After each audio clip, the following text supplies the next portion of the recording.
You are now tuned into Then Radio. If you enjoy our videos, we ask that you consider joining our Patreon to support our channel. Don't forget to like and subscribe so that you never miss a new video.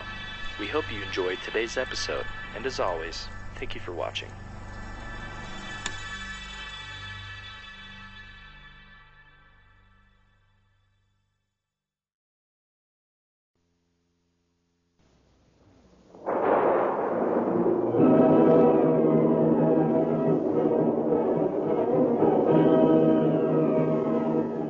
Presenting for the first time in radio the amazing interplanetary adventures of Flash Gordon and Dale Arden.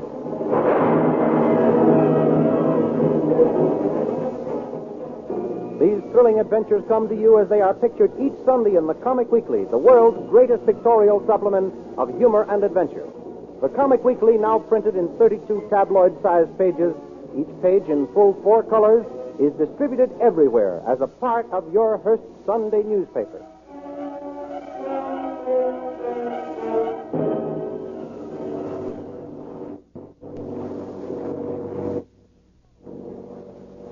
Racing high above the earth, comfortably seated in a giant airliner, Flash Gordon, internationally famous athlete, looks admiringly across the aisle at Dale Arden. Minds of both are intent on the terrible destruction which for many months has been approaching the earth with terrific speed. The new planet hurtling through space directly in the path of the earth. Suddenly there's a violent jar. The plane lurches into a spinning nosedive. Flash Gordon carry him across the aisle to the frightened girl. He gathers her in his arms and leaps free of the falling plane, and pulling the ripcord of his parachute, glides to Earth. Don't be frightened, Dale. The plane has crashed, but we're safe. Yes. Hold fast. We're landing now. Careful. Easy. There. Dale? Yes. Good. Oh, look, Flash.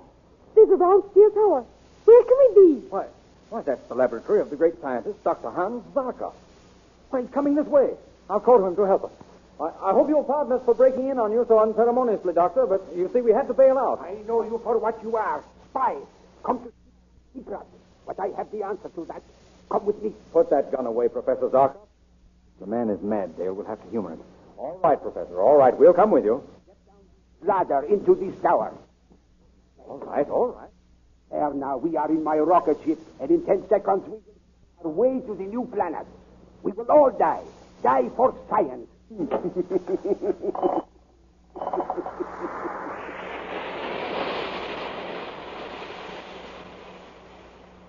Flash, the doctor is mad. His rocket ship is rushing away from the Earth with the speed of light, right into the path of the new planet. Hold tight, Dale. We'll escape some way. To the new planet. The new planet. We three will save the Earth. Dr. Zarkov, there's still time to swing your rocket out of the path of the new planet. No. What will you gain for science if we're all killed in the crash? I know who you are, Flash Gordon. But your trained strength will not save you. Only my mind, the mind of Zarkov, his scientist, can save you. Can save any human soul upon the earth. Be careful, Flash. He's reaching for the controls. Stand aside, Dr. Zarkov. Feel it. The gravitation pull of the new planet. We crash in 5 seconds.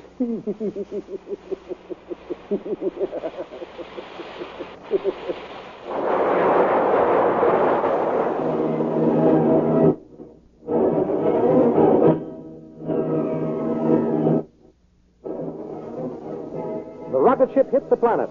Dr. Zarkov and Dale are thrown from the rocket ship unconscious. Flash is thrown clear of the wreckage and lands on his feet uninjured. He rushes to the side of the unconscious girl, picks her up, and starts to carry her toward the distant towers of a city on this weird new planet. Suddenly, strange soldiers armed with ray guns appear, and capturing Dale and Flash, force them to come with them to the throne room of Ming the Merciless, Emperor of Mongo and Supreme Ruler of the Universe.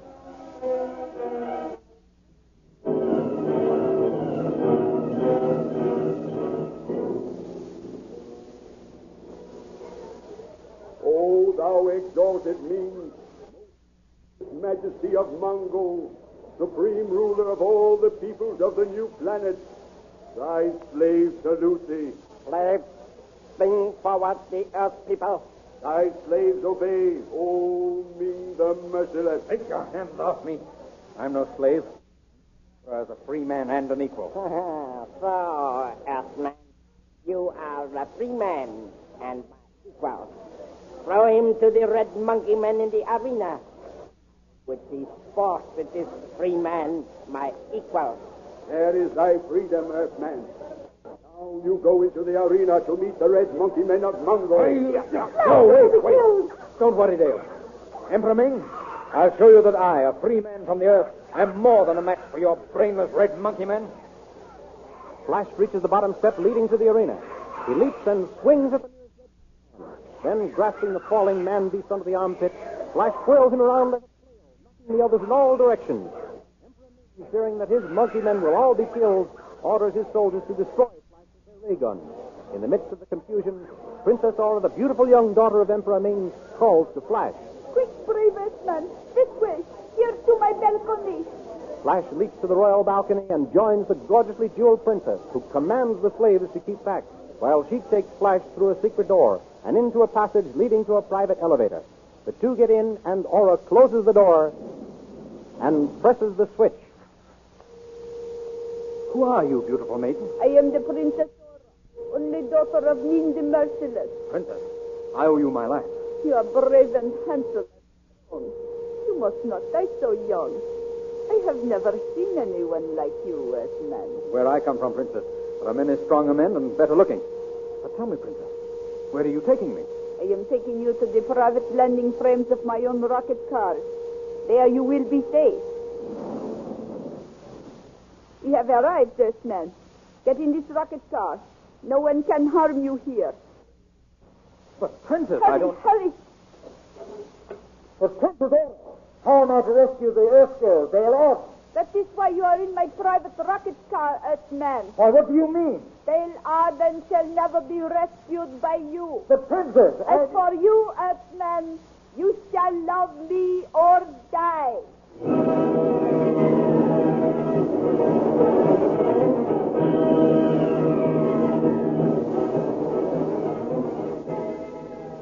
Meanwhile, back in the palace, Emperor Ming is talking with Dale Arden. Your companion, Flash Gordon, has escaped, but not for long. My men will soon capture him. What are you going to do with me, Emperor Ming? Pleasing to me, Earthwoman, you will become my wife. Never! I don't love you. We men of Mongo have no human traits, no love, no mercy, no kindness. Whether you love me or not makes no difference. You shall become my wife as soon as the ceremony can be arranged. Your Majesty, look into the spacograph. Our city is being bombarded by the space gyros of the Lion Men. The Lion Men order the entire space fleet to the attack.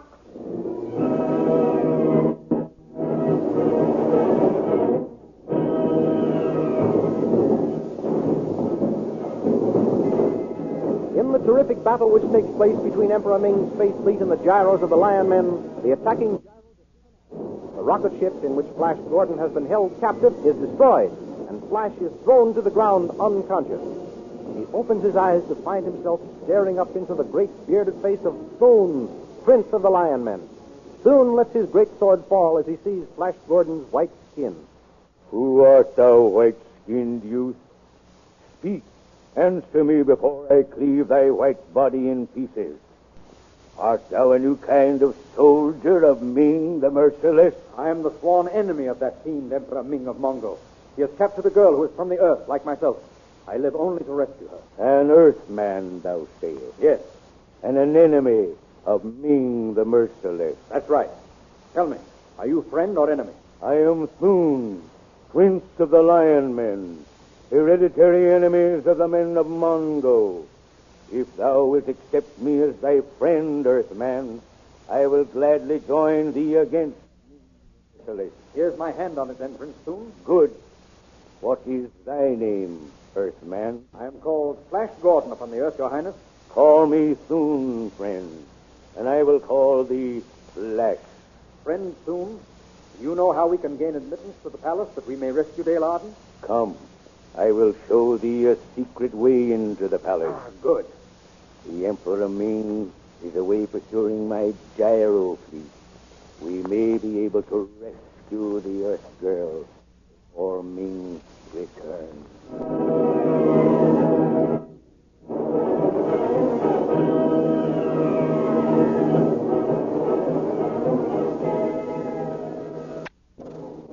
Gordon and his powerful newfound friend go first to the space gyro of Prince Soon, and there they gaze intently into the thought projector, in which they not only see Dale Arden a captive, but they also have revealed to them a secret way leading to the throne room of the palace. The secret passage is known as the Tunnel of Terror because of the deadly beasts which lie within its gloomy walls. Fighting Flash and his new friend, Prince Soon, finally find themselves within the palace. A door with great steel bolts stands before them. Quick, Soon. This door must lead directly into the center of the palace. From my palace, I should say that beyond this door is the great throne room of the Emperor Ming. All right, then. Here we go. There. You're right, Soon. It is the throne room. Yes. This great statue before us is the god of death, which stands at the top of the altar steps, directly behind the throne of the Emperor. Listen. Soon, what's that? By the great god Tao. It is a royal wedding procession. Ming the Merciless taking another bride.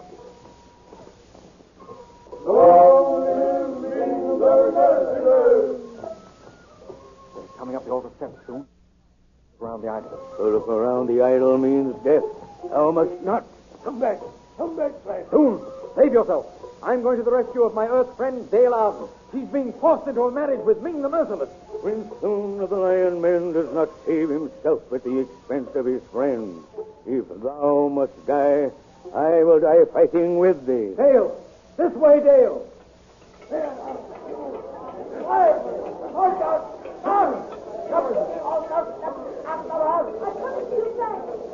This way, Dale! Down this passage, Earth Maiden, as fast as thou canst run. Quick, Soon. They're swarming up the altar steps.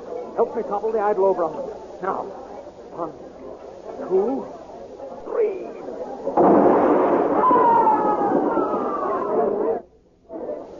With a grinding crash, the giant idol topples over on the onrushing soldiers of Ming the Merciless, killing those in front and throwing into confusion the whole company.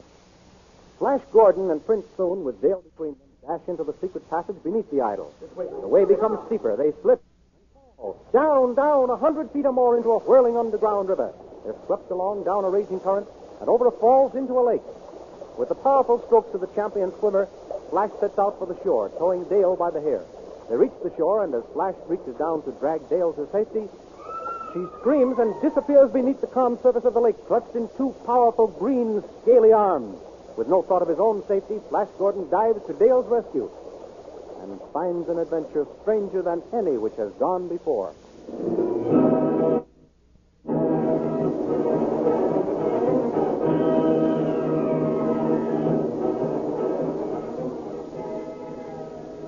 Follow the thrilling adventures of Flash Gordon and Dale Arden each Sunday in your Hearst Sunday newspaper. You will find them graphically portrayed in full-colored pictures in the Comic Weekly. Only in the Comic Weekly can you follow the escapades of the Katzenjammer Kids, those perennial rascals, or thrill to the adventures of King of the Royal Mounted. Only in the Comic Weekly can you enjoy the good, clean fun of Bringing Up Father, Tilly the Toiler, Way Out West, The Little King, or in the language of his hillbilly friends, go clean catawampus over the bodacious goings-on of Barney Google. Your old friend Skippy and all his little pals are waiting for you in the Comic Weekly, along with Pinky, Molly, and Pat in their great adventure story, Radio Patrol. Then there is Ace Drummond, the Demon Aviator, Johnny Round the World, and many, many others. Be sure you get this big 32-page all-color Comic Weekly supplement with your copy of next Sunday's Hearst newspaper. And don't fail to listen again next week to the continuation of the amazing interplanetary adventures of Flash Gordon and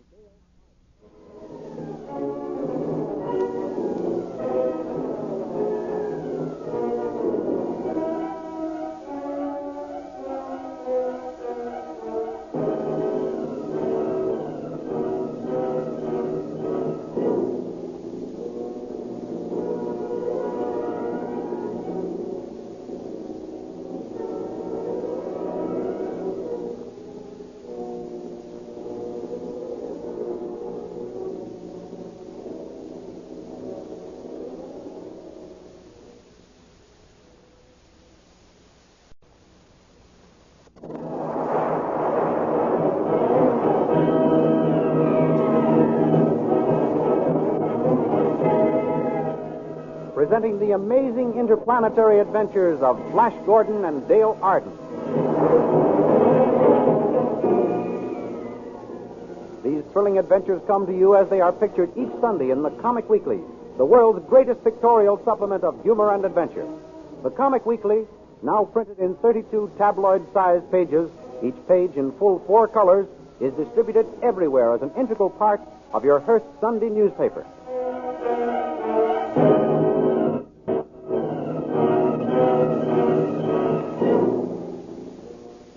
Last week, you may remember, Flash Gordon and Dale Arden saved the Earth from destruction by shooting a rocket at a planet which threatened to collide with it.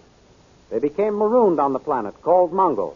The Emperor, Ming the Merciless, ordered Flash killed and commanded Dale to marry him. The royal princess, loving Flash, saved him. Soon, Prince of the Lion Men helped Flash prevent Ming from marrying Dale by breaking up the marriage ceremony and escaping underground. Now we continue the story. Flash and Dale are captured by the Sharkmen. Princess Aura appears and again saves Flash, who in turn tries to free Dale. But Thune's father, searching for his princely son, captures the princess and Flash. Rather than remain a captive, the proud Aura hurls herself over the cliff, only to be caught by the terrible leaves of a constrictor plant. Flash hastens to her aid. Don't struggle, Princess Aura. I'll free you. Oh, hurry. The leaves are crushing me. I'll cut them with my sword. Oh, be careful. Oh, careful, Flash. The plant may catch you. This devilish plant. Oh, Flash, it's caught you, too. Yes, I didn't think it could. This is a tough break. What shall we do now? I don't know yet. Oh, Flash. What is it, Princess? Are you in pain? No. Look down there. A door in the cliff has opened. Yes, so it has. There are soldiers coming out. Strange-looking guns. Those your father's men? No, I never saw them before. They must have seen us coming to make us captives. Well, at least they'll get us out of the clutches of this terrible plant. Soldiers, that plant and kill it. But don't injure its victims. I want them brought to me alive. Don't be afraid, Princess. Those men will catch you. Be ready to catch our men. Now, the other one. Here I come. We're safe on the ground. But what will happen now? Young's the leader of those soldiers. Soldiers, you did that well. Ah, Princess Aura. Yes. How do you know me? I do not know you. I know your father. Oh, What's this? Another white stranger? Yes, Prince Baron. Blindfold him and prepare our other white prisoner for the ordeal of the poisoned daggers. As you command, Prince Baron. what are you going to do with me? Guard, take the princess to my quarters. As you command, Prince Baron. Ah, here comes our other white prisoner. Perhaps you know him, youth. How can I tell? He's got a hood over his head. I can't see his face. He says he is from the Earth. I suppose you are from there, too? I am. I don't believe you. But no matter. Our hiding place must remain a secret, so both of you must die. Are the white prisoners prepared, guard? They are, Prince Baron. Their left forearms are tied together. And the poisoned daggers, are they ready? Yes, sir. Good. Now listen, prisoners. I am dipping these 2 daggers in dragon's blood. The slightest scratch from these blades means certain death. Guard, give these to the prisoners. On the count of 3, you will commence fighting. 1, 2, 3. As Prince Baron utters the word, Flash steps back, jerking his mysterious antagonist off balance. He flings aside his dagger. Then he causes his opponent to drop his poisoned weapon. Picking up the dagger, Flash severs the cord, handing him to his opponent. And as the two whip off their blindfolds and reveal themselves to each other... Flash Gordon, Dr. Zarkov. So you do know each other. I should say we do. I'm mighty glad to see you, Doctor. I thought you were dead after our rocket crashed on this planet. I was badly hurt, Flash. These fellows, they picked me up and brought me here. They made me act as their servant. Well, we saved the Earth, didn't we, lad? We certainly did, Doctor. Now, Prince Baron, maybe you will believe that we are from the Earth. This man was the most brilliant scientist in the world. He was Stop. My admiration for both of you is boundless. I would be honored to have you shake my hand and call me friend. Your friend? Yes. Why, of course. Here's my hand. And mine. Good. Now come to my quarters. My friends, I have invented an electric mole with which I intend to burrow underground into the palace of Ming the Merciless and overthrow his tyrannical government. Are you with me? Certainly. You bet we are. We've got to rescue Dale and Thune from that fiend. Princess Aura, you heard what I planned to do? Yes. Please take me back to my father's palace with you. You? Why, it's because of you that I am a hunted man with a price on my head. You will remain here as my prisoner. Come, my friends, come. Oh, I will I? Start. What is it? What is your name? Ronkel, my princess. Ronkel. I thought I recognized your face. You fled into exile from my father's guards when you were caught stealing. Yes, Listen, Ronkel. princess. If you will help me warn my father of what those men plan to do, I will make you not only wealthy, but also a duke. For once so lovely, my princess, how could I refuse? Come with me.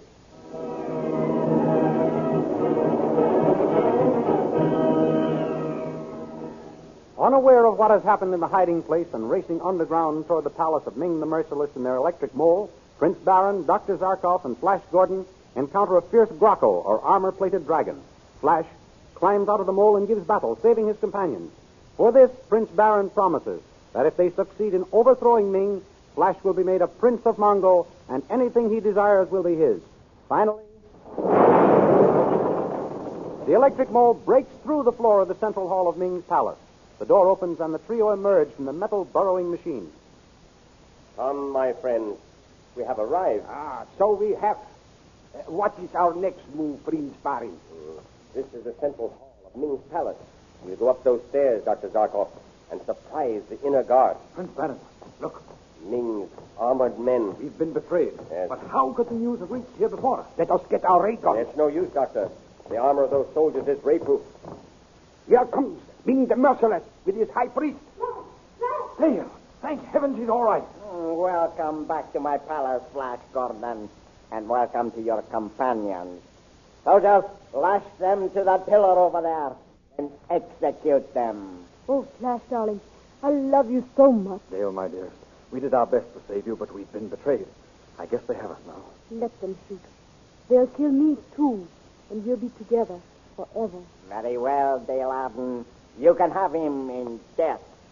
Captain, proceed with the execution. Shoot, you yellow dogs. We aren't afraid to die. Ready? Aim. Stop. Hold your fire. Bogey, what does this mean? If you were not the high priestess, I would have your tongue torn out for your insolence. I ask you, remember, sire, that according to the sacred writ of Tao, even a traitor has the right to choose between the firing squad and the terrible test. True, Zugi. And on second thought, the test would furnish us with greater amusement. Yes, sire, we must abide by the sacred writ. And then, too, I see no reason why the girl should be killed. Captain, release the prisoners. They shall undergo the terrible test. First, bring them over to the pit. All right, come along. This is the test of the torture pit. Flash Gordon, you and Baron will stand on each end of the narrow platform and with long whips try to topple each other into the pit, where a surprise will be awaiting you. Take your places.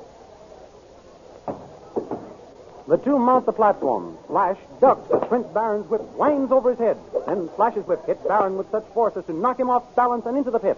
Dropping his whip, Flash leaps after him. As he throws the unconscious form of Prince Baron over his shoulder and prepares to climb out, a transparent metal sheet silently slides over the top of the pit, trapping them. At the same time, Flash hears a growl, and looking around, he sees three snarling tyrants. Placing Prince Baron on the floor, Flash turns on the fierce beast. The first one charges.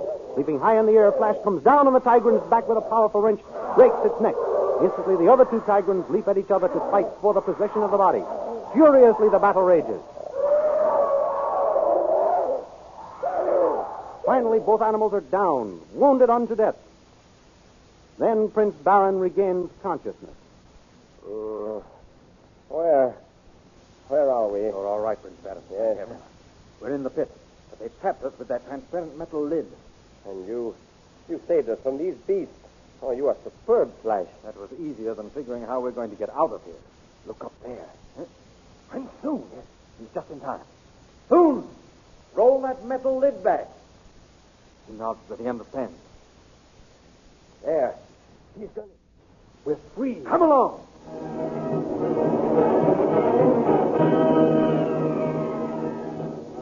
Meanwhile, in the Temple of Tao, Ming and Dale are about to be married by Zogi, the high priest.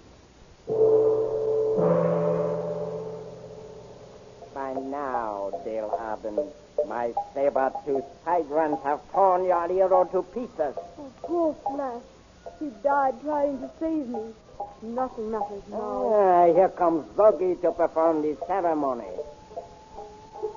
Oh, mighty Ming, ruler of Mongo and the universe, does your supreme intelligence take this Earth woman to be your wife and Empress of Mongo? I most certainly do. And you, Dale Arden, do you take this just and brilliant man to be your lord and master? I don't care what happens now. As you have accepted each other in matrimony before the great god Tao, I pronounce you...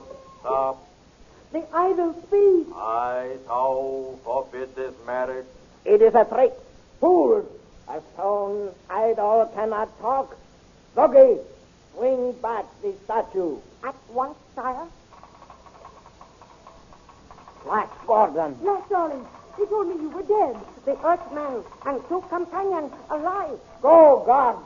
Shoot them down. The marriage must go on. Wait! Sire, the sacred writs say you cannot execute a man who has passed the test of the tyrants. Guards, drop your weapons or Tao will curse you all. What? You dare defy me? I only quote the sacred writs. As high priest, it is my duty to interpret and enforce its dictates. Guard, give me your sword. Zogi, I will stop your jabbering mouth forever. Oh, how awful. He's killed the high priest. Carry the body away, guard. Flash, my darling. I thought I'd lost you. Never as long as I have strength in these 2 arms and a breath of life in my body. So Tao forbids me to slay you, huh? Well, Tao and I will both laugh while you rabble slave in the prison city of the Hawkmen. Death would be more desirable. As for you, Dale Arden, you shall be taught to act like my empress.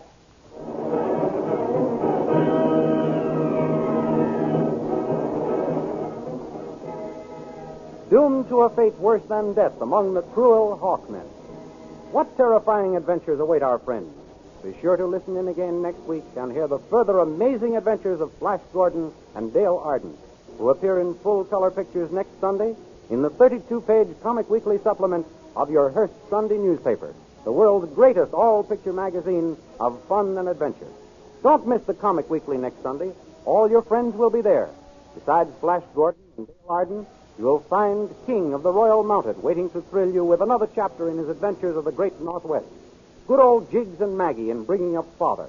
Your old pal Skippy, Tilly the Toiler, Ace Drummond, Johnny Round the World, the Little King, Radio Patrol, they'll all be waiting to entertain you. Of course, those irresponsible Katzenjammer kids are on deck with a new prank on their friends. How can they think of all those tricks? And as for Barney Google, well, I'm afraid I'll have to agree with Snuffy Smith that Google seems a bit touched in the haze. Remember, they're all in the Comic Weekly next Sunday. 32 pages of colored pictures. Be sure to get your copy of the Hearst Sunday newspaper next Sunday, containing this big 32-page Comic Weekly. And remember, we have a date next week for another chapter in the amazing interplanetary adventures of Flash Gordon and Dale Arden.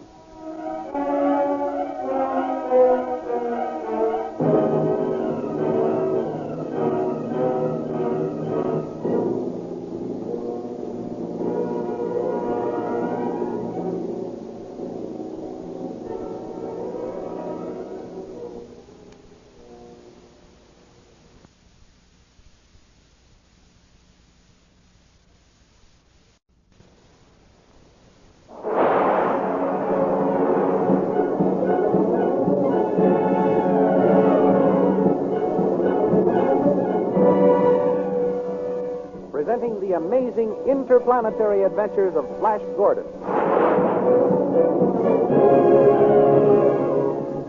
These thrilling adventures come to you as they are pictured each Sunday in the Comic Weekly, the world's greatest pictorial supplement of humor and adventure.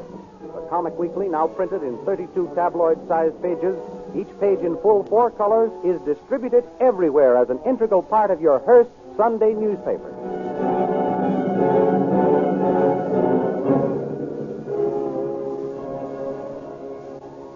For the benefit of those who may not have seen the earlier episodes, here is the story to date. Flash Gordon, internationally famous American athlete, his beautiful American sweetheart, Dale Arden, and Dr. Zarkov, a great scientist, left the Earth on a rocket ship. They crashed on the planet Mongo and were captured by Ming the Merciless, the cruel emperor of Mongo, who commanded Dale Arden to marry him and ordered that Flash be killed.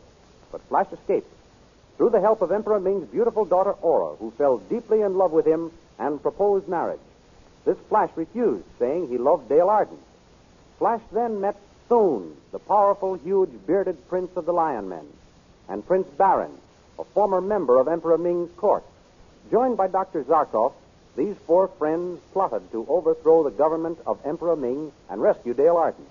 They were almost successful, but at the last moment, with victory practically within their grasp, were recaptured by Emperor Ming's soldiers, and the 4 friends, together with Dale Arden, were condemned to a fate far worse than death. Securely bound, they were placed on a gyro ship and sent as slaves to the prison city of Hawkmen. Now we continue the story. The prison ship carrying our friends roars through the stratosphere on the way to the prison city of the Hawkmen. In a cell room, Flash and Prince Thune work feverishly on each other's bonds. Can you get the knot untied, Prince Thune? It is almost loosened, Flash. Just another twist. There. Thou art free. Thanks. Now I'll set you free. If we work fast, we may be able to release Zarkov and Barin and get control of the ship. Good. As soon as thou canst loose my bonds, I will help thee capture the guard and take his keys when he makes his rounds. There. The rope's undone. Hark. I hear the guard approaching. Put your hands behind your back like this and lie still until he bends over to give us food. Then we'll overpower him. All right, now. Here he comes. Here is your food, prisoners. Now, friend Thune. What? I have him fast. Take his keys. Stop squirming, fellow. I'll give you something to squirm about. Now, I've got his keys, Thune. Now to save Dale, Barin, and Zarkov. Look out! Be careful! Be careful! What was that? We must have struck something. Are you all right, Thune? Yes. And thou, friend? I'm okay. Flash Gordon. Here. Prince Thune and I are in here. And you are free. Yes. And how didst thou gain thy liberty, friend? The crash broke the lock on our cell door. Come quickly. We must go to the control cabin and see about the girl. Yes, hurry. This way. Dale, where are you? Dale. I'm here. Are you all right, Dale? Curse you, girl. Let go of me. I've got to call Ming on the spaceophone. Send this to Ming with my regards. He won't be able to transmit your message for quite some time, lad. Let's get out of here. Let the others go soon. I need your great strength to help me remove the valuable scientific apparatus from the ship. Come, Flash. Come, Dale. We have no time to lose. We're with you, Baron. Soon. Wrench those spaceographs from their sockets. I will take this space compass. What else wouldst thou like to have removed, friend? That is enough for this trip. Come on outside. Where are our friends Barin and Flash and Dale? They must have gone into the forest over yonder. What is that rushing sound? By the great god Tao, look up there. Hawkmen! Run, friends! Run for your life! Pennants flying, lances held in readiness, a squadron of savage hawkmen hurtle from the skies. They seize Thune and Zarkov and sweep them into the air. While in the forest, numb with horror, Flash, Dale, and Barin watch their friends carried away toward a city suspended in space, the prison city of Hawkmen. There they go with Thune and Zarkov. And that, friend, is the end of them. What do you mean, Prince Barin? No man captured with the Hawkmen has lived to tell about it. How terrible. You'll see about that, Barin. It's hopeless, Flash. Look, their city drifts high in the heavens, held up by powerful light beams. What are we going to do now? Let's go back to the wrecked ship. We may be able to fix it. I'm afraid the ship is beyond repair, Flash. But perhaps it won't do any harm to see. Flash, I see a rushing sound. Why, it's a rocket ship bearing down on us. It's going to land. It made a perfect landing. I wonder who the pilot is. A girl is getting out. She's holding a ray pistol. Why, it's Princess Order. Well, Princess, this is a surprise. I followed you to give you your last chance, Flash Gordon. What do you mean, Princess? Keep out of this, Arden. He knows what I mean. I suppose you still want to marry you. Yes. Marry me and the Empire is yours. And your friends go free. And if I refuse? The Hawkmen with my aid will kill all of you. You shall never marry this Earth girl, Dale Arden. My dear Princess, if I must make a choice, I choose Dale and death. Flash, darling. Good for you, Flash. You have signed our death warrant. But I don't care as long as we are together. I'm glad, Dale. That's just how I feel, too. Very well. You have made your choice. I go to the Hawkmen.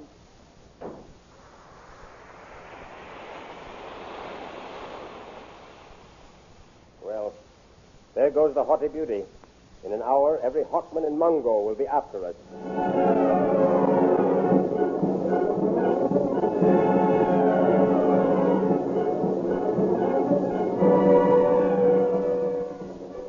Prince Baron's prophecy comes true. He, Flash, and Dale are captured by the Hawkmen and dragged before the throne of their king, mighty Vultan. There the prisoners find Aura leaning on the arm of the great throne, while King Vultan explains to her, The laws of Mongo allow you to judge the fate of one of these prisoners, Princess. The others belong to me. I will take the yellow-haired youth. Make him pay for scorning me. Incidentally, by torturing him, I can also torture the Earth girl. So be it. Take the man to the torture chamber. No, I beg you. Kill me, but spare Flash. But let the girl stay with me. So, you're in love with this youth, eh? In love with him? Why, just because I begged for Flash's life doesn't mean I love him. No. He is but a youth.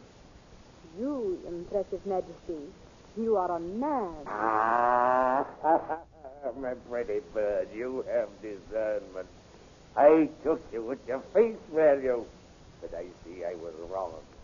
You have an unusual appreciation of men. Thank you, impressive majesty. I can also appreciate compliments. Soon I shall show you how your friends have failed to stand the rigors of the torture chamber. I don't care much for tortures, your majesty. But I guess you can't help doing what the Emperor's daughter tells you to do. Emperor's daughter? I give orders in this city, but now it's to your fate. Yes, impressive majesty. I shall make you my wife as soon as the high priest can be summoned.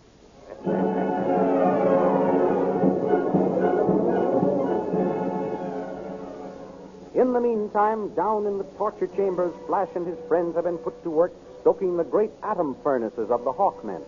Driven nearly mad by the terrible heat and the anxiety of wondering what is happening to Dale, Flash is all for rebelling. He throws a shovelful of flaming radium at a guard.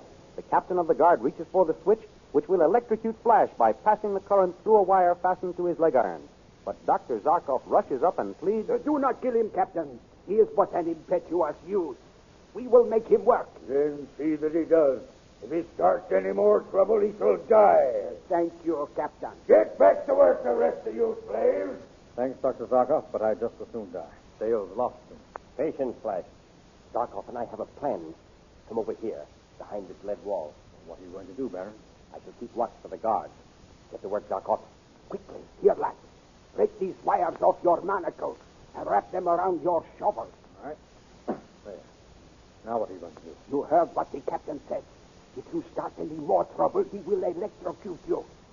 When I give you a signal, jump up and throw your shovel into that radium bin over there. And get myself killed for it? I promise you, you will not die. Do as I tell you. All right. Now? Is the coast clear, Barry? No one is looking this way. Now, Flash. Come on, men. Follow me. Better death than slavery. Mutiny. Then die like a rat. Here goes the switch.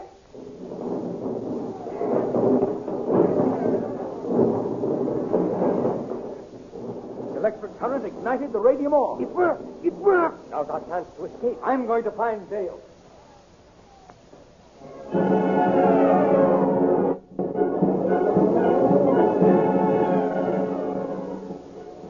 Back in the sumptuous quarters of Voltan, king of the Hawkmen, he and Dale are awaiting the arrival of the high priest to perform the marriage ceremony.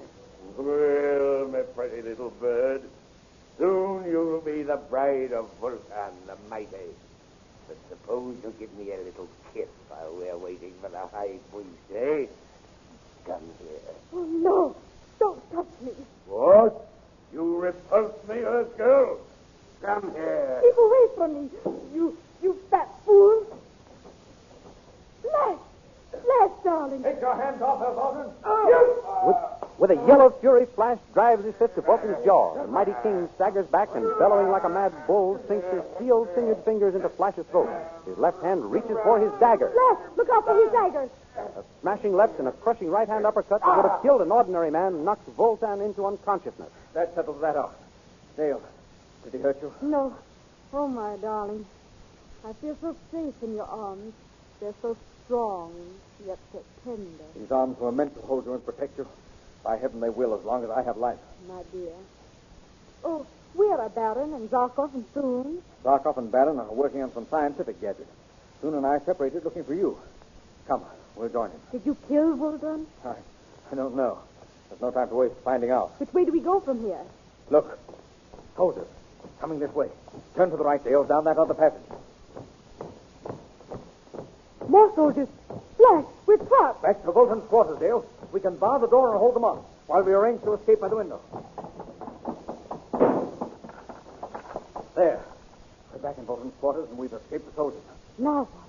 No, the firing squad. Voltan! Why, you... Stay where you are. I have this ray pistol trained on you.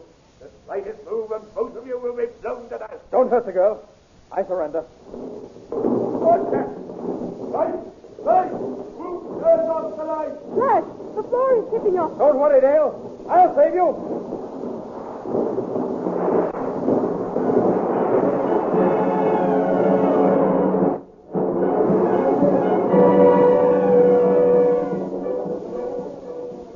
What is happening to the city of Hawkmen, perched so perilously 5,000 feet above the ground on the planet Mongo? What terrifying experiences await our friends? Be sure to listen in again next week for the continuation of the amazing interplanetary adventures of Flash Gordon. The same all-star American athlete who will appear in full-color pictures next Sunday on the big 32-page Comic Weekly supplement of your Hearst Sunday newspaper. What a treat is in store for you in next Sunday's Comic Weekly. For besides Flash Gordon, you'll find the greatest array of funny people ever assembled in any magazine, waiting to entertain you. Just think of it. Bringing Up Father, The Little King, Barney Google, Polly and her pals, Toots and Casper, Pete the Tramp, good old Skippy, and your friends the Katzenjammer Kids, and last but by no means least, that mischievous, lovable little fellow, Mickey Mouse. Yes, they'll all be there, besides Ace Drummond, Radio Patrol, Jungle Jim, Red Barry, and all your other favorites. Be sure to get this big 32-page Comic Weekly with your Hearst newspaper next Sunday. And now, goodbye until next week at this time, when we'll be back with another amazing interplanetary adventure of Flash Gordon.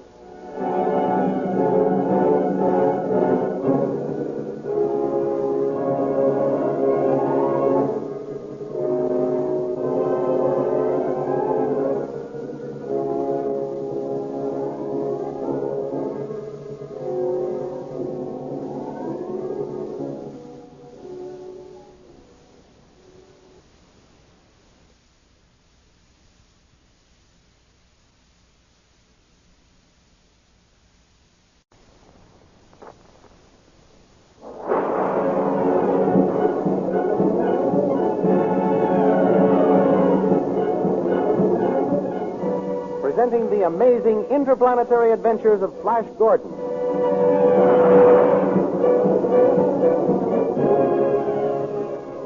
These thrilling thrilling adventures come to you as they are pictured each Sunday in the Comic Weekly, the world's greatest pictorial supplement of humor and adventure.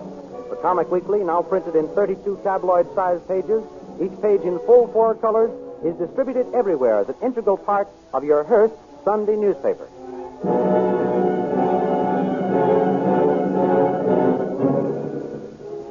For the benefit of those who may not have heard the earlier episodes, let us explain that Flash Gordon, the internationally famous American athlete, and Dale Arden, his beautiful American sweetheart, and Dr. Zarkov, the well-known scientist, were thrown onto the new planet Mongo when their experimental rocket ship crashed. After a series of adventures with the Emperor Ming the Merciless and his beautiful daughter Aura, who fell deeply in love with Flash, the two Americans, together with Dr. Zarkov, soon Prince of the Lion Men, and Prince Baron, were sentenced to the prison city of the Hawkmen. There the men were tortured, while King Voltan, mighty ruler of the Hawkmen, made plans to marry Dale. Flash and his companions escaped from the torture chambers, and Flash found Dale in time to save her from the marriage. But they were trapped by soldiers and again fell into Voltan's hands. Then there was a terrible rumbling sound. The floor started to shift. The walls began to crack open, and the lights went out. Now we continue the story. In the crumbling palace of Voltan, amid the shouts of the disorganized guards, Flash and Dale break away. But the mighty king flies into the air and, hurling himself on Flash, drags him to the floor and prepares to execute him by his own hand. Meanwhile, Dr. Zarkov and Prince Baron are rushing toward the throne room. My scheme works, Baron. Now to drive our bargain with Voltan if we are not too late. With the light beams diffusing at the present rate, friend Zarkov, the city will remain in midair only for another half hour. If Voltan will listen to us, there is enough time. But we must not waste a minute. Here we are at the throne room. Look. Voltan has his sword at Flash Gordon's throat. Stop! Stop! Wait! Hey, who dares give me orders? I do. I can save your city. But if you harm Flash Gordon, I'll doom this city and all of you Hawkmen to destruction. But all my radium's gone. You destroyed that yourself. How can you save us? Prince Baron and I have been experimenting with other atom rays. Experimenting. Enough of this. I should have killed Flash Gordon but for your arrival and bluff. Now I shall finish the job. Oh, Flash, my darling. Be brave, Dale. This big windbag is bluffing now. Bluffing, am I? I'll show you. Listen to us, you fat fool. Your city will remain suspended only 20 minutes more. There is no time to waste. What do you think you can do to save the city, you wizard? We have found a way to make new light beams to hold the city safely suspended in the air. What kind of trick is this? It's no trick. Then let us see what you propose to do. But what? I will save your city on one condition. You know when to drive a bargain, old wizard of the earth. Very well. Flash Gordon shall go free if you save my city. You must also free Dale and Zarkov and Baron. Absolutely. Be quick, Voltan. The precious minutes are flying. Give us your answer. I'll pardon you all if my city is saved. Good. Then follow me. Where are you going to take us? Into this private elevator first. Where are we going, Dr. Zarkov? Baron and I discovered a room under the Hall of Atom Furnaces which had been stored with scientific apparatus. With the help of slaves, we constructed my newest invention. Didn't we, Baron? Yes, we did, friend Zarkov. I only hope this bull-headed monarch hasn't delayed us too long with this arguing. There isn't much time left to save the city. We're tipping over. How much further do we have to descend? We will be below the foundation in a moment. What is this remarkable discovery, wizard of the earth? You shall see. You shall see. We're here. Hurry out, everyone. Hold fast to my hand, Dale. Oh, Flash, do you think Dr. Zarkov will be able to save us? I know he'll do his best. There is my invention. What is that mass of tubes and wires? This electrical machine is an atomic light solidifier. It will strengthen the beam? Yes. Keep everybody back, Baron. I must have room to work. Stand back, everybody. Baron, do you think this machine will work? Quiet. Professor Zarkov is throwing the switch. What is that weird bluish light? The new rays made by the atoms, Dale. Why, the city seems to be getting back on an even keel. By Charles, so it is. How is it working, friend Zarkov? Splendid so far. The light beams supporting the city are becoming stronger and stronger. Then the city is saved. The city is saved. By Charles, he's done it. All of you are free. My Dale, you're crying. I'm so happy we're saved. Zarkov, come here. He said he could do it, and he did. Yes, King Voltan, you summon me? Zarkov, you shall be my head scientist. Voltan, this is more than I expect. I am grateful, deeply grateful, and appreciative of the honor. Flash and Dale, Yes, Impressive Majesty. what is it, King Wotan? As proof of our future friendship, I shall give you a royal wedding tomorrow. And tonight, we shall have a banquet to celebrate it. Having a good time, Dale? Wonderful time, Flash. It hardly seems possible that we should be married tomorrow. I don't dare believe it until we are actually being married. You mustn't feel that way, Dale. It's just nerves. Well, my friend, tomorrow will be the big day. I'm not so sure. Dale is just worrying about nothing, Baron. It's almost tomorrow, Dale. What can happen now? During the excitement of the threatened destruction of the city, the Princess Aura disappeared. Oh, is that all that worries you?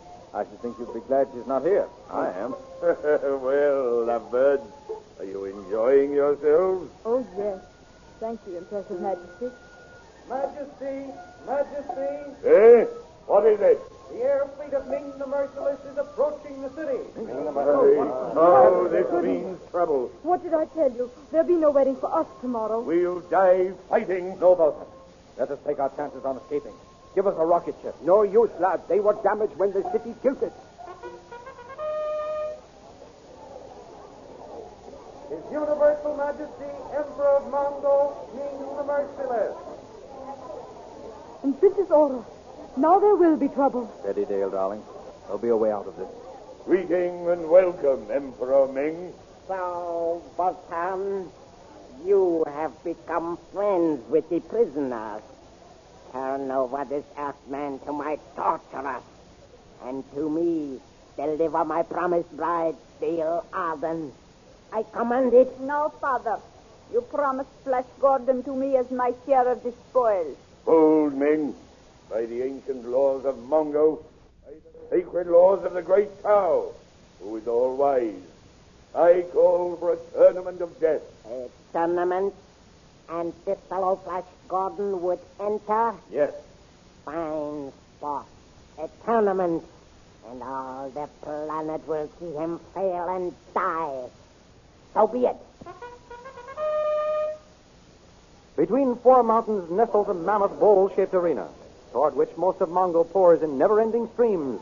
It is the day of the start of the Tournament of Death, in which all of the contestants but one will meet death. And Flash Gordon is going to enter. He and Dale occupy seats of honor in Voltan's box.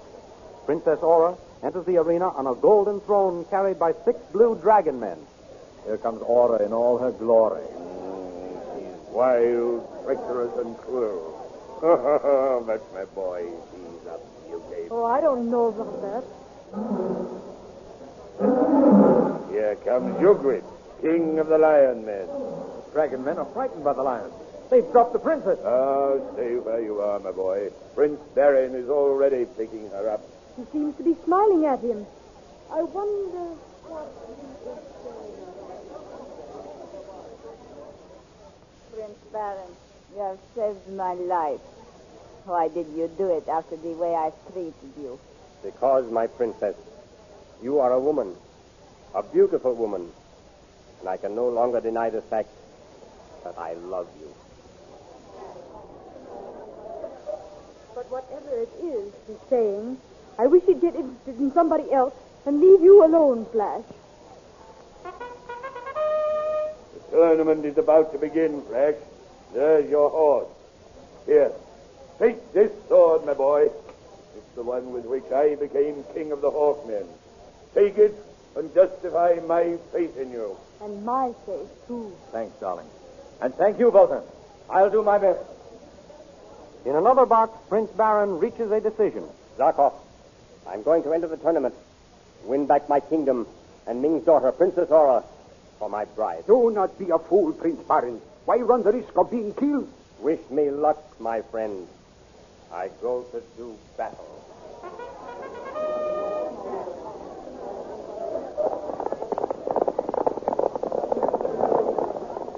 It's a battle royal with every horseman for himself. As the fight rages around him, Flash is beset by 2 yellow guardsmen. He vanquishes one, and as he is attacked by the other, he falls from his horse.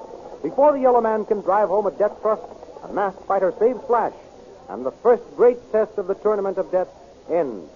A banquet is held for the survivors. Are you sure you're all right, Flash? Why, of course, Dale. If it hadn't been for that masked fighter, you would be dead now.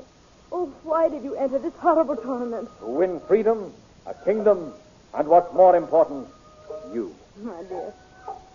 Look, the masked fighter is with Princess Aura. The masked champion. Are you a criminal fearing arrest or a noble fearing recognition? Blue blood or red, my lady. It will flow in the arena just as freely. For your amusement. Yes. Wear the scarf as a token. But do not stain it with your blood. Fair lady, a kiss from your gorgeous lips, and I would face the legions of Tau. Insolent one. I'll have you tortured. Who can punish the living dead of the tournament? Goodbye, you beautiful devil. I go to fight for your hand. That masked champion. I swear I know his voice. The call has sounded. I must go back to the fight. Goodbye, Dale. Goodbye, and good luck, my darling. Oh, King Vulcan, when will this awful tourney end? I know it seems horrible to you, little bird, but it is better that Flash should die honorably in the field of battle than at the hands of Ming's torturers. If he wins this final event, he will be a king, and you will be his queen. The trumpets blow and the last contestants line up. 2 by 2, they mount the sky rope stretched over a flaming pool to joust with swords, and one after another they are eliminated by death. Finally, only Flash Gordon and the masked champion are left. Flash loses his balance and falls down toward the flaming pool, but his hands catch hold of the rope and he hangs on. The masked champion, thrown off balance, also falls, but saves himself by grasping Flash Gordon's leg. His mask falls off, revealing Prince Baron. The crowd demands that both men shall live, and they are brought before Voltan and Ming the Merciless. None of your trickery, Ming. Proclaim them both kings. So be it. But I shall choose their kingdoms. To Prince Barin and my daughter Aura, I give the kingdom of the forest. To Flash Gordon and the Earth Girl, I give the kingdom of the cave. You fiend. You know neither kingdom has been conquered. True, Voltan. But these are brave men. Let them try. They can hold their weddings in their own kingdoms if they live that long.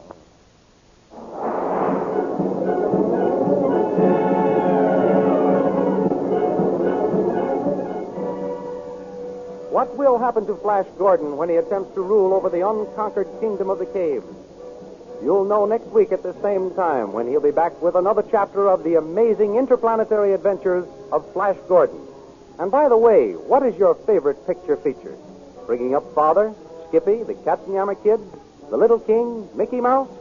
Or if you like thrills, then Ace Drummond or Jungle Jim, Radio Patrol or Red Barry. But no matter whatever your favorite, you'll find it next Sunday in the big 32-page comic weekly, along with Toots and Casper, Silly the Toiler, Little Annie Rooney, Tim Tyler's Luck, and many others. For the big 32-page comic weekly brings you each Sunday the funniest merrymakers and the most daring adventurers in the world of pictures. Be sure to get your copy of the comic weekly next Sunday with your Hearst Sunday newspaper. And listen for the amazing interplanetary adventures of Flash Gordon next week on this station.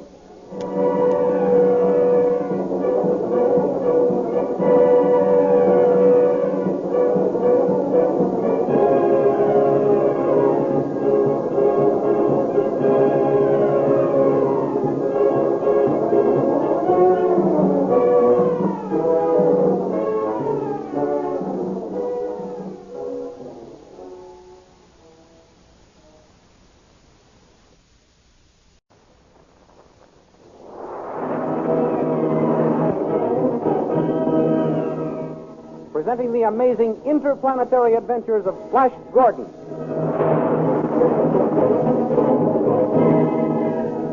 These thrilling adventures come to you as they are pictured each Sunday in the Comic Weekly, the world's greatest pictorial supplement of humor and adventure. The big Comic Weekly, each page printed in full colors, is distributed everywhere as an integral part of your Hearst Sunday newspaper.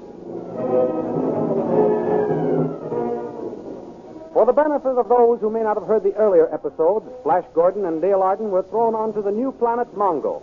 The two Americans were sent to the prison city of the Hawkmen. In a tournament of death, Flash Gordon wins the unconquered kingdom of the caves and sets out to subdue his domain.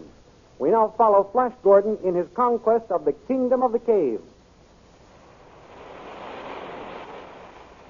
Having picked up a company of King Voltan's Hawkmen, the huge rocket ship bearing Flash and Dale to their new kingdom heads for the yawning mouth of Kira, the wild and forbidding cave world. Following Ming's map and instructions, Captain Khan steers a course for the stronghold of Zug, chief of the cavemen. The ship leaves the gloom of the first cave and enters another, colossal in size and brilliantly lighted. They land and get out of the rocket ship. Well, Dale, we're here. What a huge cave. And look at all those little holes in the side. Those must be the dwellings of my subjects. Khan, is all my kingdom like this? I've never been inside before, Your Majesty. Nobody has ever explored this strange underground world. Look, men are coming out of those holes in the cliff. And what fierce-looking men. That powerful-looking red-headed giant must be their leader. We'll break the news to him, Your Majesty. Me, Zeus. Me chief here. Why you come, huh? Bend your knee, O red-haired one. This is King Flash the First, ruler of Kira, the cave world, by order of Ming the Merciless, Emperor of Mongo. No, king. Me chief. Me kill him. Look out, Flash. Drop that stone axe, you fool. Yeah. This is a ray pistol which can dissolve you into pieces. Wait, Khan. I'll not rule any man I can't beat in fair combat. You stronger. You king. Thanks, Zug. I'll make you my right-hand man. Run for your lives. He comes, the eater of men. What's the matter? Big lizard monster. Eat men. Run for your lives. Khan, give me my signal gun.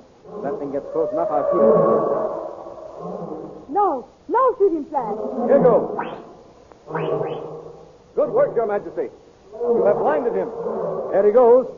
I don't think you'll ever be bothered by him again, Zug. Oh, king. Me and my tribe fight for you, always. Fine. With the cavemen and the Hawkmen, I'll conquer my kingdom.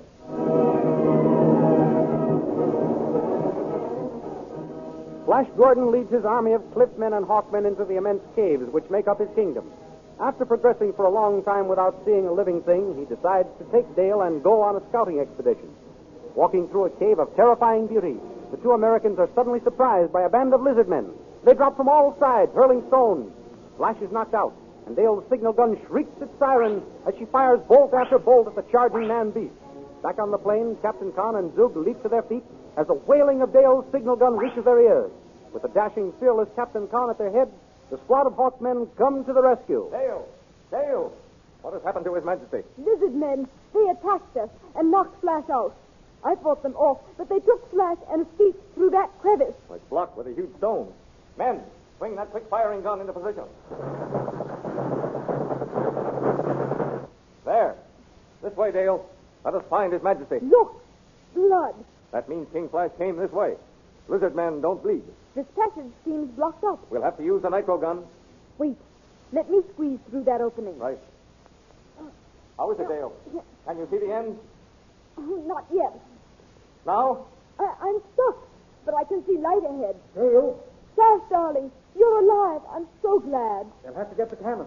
I can't fudge this stone. Can you reach my signal gun? Yes, I got it. Thanks, Dale. Quiet.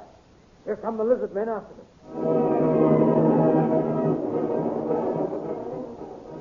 In the meantime, in the castle of Azura, the witch queen of the blue magic men, Tall, the chief magician, calls the queen's attention to something he sees in the magic glass.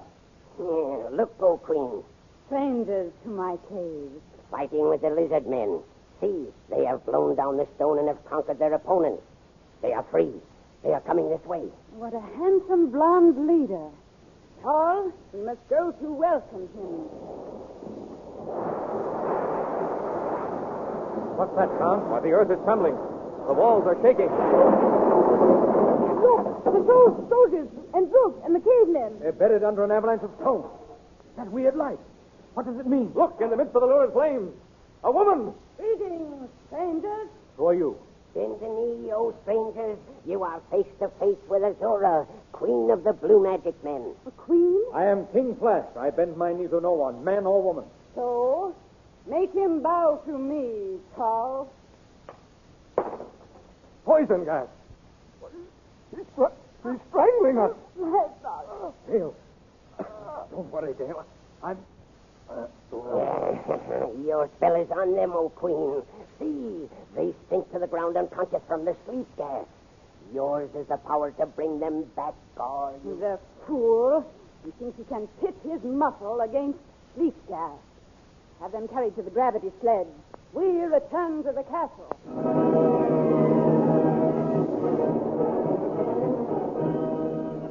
Well, Queen Azura, here are the three strangers laid out before you, still in deep slumber, from which only you have the power to bring them back. What is your pleasure?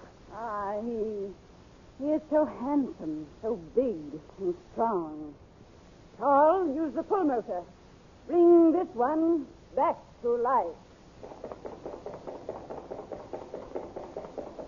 There. His eyelids quiver. A shudder runs through his body. The blonde youth is coming back to us. Don't worry, Dale. I'm with you. Where am I? Oh, it's you. Yes. Are you so displeased with my appearance? Am I not beautiful to look upon? Dale. Save your breath. He cannot hear you. He cannot answer you. He is dead. No. Dale. You witch. You killed her. Yes, I killed her. You stand there and admit it. Stop. I killed her as I killed you and your other companion. And I can bring her back as I brought you back to life. Then do it. At once. You are young and full of life. It would be a pity to put such a fine specimen of manhood to death. What are you talking about? One of you must die. Which shall it be? You or the girl? You know there's only one answer to that. The brave youth wishes to make a supreme sacrifice. Very noble, but very foolish. I've changed my mind. She shall live for me. And Dale? What will happen to her? If you promise to obey me forever, I will bring her back to life. Then I agree to your terms. Shall we seal our bargain with a drink? Very well. Carl? Queen. Take this cup, stranger. Drink to our love, fair-haired youth. You drugged me. Yes. And now you are truly mine forever. I can't seem to remember. Where am I? Who are you? And who am I? Do not worry, my soldier prince. I am your queen, Azura. Azura? Queer, I can't remember who I am. I had something to do. I had to save somebody. Sit back and relax. I must have been struck on the head during a battle. Forgive me for being so foggy. You are forgiven, my prince. Come with me. My mind is a blank as to my past. You mean you have forgotten everything? Even our love? All I know is that you are the most gorgeous woman I have ever seen. And that is what I have been waiting to hear you say. Listen, my handsome prince. I wish to test you. Look at those two figures suspended there. Do you know them? A man and a girl. Beautiful girl, too. I never saw them before in my life. Should I recognize them? Have I ever met them? One more test. Call the pull motor. Bring that man back to life. He is coming back, O Queen. Why? Your Majesty. Where is Dale? Dale? Your Majesty? What are you talking about? You must be ill, Your Majesty. Don't you know me? Khan of the Hawkmen. Azura. What's the man raving about? He is a war prisoner of ours, crazy from wounds. Oh, then I quite understand. I forgive him. I am glad you are loyal to me, my king. I always will be, my beautiful queen. Flash, listen to me. Quiet. Lie back, you. I warn you, it will take 1,000 magic men to keep me in chains. I think not. Guard! Bind him with the electric manacles. Why, you... Silence, dogs. I warn you, if you disobey, these manacles will become red hot and sear you to the bone. Take him to the kitchen. Oh, you got Flash! And now for the girl.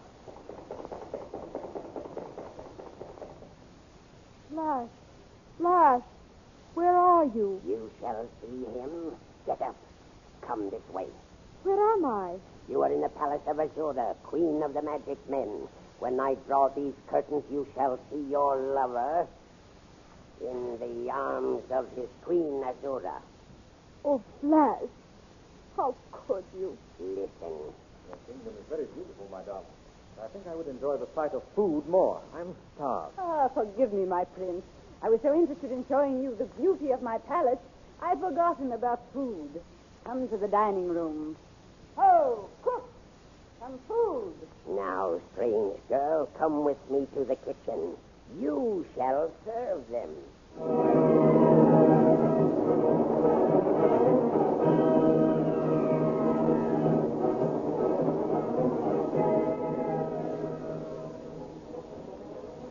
Saul takes Dale to the kitchen of the palace where she joins Khan, who is helping prepare the food. Oh, Dale, you're safe. Yes, Captain John. And I'm glad to find you safe, too. But Flash... Yes. Oh, Captain John, what has caused Flash to change so? I do not know, but he seems to be under some kind of spell. This queen is indeed a witch. What are you two whispering about? Get to work. No, I won't. I won't do anything for her. You dare to rebel? Then take this magnetic whip. Stop! Give me that whip or I'll break your neck. Burn him! Oh, come. They'll kill you. Tell them you'll obey. For your sake, Dale, I surrender. I will obey. Good. Now, girls, take this plate of food into the queen and her new prince. Here, I will help you with the tray, Dale. One taste of this acid on the food, and all of your magic won't save her. There. Now then, can you carry it? Yes, I shall take it in now. Ah, here comes the food. Serve my prince. Her. Flash? Oh, you clumsy fool. Oh, don't you love me anymore, Flash? Love you? Oh, I don't even know you, girl. I will teach this unruly and clumsy servant girl obedience. God, give her the whip.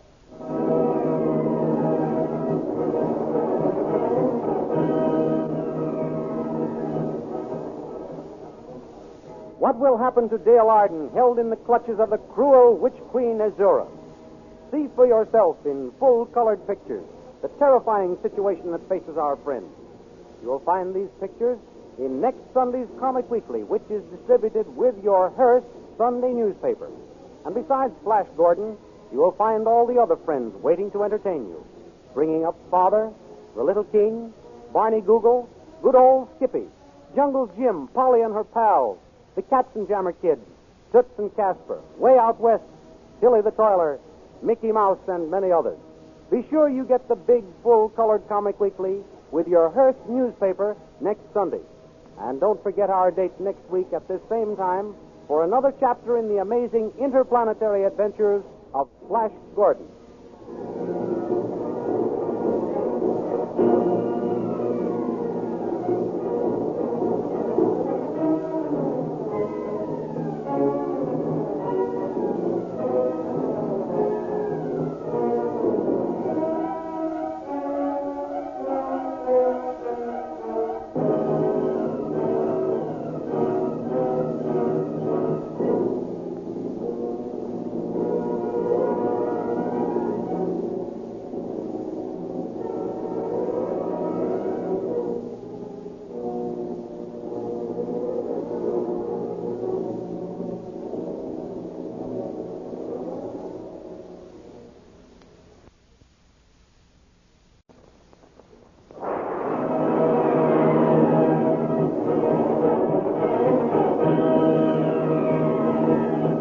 Presenting the amazing interplanetary adventures of Flash Gordon.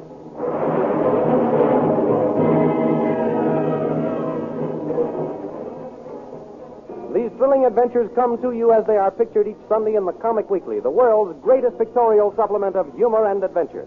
The Big Comic Weekly, each page printed in full colors, is distributed everywhere as an integral part of your Hearst Sunday newspaper.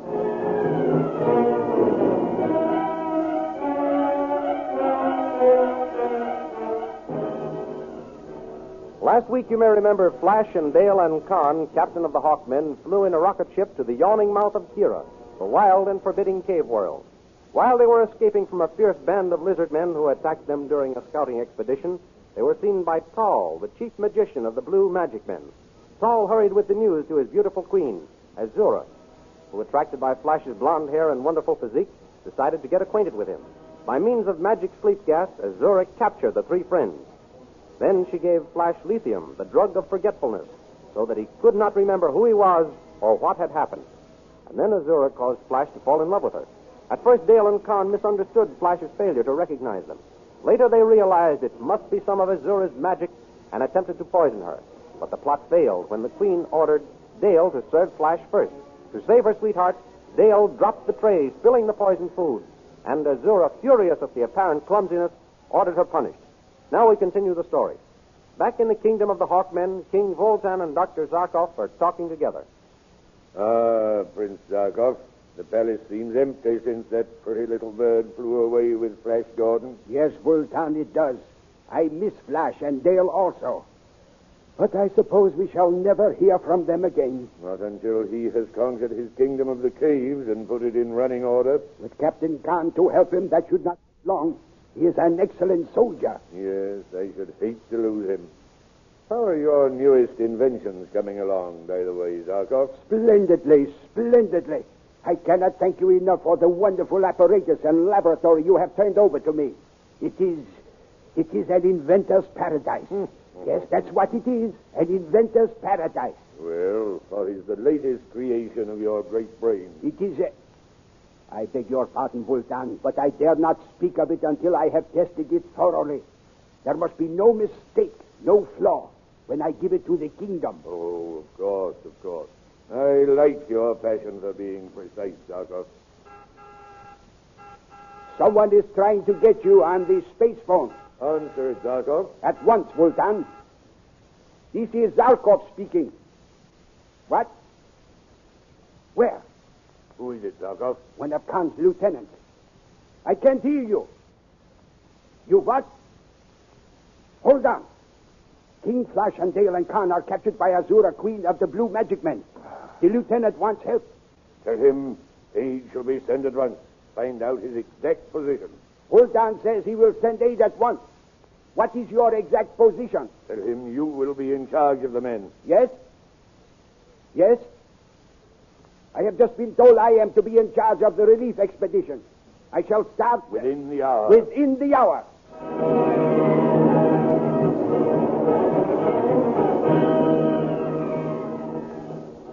In the kitchens of the palace of Azura, queen of the Blue Magic Men, we find Dale and Khan. Come on now, move along past that. Cheer up, Princess Dale. I can't be cheerful the way things are, Captain Khan. If only Azura hadn't asked me to serve the food to Flash first. Well, she did, so there's nothing to be done about it. It wasn't your fault, Princess. It was the fate of the gods. I'm glad you feel that way about it, Khan. We must figure out a way to foil her magical power. Stop your whispering. Stir that soup. At once, guard. Carry that over here. Come on now. I don't see how I can help you to spoil the Queen. She's had me chained to the stove as punishment. Now I can't even see Flash anymore. Yes, you can, Princess. How? The chain on your manacles will permit you to walk to the end of the galley stove there. From that point, you can look out the grilled window into the garden. No doubt Flash will sometimes walk by. With the Queen? Yes, I'm afraid Azura will be with him. She seems to have claimed him as her own personal property. Khan? Yes, Princess? You don't think that Flash has really fallen in love with her? By my sword, I swear King Flash is bewitched. He doesn't know where he is or what he's doing. I know he wasn't pretending when he failed to recognize me. What makes you so sure? His eyes had a dull and glassy look. Why, yes. I remember. I saw that, too. When he looked at me, it was as though he looked through me instead of at me. If only I could reach my men. If there are any left. I don't know what happened after Azura broke that gas bomb in our faces. Captain Khan? Yes? If you obey all the guards' orders, they may put you on parole or something. That may give you the freedom of the palace. An excellent idea. Excellent. Thank you, Princess. Thank you. I will be the most obedient slave in the kitchen and see if that will earn me some privileges. I will obey, too. Oh, Captain Khan, we must do something to save Flash from that wicked woman. Do not worry, Princess. We will find a way, somehow. Here, you. Carry that kettle over to the table. Certainly, guard. Let me take this one also. Huh?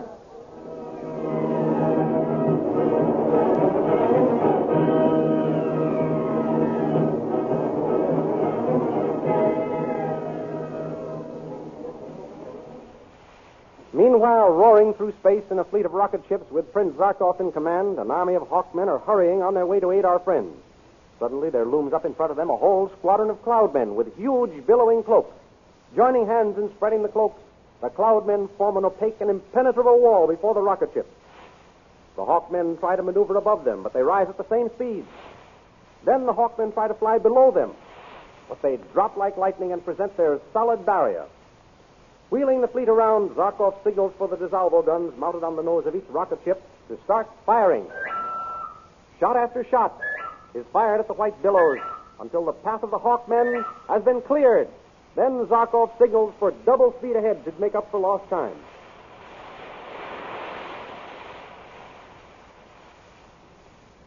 At the same time, in the palace of Azura, Flash is entertained by the Queen. That gold armor isn't worthy of you, my prince. I must see to it that my armor makes something more fitting. My beautiful Azura, is but a symbol of your service. Even if it were made of the most precious and rare metals to be obtained and studded with jewels, my loyalty to you and your cause could not be greater. You do love me, don't you, Flash? I know of no one in the past, present, or even the future for whom I have felt such a deep love, my gorgeous queen. No one, my handsome prince? No one. It is you and you alone I love. It is sweet, very sweet to hear you speak those words. As long as you do and mean them, I will reward you well. To be with you, to be allowed to serve and love you is all the reward I desire, my darling. I shall have to think of some special privilege for that pretty speech. Then let me kiss your hand. Here, my prince. Fair hand, so delicate, so shapely. Ah, how many men have lost their hearts and heads trying to gain you. Flatterer. I only speak from my own reactions, Azura. I know that I should be willing to risk everything to win you for myself. We shall see. We shall see. Flash, I must give some orders to the servants. Go out into the garden and wait for me. I will join you presently. Your slightest wish is a command, my beautiful one. Flash! Flash! Eh? Who's calling me? It's Dale. Dale Arden. Oh, there you are. I see you now. There in that grilled window. What are you doing there, girl? I'm a prisoner here, Flash. Ever since I dropped that tray of food. Oh, yes. I wondered where I'd seen you. You tripped, and Azura ordered you punished. He has had me chained to the galley stove. My chain just reaches to this window. Are you all right, Flash? Am I all right? Of course I am. Why shouldn't I be? Did you think Azura had punished me for something, too? No. I just wanted to know how you are. Well, that's very kind of you, girl. And since you have taken such an interest in my welfare, I'll take an interest in yours. How can you? You're too young and pretty to be made a prisoner in the kitchen. I'll ask Azura to free you. Oh, no, you mustn't. Mustn't? Who says so? I shall ask Azura at once. Oh, no, Flash. You mustn't.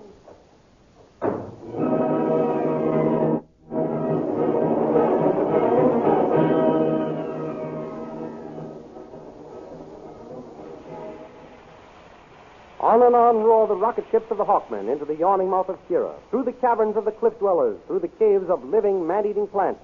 And finally they come into the enormous transparent cave where the handfuls of survivors from Khan's squadron are waiting. The fleet lands and Prince Zarkov is the first to get out. The lieutenant who called for aid on the space phone comes up to him. Well, what is the latest news, Lieutenant?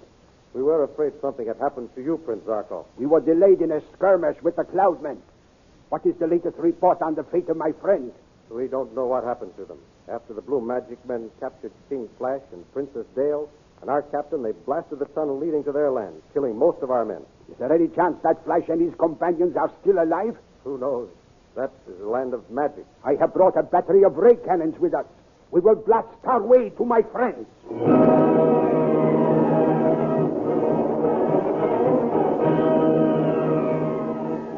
Unaware of their impending danger, Azura and Tal confer in the palace of the Blue Magic Men. You understand, Tal? Oh, perfectly, Your Majesty. There is nothing too good in my whole kingdom for my new prince. His every wish shall be obeyed, O Queen. his slightest whim fulfilled. I do not know what I shall do with his companions. They are a problem. I do not want them around, and yet I cannot execute them. If the lithium should wear off and Flash discovered what I had done... Azura, where are you? Flash. I told him I would only be a minute. The dear boy is so mad about me, he cannot bear to have me out of his sight. Azura! Open the door, Tall. At once, O Queen. Here I am, Flash. Azura, will you do... Oh, I beg your pardon. I didn't know you were still busy. Tall, come quickly. I am summoned, Your Majesty. Have I your permission? Yes, Tall. Go. Your Majesty. Well, Flash, were you lonely without me? Is that why you came calling for me? Azura, you're good and kind. This sounds like a man who has a favor to ask. I have, my queen. Ask it. It shall be granted. Thank you, Azura. I knew you were kind and good. She will be so grateful. She? Who? The girl who tripped while serving us food the other night. Dale. Was the favor you asked for her? Yes. She called to me from a window of the kitchens and told me she was chained to the galley stove. Well? I promised to ask you to free her, and you have. Wait. I thought the favor was for yourself, Flash, not one of my prisoners. Well, there's nothing I need for myself, Azura, and the girl is too young and too pretty to deserve such a fate. I thought you just and kind. Do not cause me to change my mind. You make it hard for me, Flash. I've never freed a prisoner in my life. Your Majesty. What does this unceremonious entrance mean, Tall? I did not send for you. I humbly crave your pardon, Your Majesty, but I have news of the most extreme urgency. Speak, then. Our land is being invaded by the Hawkmen. Hawkmen? We must go forth to war. The army must be called out. I will press the signal.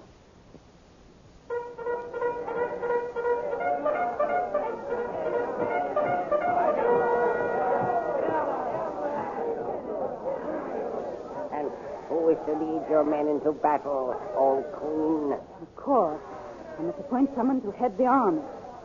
Will you lead our men into battle, Flash? Your Majesty. Serving as your commander-in-chief would be a pleasure, my queen. Her Majesty puts this stranger over me. Let her beware. What will happen when Flash leads Queen Azura's magic men against the gallant Hawkmen? Follow the adventures of Flash Gordon in next Sunday's Comic Weekly, the world's greatest collection of humor and adventure. You will find it with your Hearst Sunday newspaper. See for yourself in full-colored pictures Flash Gordon, Queen Azura, Powell, her chief magician, and all the other characters you have just heard. Then, of course, you'll want to see Skippy, the Katzenjammer Kids, Jungle Jim, Bringing Up Father, and the Little King. You will find them waiting for you in next Sunday's Comic Weekly, the only Comic Weekly. Be sure and get the big, full-colored Comic Weekly with your Hearst newspaper next Sunday. And don't forget to listen again next week at the same time to another chapter in the amazing interplanetary adventures of Flash Gordon.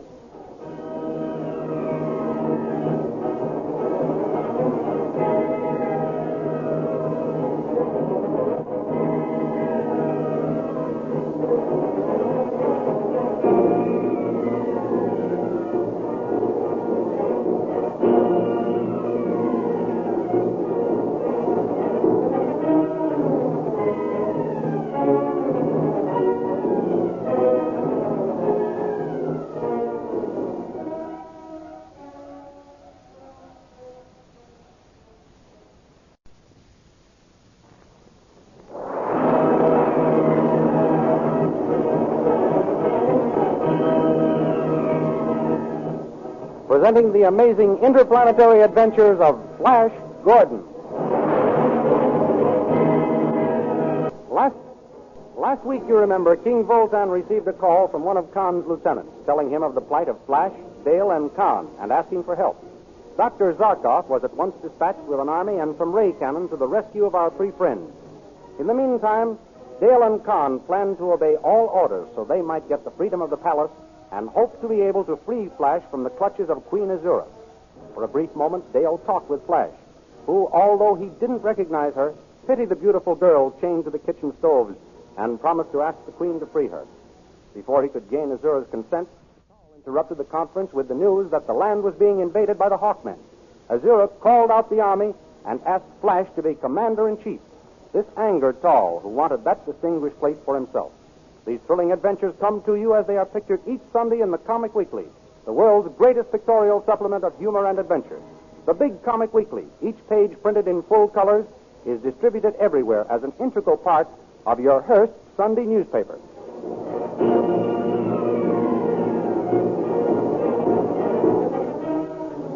Now we continue the story.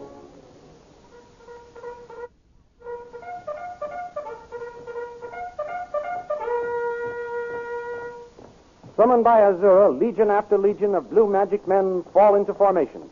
Flash prepares to assume his new duties as commander-in-chief. Azura, how large is your army? I do not know exactly. Then the first thing to be done is to review the regiment. I must know what strength of armed men I have at my disposal. Very well. Come under this balcony, Flash. From here you will have a good view of the parade ground. Azura, I wish to have your army... Our army, my prince. Our army pass in review. Will you give the order, please? When I asked you to become commander-in-chief, I gave you full command of the armed forces. Thank you. Tall, Sire, send word for formation past this balcony. as you command, sire. Serving as your commander-in-chief is a pleasure, Azura, but it is also a great responsibility. Not too great for you, my noble prince. I shall do all in my power to prove worthy of your faith.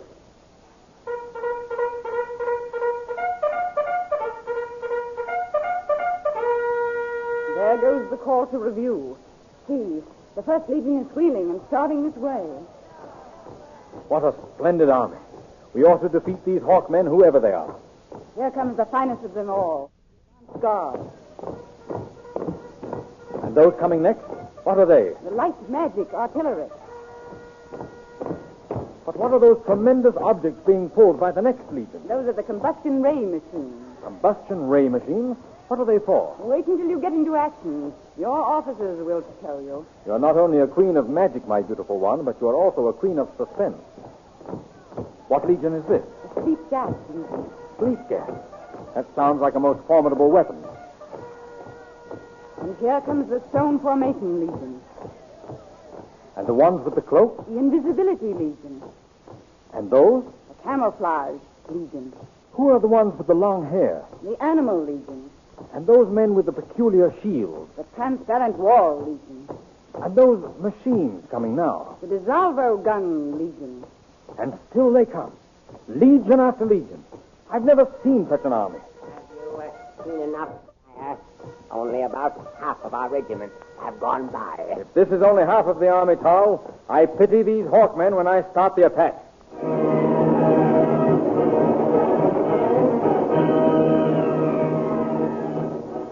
While Flash is looking over his army, Prince Zarkov is in conference with Mar, one of the Hawkmen's officers. We must find out if Flash and Dale and Khan are still alive before we make any rash attacks, Mar. You are quite right, Commander Zarkov. Turn on your spacograph and let us see what we can see. Look, Commander. There's a large rock. It must be the rock which is blocking the entrance of the cave, through which Flash, Dale, and Captain Khan disappeared. We cannot see beyond it. There is only one thing to be done. Blast it out of our way. Shall I order the battery of ray cannon into position? At once. Swing the battery of ray cannon into position. Aim for the rock. I hope we are not too late to save them. Oh, I hope not, too. Captain Khan is too good an officer and friend to lose. Ready with the range? They have found the range, Commander. You may fire. Fire!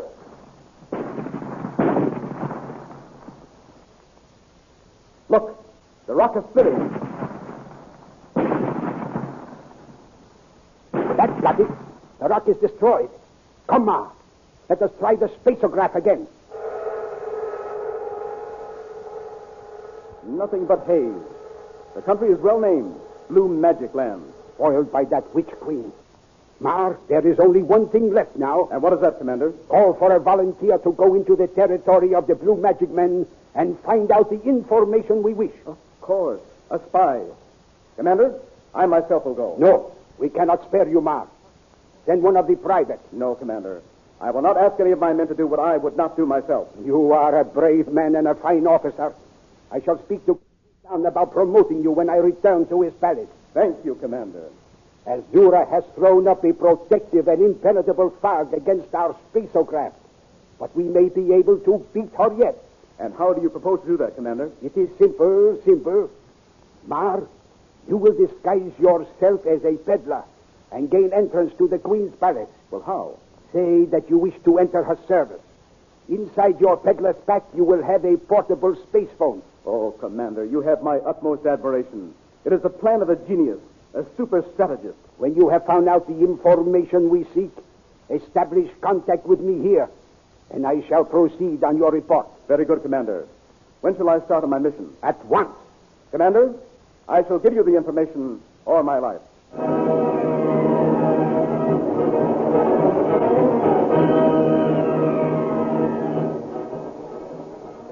Next day, Tal is called to the gates of Azura's palace to question a peddler who has asked admittance.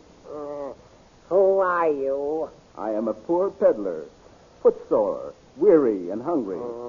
I seek shelter, oh noble sire. I am Tal, Chief Magician to Her Majesty, Queen Azura. I bow before you, great Tal. Oh, mighty wizard, let me enter the service of the Queen.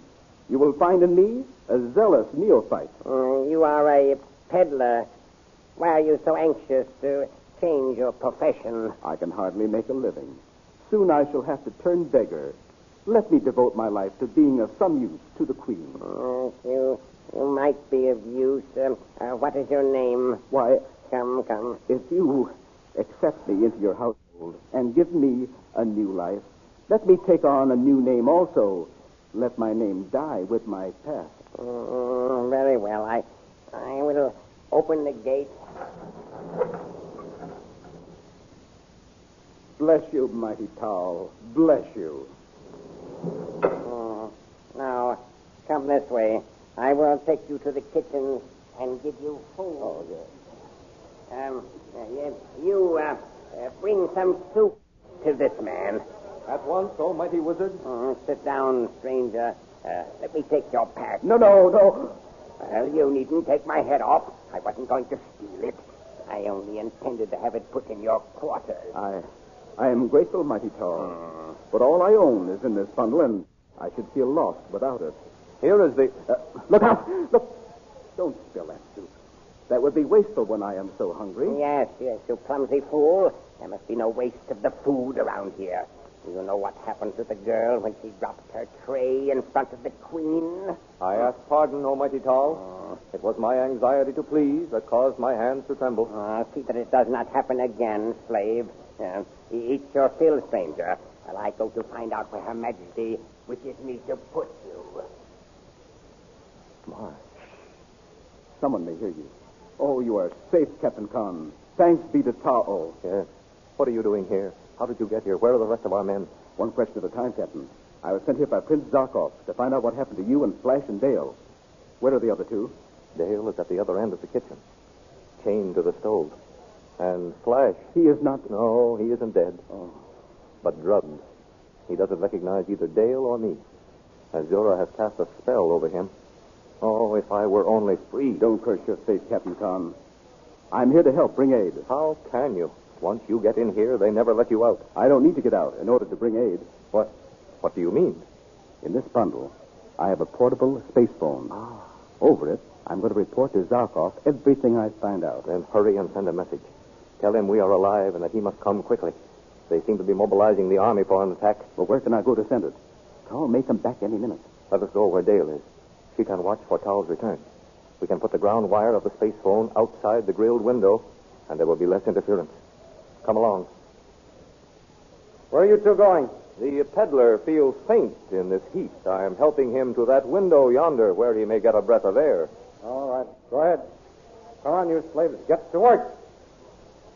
Oh, that was a close call, Captain. Yes. We must work fast. Dale. Yes, Tom? What is it? Oh. This is Captain Mars. He has been sent by Prince Zarkov to find out about us. Oh, Captain Mars, I'm so glad you've come. Are you going to get us out of here? I hope so, Princess. But first I must report to Zarkov by space phone. Dale, go over there as far as your chain will let you. Watch for Tal or the guard. I will watch from here while Mars sets up his machine. At once. The coast is clear. Hurry. Captain Marr calling Prince Zarkov. Captain Marr calling Prince Zarkov. Captain Marr calling Prince Zarkov. Captain Marr calling Prince Zarkov. At the same time, Prince Zarkov, in the far-off kingdom of the Hawkmen, is trying to establish a space phone connection. Zarkov calling Captain Marr. Zarkov calling Captain Marr. No answer, Prince Zarkov. No answer. He should have arrived, and we should have received a report by now. The blue magic men are marching to attack us, Prince Zarkov. Sentry has just sighted them. Bring me my distance glasses. Here, Prince Zarkov. Ah, I see them. And there's Flash, on horseback. They must have tied him on and are using him to bait us into attacking them. Very well, we shall call their bluff. Colonel, order the first company of Lancers to charge.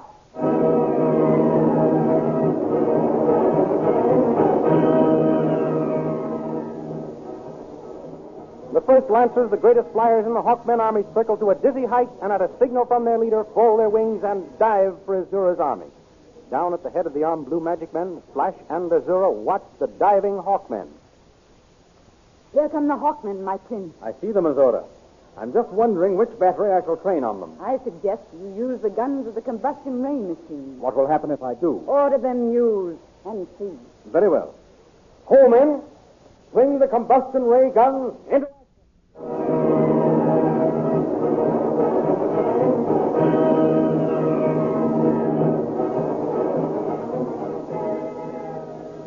What is the secret of the great combustion ray machine? Will the gallant Hawkmen under Professor Zarkov be able to overcome it and rescue Flash Gordon and Dale Arden? In next Sunday's Comic Weekly, which is a part of your Hearst Sunday newspaper, you will find a full-colored picture of the combustion ray machine. Also a thrilling action picture of the Hawkmen in battle formation. See if you can guess how the combustion ray machine works and what will happen to the Hawkmen. And besides Flash Gordon, you'll find all your old friends waiting to entertain you in the Comic Weekly. Full-color pictures of the merriest funny men and bravest adventurers ever assembled in all picture magazines. Think of it, bringing up Father, the Little King, Polly and her pals, the Katzenjammer Kids, Jungle Jim, Toots and Casper, Barney Google, good old Skippy, Mickey Mouse, and many, many others. Yes, they'll all be there with new pranks and more thrilling adventures to entertain you. For the Comic Weekly is the world's biggest and best pictorial supplement of fun and adventure. So once more we suggest you get the big Comic Weekly with your Hearst newspaper next Sunday. Study the Flash Gordon pictures and see if you can guess what will happen when Professor Zarkov and his gallant Hawkmen come face to face with the combustion ray machine. Be sure to listen for the answer next week at this time, when we will present another chapter in the amazing interplanetary adventures of Flash Gordon.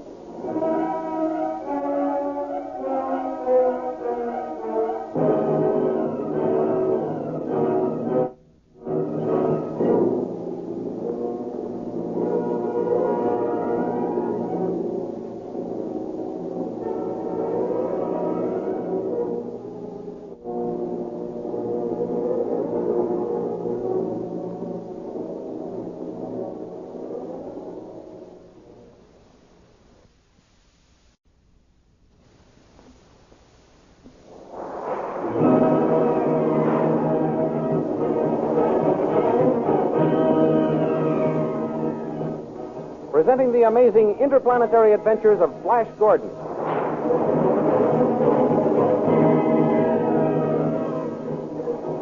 Last week, you remember, Flash Gordon reviewed the legions of the Blue Magic Men under his command, and Prince Zarkov blasted the rock which sealed the entrance to the Blue Magic Land and discovered that his spacograph was of no use in learning what happened to Flash and Dale and Khan. He sent a spy named Mar, equipped with a portable space phone, to obtain the information. Mar gained entrance to the palace of Queen Azura and contacted Khan and Dale, and they informed him of Flash's peculiar behavior.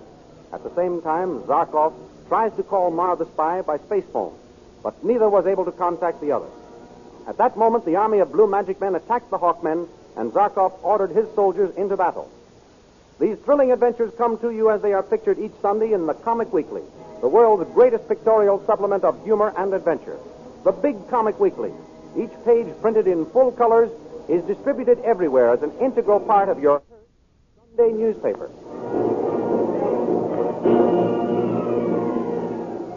And now we continue the story. Flash and Queen Azura watch the Hawkmen as they dive toward the army of the Blue Magic Men. Here come the Hawkmen, my prince. I see them, Azura.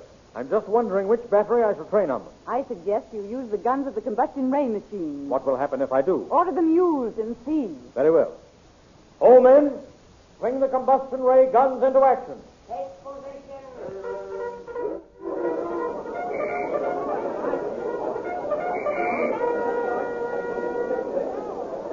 Ray guns are ready. Fire. Ready? Then fire.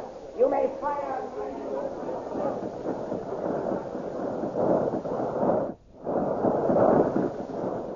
Now you see, my prince, what the combustion ray machines do. They cough out flaming death. Yes, those fluttering Hawkmen can't survive such devastating heat.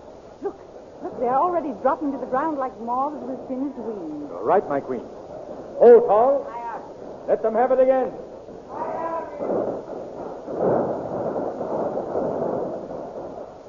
Enemy are dropping like flies, sire, under your attack. Good work, my prince. Those men creatures will be easily subdued when we can bring them down to earth, Azura. Be careful you don't kill them all, Flash. Remember, I'm always able to use a few more slaves. My beautiful Azura, I shall conquer these gnat-like intruders and turn them over to you to do with as you will. How brave and strong you are, my prince. I'm not doing this as proof of my strength or my bravery, Azura. I'm doing it as proof of my devotion. Ah, you do love me, then. If you do not already realize that, my gorgeous queen, you will when this battle is ended. You will see. Death for the invaders! Fire again. Fire again.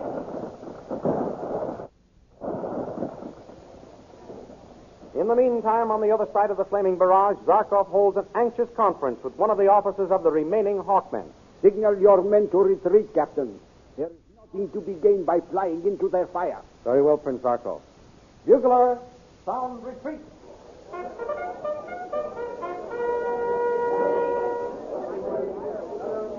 What are we to do now, Prince Zarkov? I do not know yet. What can have happened to Flash? We tried to rescue him, and he seems to give the orders that mow our men down. Yes, I could swear I saw him raise his arm and give the signal that brought this sea of flame pouring on us, Prince Zarkov. Can he be... Oh, no. Can he be what, Your Highness? I dare not even whisper the thought, Captain. I must know. I must be sure before I breathe a word of my suspicion. If I may suggest, Your Highness, something must be done about our own safety. These flames are sweeping this way. Soon they'll engulf all of us. The flames? Oh, yes. Lead the men into that tunnel yonder. That tunnel. But, Prince Zarkov, there's no way in which to throw up a barricade to close out the flames. Leave that to me. Order those turbine thermostats roll just inside the tunnel entrance. But they will not completely close, Your Highness. Oh, if we only had some stone. What? Stones to let them become heated and roast us all? Do as I say.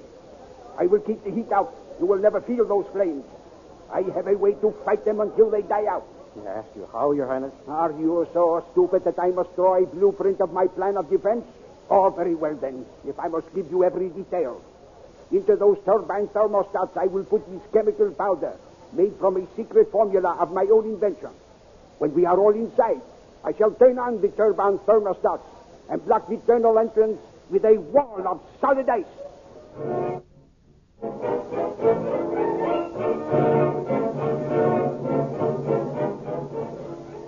While the battle rages, let us go back to the palace of Azura. There we find Dale and Khan and the spy, Mar. Try him again, Mar. Calling Prince Zarkov. Captain Mar, calling Prince Zarkov. Tom, Mark, look out. The guard. Disconnect, Mar. Here comes the guard. What shall we do? Throw yourself across the spacephone so your cloak hides it. That's it. Play up to whatever I say. What's going on here? The traveler felt faint. I brought him over to this grilled window for some air. It isn't everyone who can stand this intense heat, guard. They all can't be as strong as we are. Please. But I thought I heard an odd sound and a voice calling out. You did. Tom. What was the meaning of it? In this man's country, they worship a different god from yours or mine. Well? In his hour of distress, the traveler was summoning the highest aid he could call upon. Oh, of course. Who doesn't?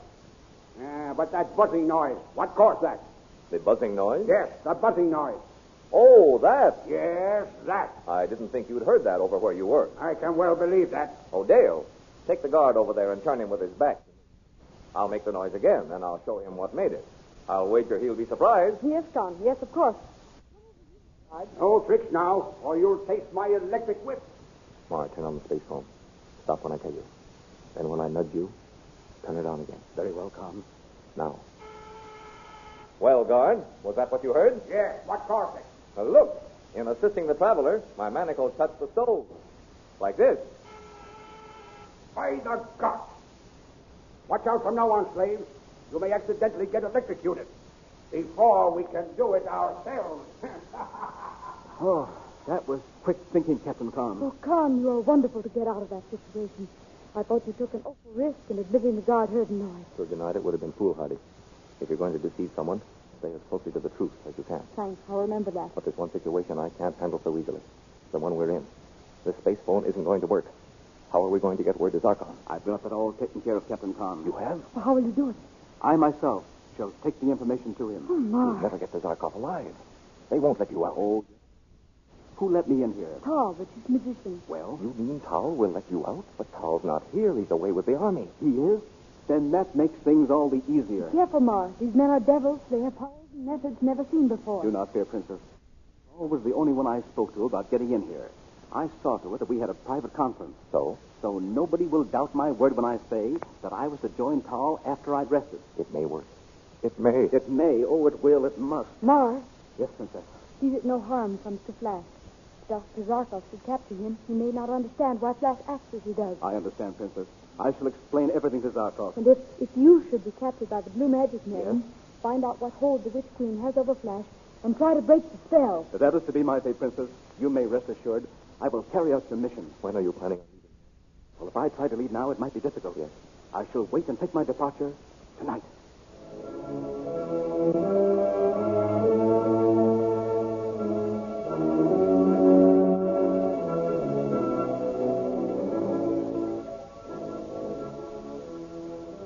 Leaving our friends for the moment, let us return to the tunnel where Prince Zarkov and his Hawkmen have withdrawn to escape the terrific heat of the combustion ray machine.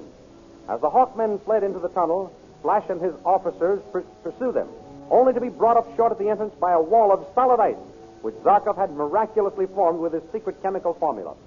While Flash and his companions reconnoiter outside the entrance to the tunnel, Tal and Azura remain behind the lines.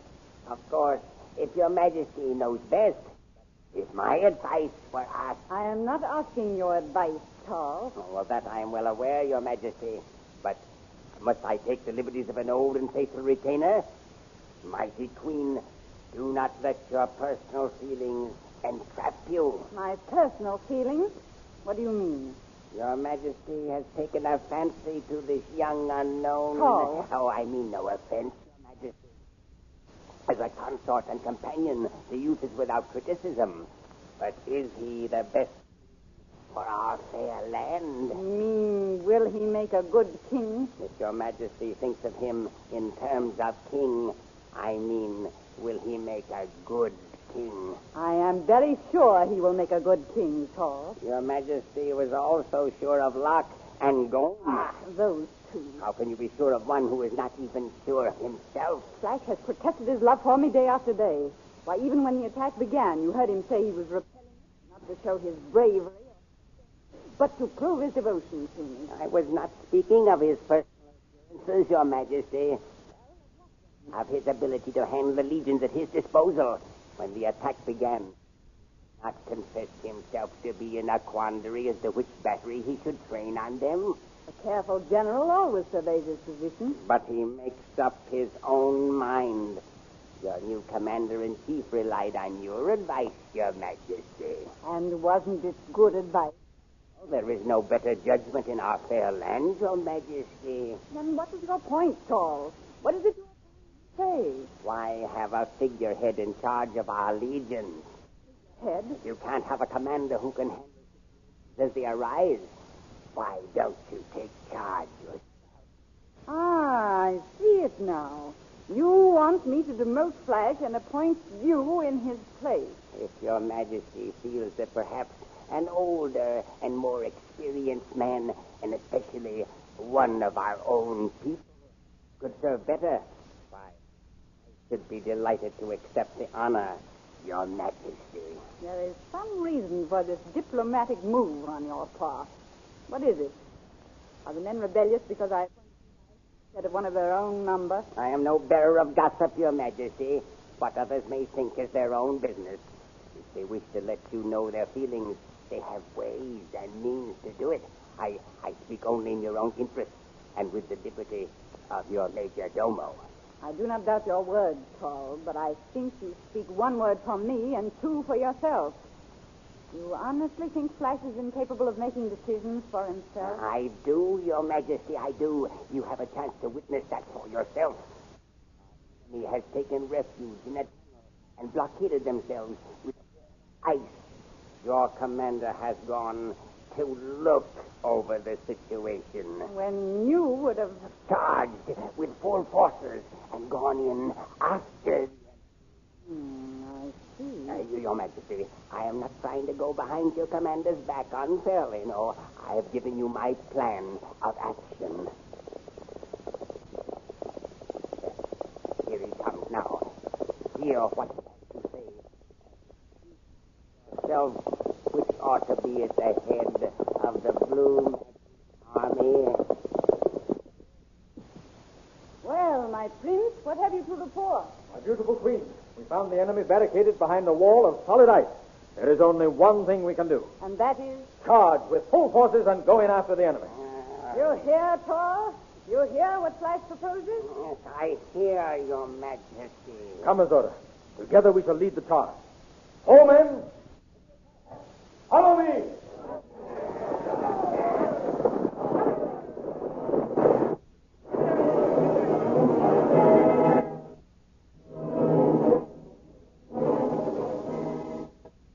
See these amazing characters in full-color pictures next Sunday in the Comic Weekly, which is an integral part of your Hearth Sunday newspaper.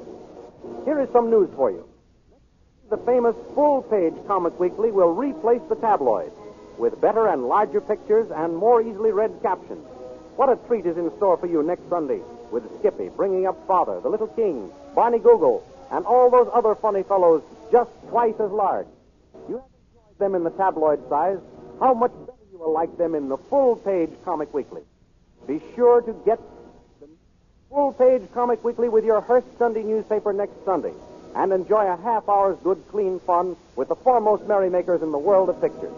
And don't forget our date next week at this same time for another in the amazing interplanetary adventures of Flash Gordon.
Presenting the amazing interplanetary adventures of Flash Gordon.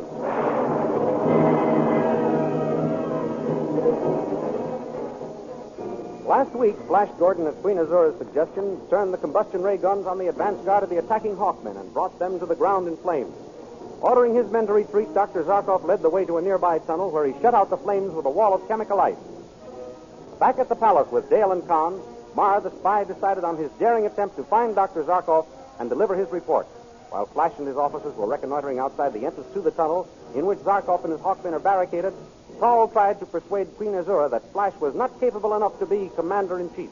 At that moment, Flash rode up, and Saul urged Azura to listen to what he proposed and then choose which man was better qualified to head the army.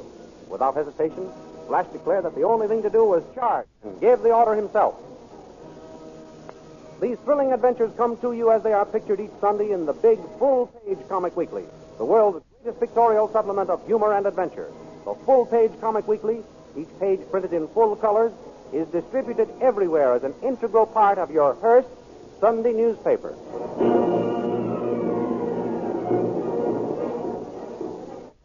We now continue the story.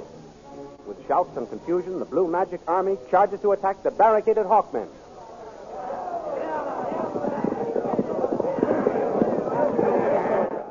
Suddenly, Tall, furious at being displaced as general by Flash, draws a bead on his back and pulls the trigger.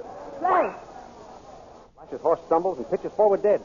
Flash is hurled to the ground. Halt! Stop charging! Azura gives the order to stop the charge and makes her way to Flash's side. Flash, my prince, are you hurt?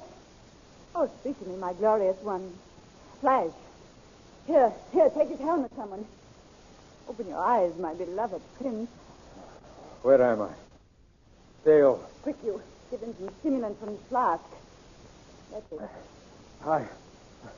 Azura. My beautiful one. What happened? Oh, you're all right. But no thanks to Tarl here. Your Majesty. What? You shot at Flash's back. Oh, no. I saw you. It's lucky your hand wasn't steady. But from making an attempt on Flash's life, you shall die. By my sword. No, Your Majesty. I beg of you. Wait, don't kill him, Azura. He deserves to die. His was an act of greatest treachery. No, it was an accident. I swear it, Queen Azura. It was an accident. Let him go, Azura. I'll take his word for it. It's growing dark and we can't afford a moment's delay. Very well. Tall, get behind the lines and thank your prince's generosity that you live. Thank you, sire. Thank you, gracious queen. And now for a fresh mount. My horse is dead. Take my horse, Flag. Very well. Wait. It's growing darker with each second. It will be better to camp here for the night and attack at daylight. But the Hawkmen may escape during the night, Azura. Not if we keep the combustion ray guns trained on them. True, Azura. Ho, men! Lay siege to the tunnel with the combustion ray guns. Start the barrage of combustion rays as soon as the range can be found. And tomorrow morning, my queen. But come, I will tell you of my plan. I hope they aren't all military ones, my prince.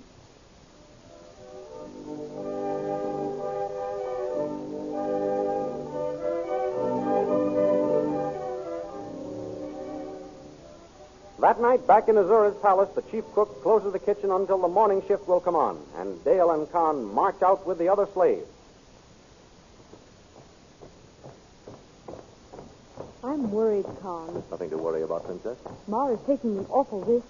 He'll never be able to find his way through the enemy lines to Dr. Zarkov. Leave it to Mar. He was clever enough to get himself into the palace. He'll get back to Zarkov somehow. Halt! Slaves, to your quarters. Khan, Yes? do you really think Mar will get to Zarkov in time to warn him? Of course. I heard one of the guards say their army had the Hawkmen bottled up in a tunnel someplace. If that is so, Princess, Zarkov can't be very far from here. It ought to be easy for Mar to see the lights of the campfires and so make his way straight to the lines. Oh, I hope he's there in time. So do I. Zarkov may not know why Flash is at the head of the Blue Magic. He may think he's a traitor and shoot him down on sight. True, Princess, but on the other hand, Flash, not recognizing Zarkov as his friend, may kill him. Oh, no, Khan. Ma must get through those lines. If he doesn't, something terrible would happen. I know it. Don't worry, Princess. I know Mar to be a fine officer and a brave soldier. He'll get word with the Zarkov, or die in the attempt. Oh, don't say that, Tom. It makes you grow cold all over. I'm sorry, Princess. I only wish to convey to you how hard Mar will try to carry out his mission. If Ma gets to Zarkov and tells him about Flash, the great scientist may be able to get him out of the wicked queen's power. Hoping, Princess. I'm only a rough soldier. I know nothing of drugs and chemicals. We need Zarkov, and I'm sure he could help us. Tom, Yes? it's odd how long the effect of that drug has lasted on Flash. I think so. Yes, I do. At first I thought it might be put in his food, but I watched every morsel of that prepared. It's taken from the same pans and kettles as Azura's, and nothing happens to it in the kitchen. Perhaps Azura gives it to him. Most likely. Well, she has a splendid opportunity to renew the drug now, out on the field of battle. If she needs to renew it. Why, what do you mean, Princess? Tom, sometimes I wonder if Flash is under the spell of the Queen's magic drug, or under the spell of the Queen herself. She is a beautiful and attractive woman. You mean that Flash is pretending he doesn't know us? That his mind is perfectly clear? Yes. Oh, no, Princess. Flash Gordon is not capable of such deceit. I hope you're right, Tom. I've tried and tried to believe my thoughts were just my own imagination. The Flash really and truly was under some strange drug. But the effect has been so lasting, I'm beginning to doubt he's in love with me. You must never think that, Princess. I don't blame you for having such thoughts. This whole thing must be terribly hard on you. You've been brave and loyal so far. You must not weaken now. Promise me you won't weaken, Princess. Thank you for your encouragement, Con. I have been foolish to doubt Flash. I won't doubt any more, I promise. Good. Look, here comes Mara. He must be ready to start. I've come to say goodbye, friends. You're leaving now? Yes, for the servants' gate. Will you see that the coast is clear while I slip out? Certainly. Then let us hurry. A soldier just come in from the battlefront. He says the Blue Magic Army has besieged the Hawkmen in the tunnel, 10 miles from here. What did I tell you, Con? That guard was right. They have Dr. Zarkov bottled up. The Queen's army is encamped for the night and will attack in the daylight. I must get through and warn Zarkov. Don't forget to explain to them about Flash. No, I won't, Princess. Here comes the guard. Get back into the shadows, Mara. Who's there? We're getting a breath of air before going to our quarters. Very well. Don't delay too long. All right, Mara. You can come out. Thank goodness you were with me. Well, from here on, I'm on my own. Goodbye, Princess. Goodbye, Ma, and good luck. Thank you. Success to you, Comrade Mara. Now, be of good cheer, both of you. Zarkov shall soon be here. Goodbye. Good luck.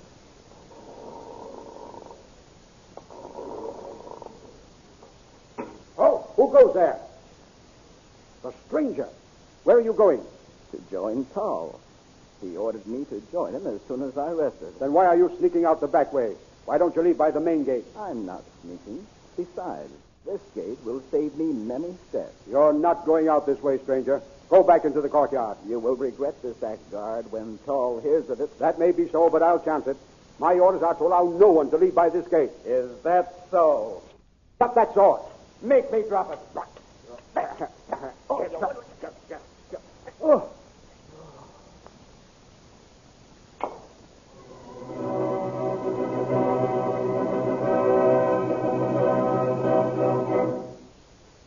Just as the dawn breaks in the east, the Blue Magic Army rouses from its camp and prepares to attack the Hawkmen.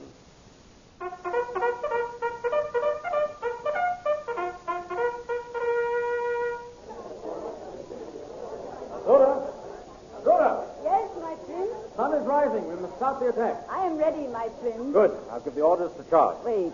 Let us drink a toast before we enter battle. Here, my prince, to victory. To victory and you. Prettily said, my prince. And now, let us charge the enemy and capture them. My impetuous hero. You would think you were out hunting. Flash, you are attacking a fierce and warlike army, the dreaded Hawkmen. I've never heard of them. They mean nothing to me. You are sure of that? Certainly. Why do you ask? I wondered. That devil Tal. He's been saying things against me. He's told you that because I'm a stranger in your land, I'm not to be trusted. Well, he has intimated that, I admit. He's a jealous fool. I know he's angry because you appointed me instead of him, but I didn't think you'd lose faith in me, Azura. Lose faith in you? I see it now. You had me delay until morning so that you might decide whether to trust me to lead the charge. And even now you can't make up your mind. Very well. I'll make it easier for you. What are you going to do? Azura, I hand you my sword and my resignation as Commander-in-Chief of your army. There. Flash, wait. Well? Oh, my impulsive prince, you misunderstand. It wasn't because I have lost faith in you that I asked that question. Another reason prompted me. But never mind that. To show you my faith in you is not shaken, here is your sword again. You are still my commander-in-chief. Azura, you humble me. I deeply appreciate your confidence. Forgive my action of a moment ago. I accept my command again. And I'll fight twice as hard in your behalf. I am sure you will, Flash. And now, my queen, to prove my words with action. I'll give those orders to charge. Wait. I have something for you. What? Slave, bring it here. What is that? A torpedo. When you get close enough to the Hawkmen, throw it into their midst. But I thought you didn't want to kill them. The torpedo does not kill, but when it explodes, its fumes will turn the Hawkmen into icy statues. Wonderful. Ah, my beautiful queen, how can anyone hope to fight against you? I go to conquer in your name. Home in to the attack. Follow me.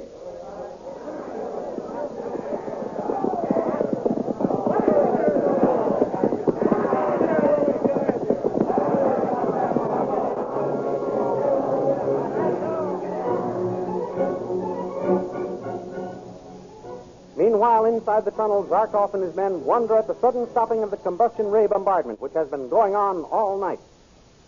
The bombardment has stopped. That is very strange.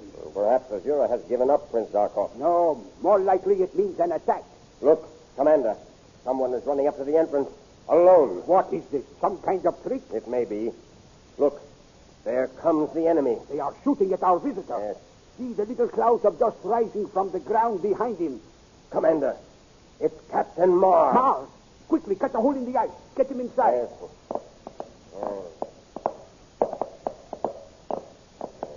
Hurry, men, hurry. He will be killed if you do not get him inside. Ah, that's it. The hole is big enough to talk through now. Marr! Zarkov, the enemy. Hurry, men. Get that ice broken through. What have you to report, Marr? Zarkov, the enemy are right behind me. I had hoped to get into here in time to warn you.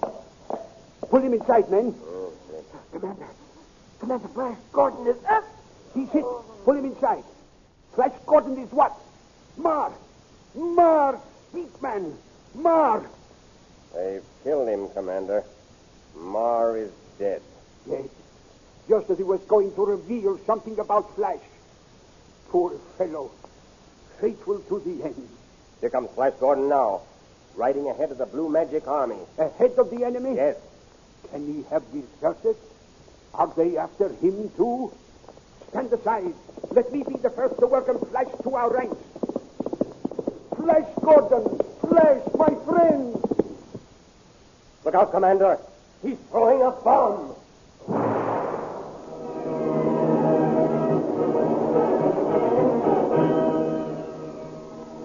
What will happen to Dr. Zarkov and the gallant Hawkmen when the freezing fumes of the bomb turn them into living icicles? Follow these thrilling adventures in full-color action pictures next Sunday in the Comic Weekly, which is an integral part of your Hearst Sunday newspaper. The Comic Weekly, as you know, is now printed in full-page size, not tabloid. No change in the features, but bigger and better pictures and more easily read captions. All your favorites will be there. Bringing up Father, Skippy, Toots and Casper, the Little King, Barney Google, the Katzenjammer Kids, and many, many others. What a treat is in store for you next Sunday in the big, full-page, full-color Comic Weekly. So be sure you get the Comic Weekly next Sunday with your Hearst Sunday newspaper and enjoy a half hour's good, clean fun with the foremost merrymakers in the world of pictures. And don't forget to tune in next week at the same time and learn what happened to Dr. Zarkov and the gallant Hawkmen in the next chapter of the amazing interplanetary adventures of Flash Gordon.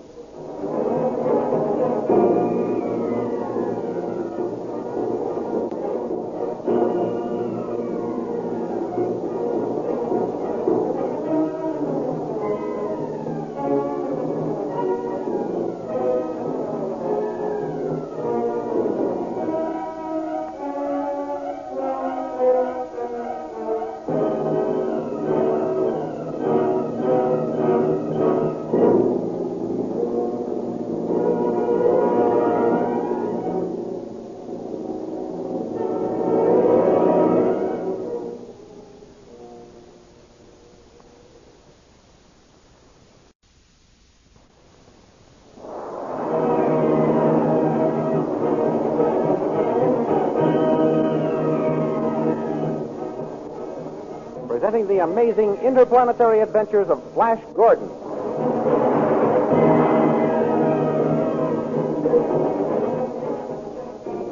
Last week, Flash Gordon narrowly escaped death when Tall, the jealous general, fired at his back and caused him to be thrown from his horse.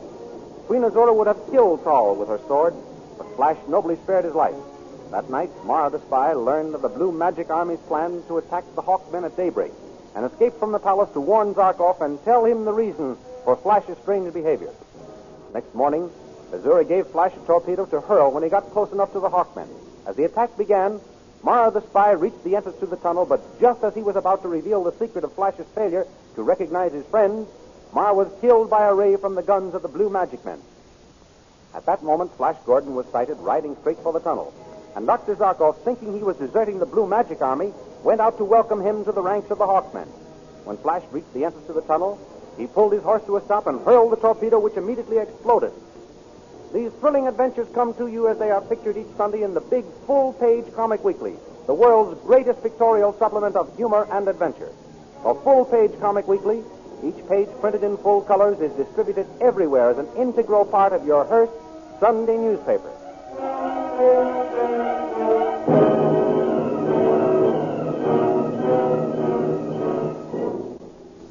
And now we continue the story. With shouts and tumult, the army of blue magic men with Queen Azura at their head reached the tunnel entrance.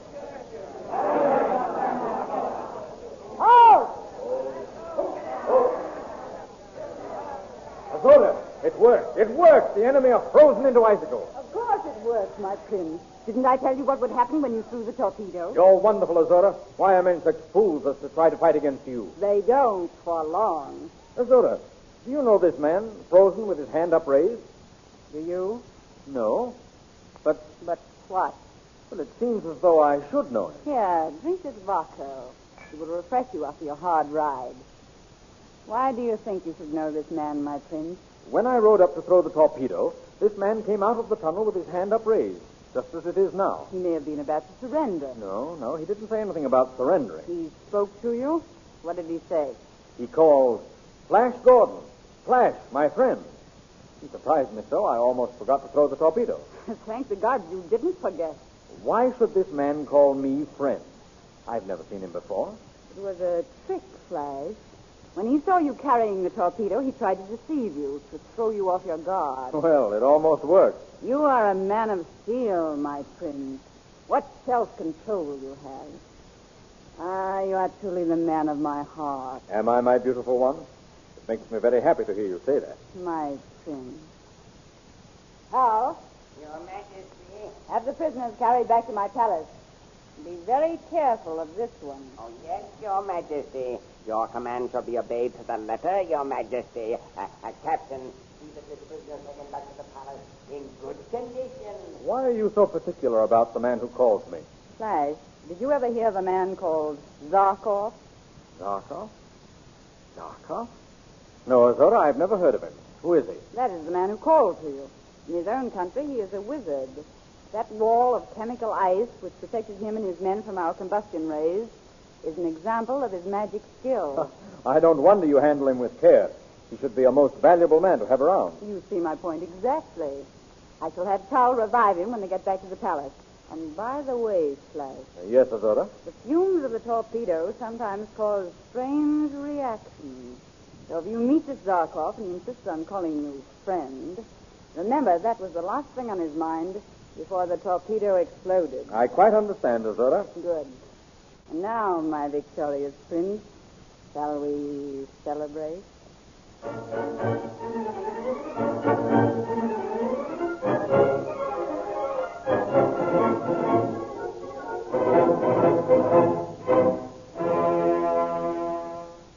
Back in the palace, Tal carried out the Witch Queen's order.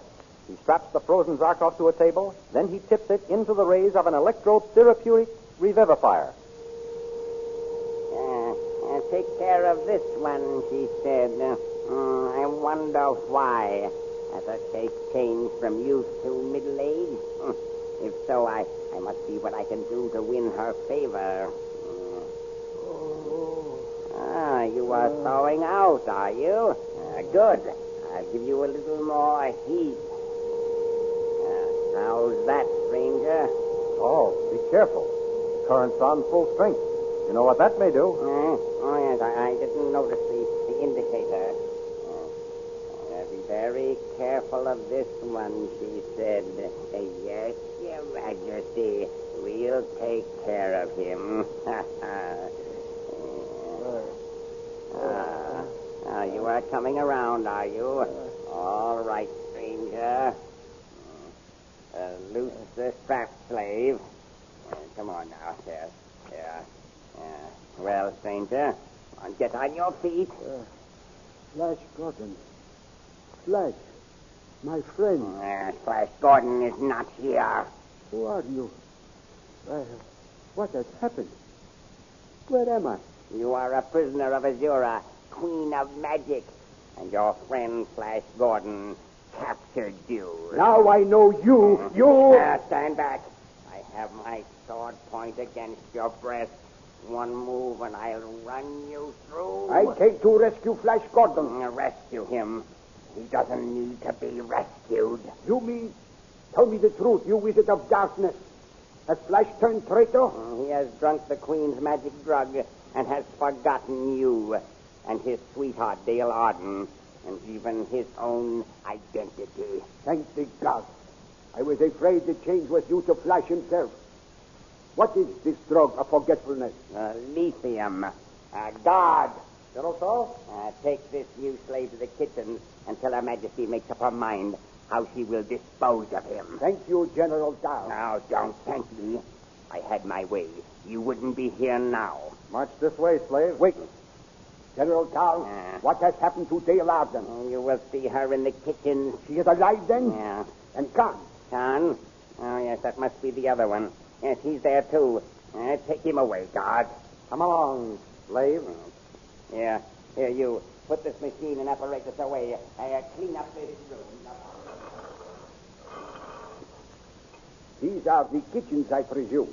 Yes, but see that you don't presume too much around here. Oh, a joke. Not bad. Stop laughing. It will be no joke if you start any trouble, and we have to electrocute you. Quite so, quite so. Why is that animal carcass placed between those machines? Those machines are two electrodes. The flaming rays are roasting the carcass. Very interesting, very interesting. Electrodes, eh? A much quicker process than roasting in an oven. Dr. Zarkov! Dr. Zarkov! Dale Arden! Stay here, slave, while I get a set of manacles for you. Oh, Lieutenant, what's this doing? You're safe. Ma reached you in time, and he got there safely. Yes, Ma reached me safely, Dale. But just as we were pulling him into the tunnel... He was killed? Yes. Oh. He was hit by a ray from the Queen's soldier. Poor Ma. Then he didn't tell you about Flash? No. He was killed just as he was about to. Oh, Dr. Zarkov, I've been so lonely. Oh, yes. Flash has turned against me. He's completely forgotten me. No. Yes. He's in love with that wicked Queen of Magic. No, Dale. Flash has been drugged. He has lost his memory. Drugged? Yes. That's just what Khan and I thought might have happened. How did you find out? A general named Tao told me. Tao? That's the Queen's right-hand man, her chief magician. He ought to know. Oh. Dr. Zarkov, we must save Flash. Yes, Dale, we must save Flash. And ourselves, too. Oh, I'm so glad you've come. Khan and I both wish you were here to help us. You know so much about science and electricity. Where is Khan? Tao said I would see him here. Well, in getting away from the palace, Ma went out the servants' gate. Khan and I went with him to see that the coast was clear. Yes, and go on. We saw him slip out safely. And the next thing we knew, the guard came after us to our quarters and blamed us for his escape. How could they have linked you with Ma? Oh, they had seen us talking together. Oh. And one of the inner guards had challenged us near the gate just before Ma slipped out. I see. But what has happened to Khan? They separated us. Khan is in a cell somewhere. They bring him in here to do his work and take him away again. I shall be glad to see him. Here's that fellow Tao. Now, what is going on here? Get to work, slave. What is the hurry, Tao? We have got lots of time for work. Come, no back talk. You'll taste the electric whip. Oh, God! See that this new prisoner learns our magic discipline. Yes, General Saul. Yes, and you. Yes, General Saul. Prepare some little cakes and fill these 2 flagons with Vaco. Her Majesty and Flash wish refreshment. At once, General Saul. Her Majesty is very particular about these solid gold flagons.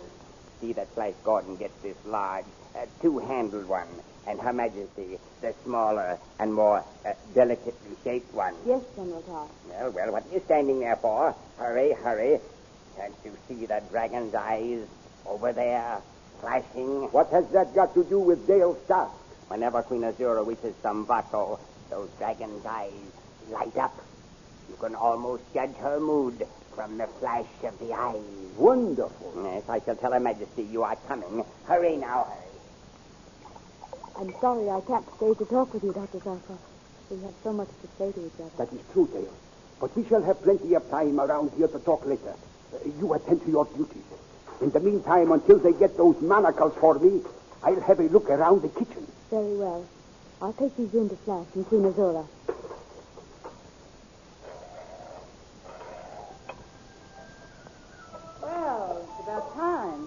you girl. You think you had to make the vodka instead of just pour it. I'm sorry to be so long, Your Majesty. Come, Miss Order. This is a night of celebration and gladness. Let's not spoil it. As you say, my prince. Here, drink this vodka. Have one of these little cakes. I'm sure you'll like them. Thanks. I'll have one of the cakes. Nothing to drink with them? Well, I'll take a sip of the vodka to keep you company. My throat is parched. Give me that flagon, girl. You had a hard day of it, Azura. That tasted good. You're sure you don't care for any more, my prince? No more for me, thanks. Take the flagons and cakes away, girl. Yes, Your Majesty. Dale, Yes, Dr. Zarkov. I have it. I have the plan to save us all. You have? Oh, what is it, Dr. Zarkov? Set your tray down. There. Now, Dr. Zarkov, what is your plan? While you were gone, the guard slashed me with his electric whip. I have just thought of the way to repay him.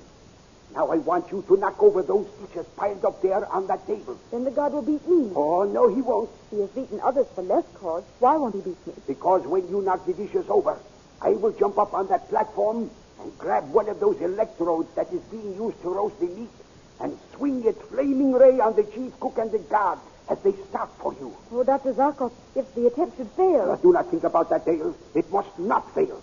Do as I tell you. Everyone's back is turned just now. Hurry. Very well. Here goes. Dr. Zarkov, save me! Stand back from that girl, or I will burn you both to a crisp.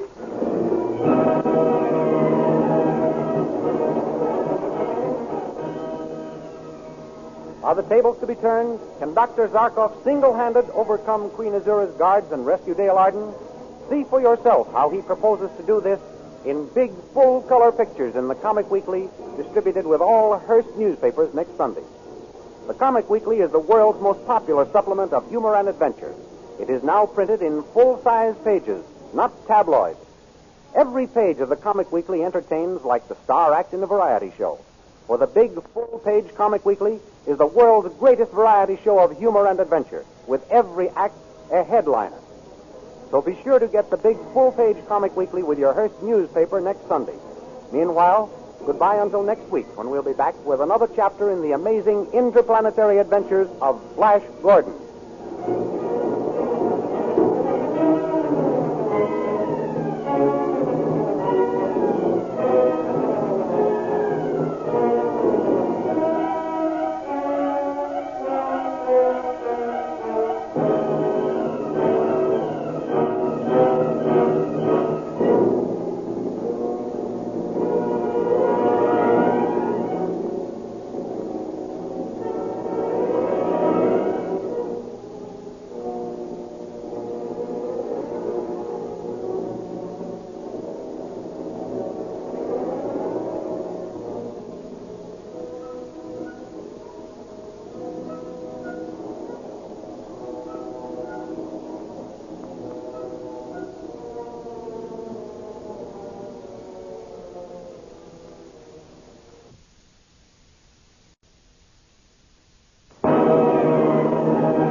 Presenting the amazing interplanetary adventures of Flash Gordon.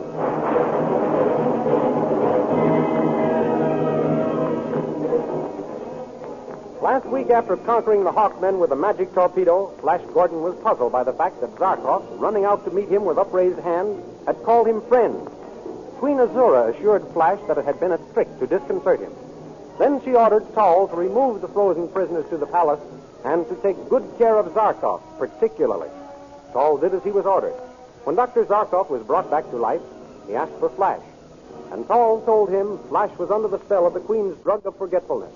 Then Dr. Zarkov was taken to the kitchen, where he was reunited with Dale Arden, whom he comforted by his promise to use his scientific powers to aid them all. Stung by the lashes of the electric whip, Zarkov saw an opportunity for revenge and escape. The Queen's cooks were roasting the meat between two flaming electrodes. So Zarkov, getting Dale to attract their attention, jumped on a platform and turned the flaming rays of an electrode on the cooks and guards and ordered them to stand back. These thrilling adventures come to you as they are pictured each Sunday in the big, full-page Comic Weekly, the world's greatest pictorial supplement of humor and adventure. The big, full-page Comic Weekly, each page printed in full colors, is distributed everywhere as an integral part of your Hearst Sunday newspaper.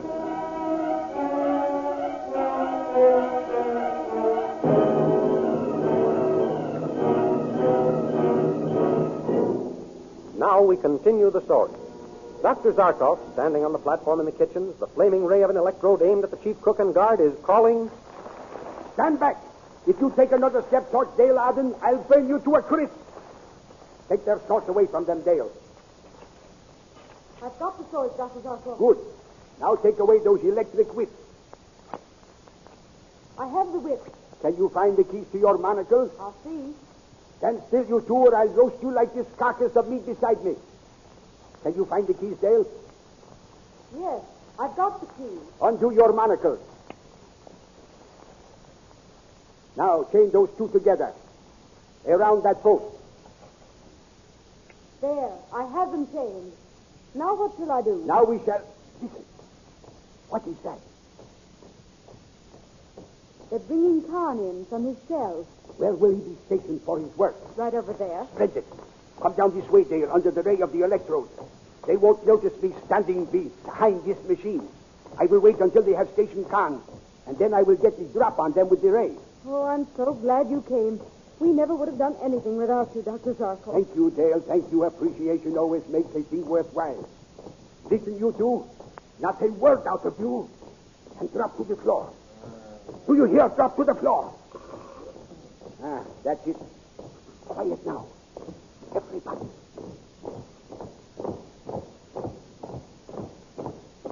Oh. Prisoner, step over here. You'll be chained to your station as usual. Now, prisoner, stir that soup. Stand back from him, you dogs. Prince Zarkov. I am glad to see you, Captain Khan. Not as glad as I am to see you. Stand back there, you men. I have this electrode trained on you. One move out of you other than I direct, and I will fix you so the Queen herself would not know you from this carcass here. Oh, isn't this wonderful, Khan? Indeed it is, Princess. One of you men release Captain Khan. At once. Do you hear at once, or I'll turn this ray up. That's got him, Prince Zarkov. Just wait until these manacles get off. Oh. There. Now. Oh, but it feels good to have those things off. Now, what can I do, Prince Zarkov? Chain those guards up like the others. The others? Oh, I didn't see them lying over there. How did you capture them? The same way he did these. And then Dale chained them, just like you are going to chain those lads there. Good work, Princess. You're a brave girl. Here, you. Hold still. There. All right. You're next. Come on, put your hands behind your back. I'm sure you do a good job, Khan. After what these boys have done to me, that warning is hardly necessary, Princess. All right, you. You're next. Well, I don't know. Here, hold still. Hold still, I said. What is the trouble, Captain Khan? Won't he mind you? Just step back from him a little.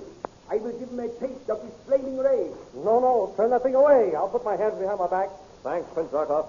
But I think one good poke in his jaw from me, and he'd have behaved. That's what you'll get if you give me any trouble, you over there. That is right. Do not let them try anything with you. All right. Now I'll take you. Oh, you've decided to use your head and put your hands behind your back, eh? That's good.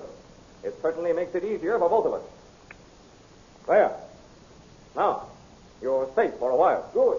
Now we are in control of the kitchen. Let's take over the rest of the palace. Yes, then we can escape. Children. I see how fortunate it is that I was brought here. That would not do at all. Never do what you can get someone else to do for you. Why, what do you mean? We shall get control of the palace, all right.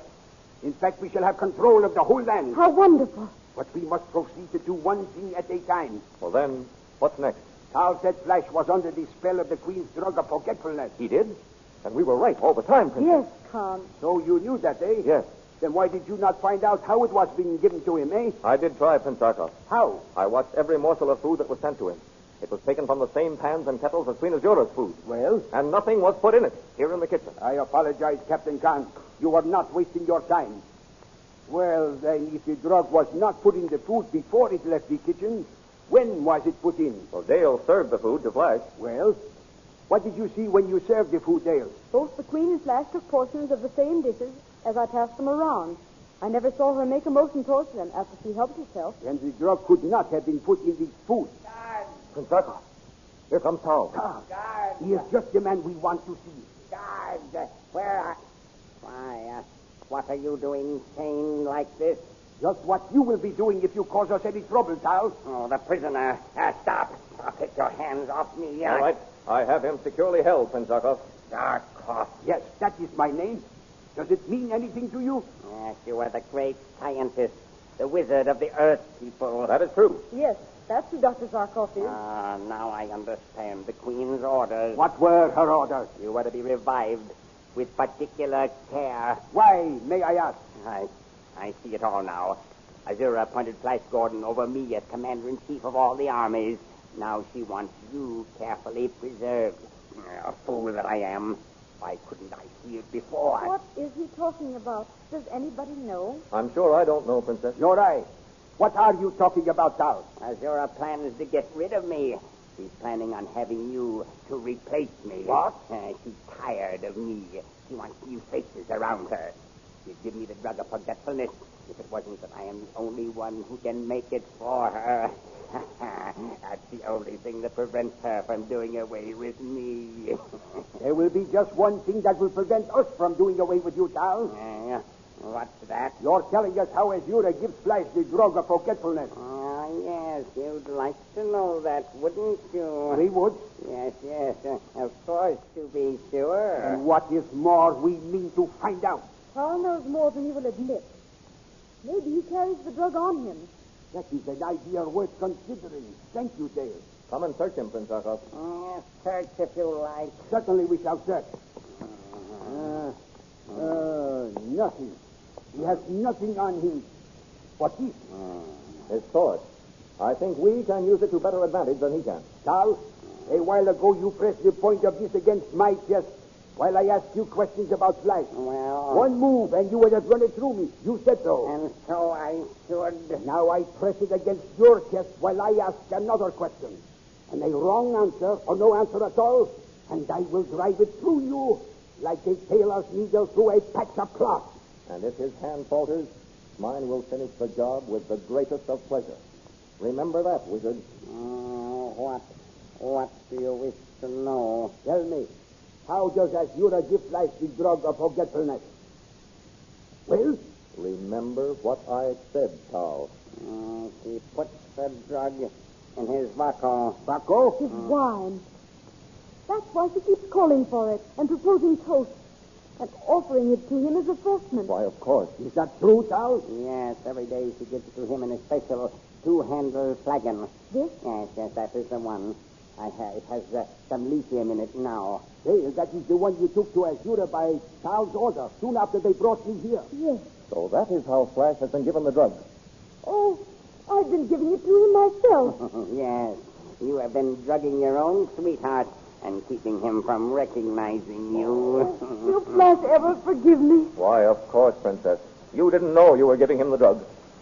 I'll never take any more in. Oh, yes, you will. What? Just once more.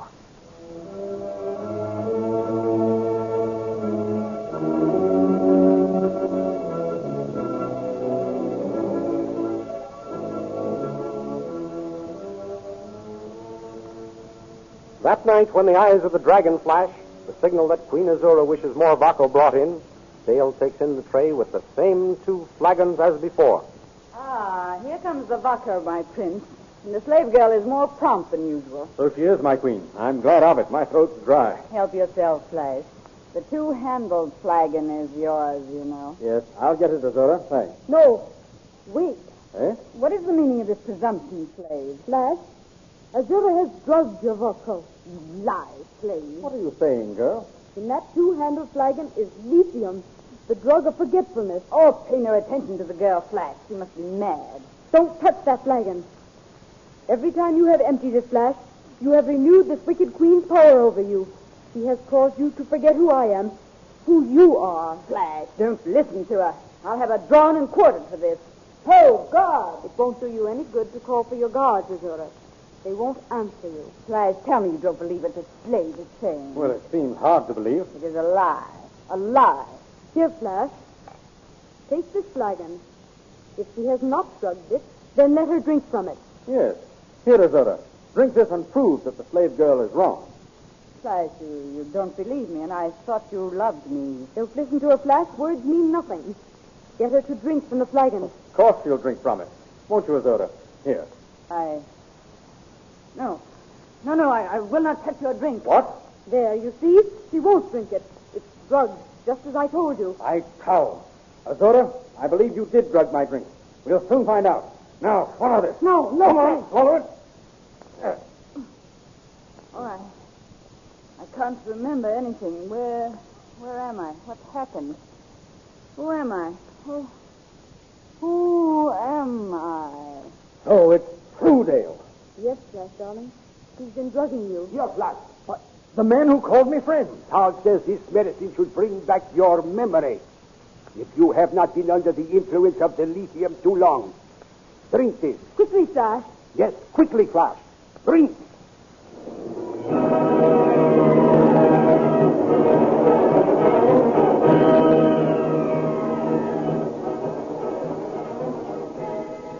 Has Flash been under the influence of the Queen's magic drugs too long? What will happen now? Are you following the picture version of these thrilling adventures in the big full-page comic weekly, which is distributed with your Hearst Sunday newspaper? In order to completely enjoy the radio program, you should know what Flash Gordon and Dale Arden look like. And Tall, Dr. Zarkov, Queen Azura, Khan, and all the other amazing characters who appear in this series. You will find them all vividly portrayed in full-colored action pictures each Sunday in the big comic weekly, and only in the comic weekly. The world's foremost collection of humor and adventure is now published in full-page sizes, not a tabloid, and is just crammed full of the funniest merrymakers and the most daring adventurers in the world of pictures. So be sure that you get the big full-page comic weekly next Sunday with your Hearst Sunday newspaper. Get acquainted with all the characters and be ready next week at the same time for another chapter in the amazing interplanetary adventures of Flash Gordon.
Presenting the amazing interplanetary adventures of Flash Gordon.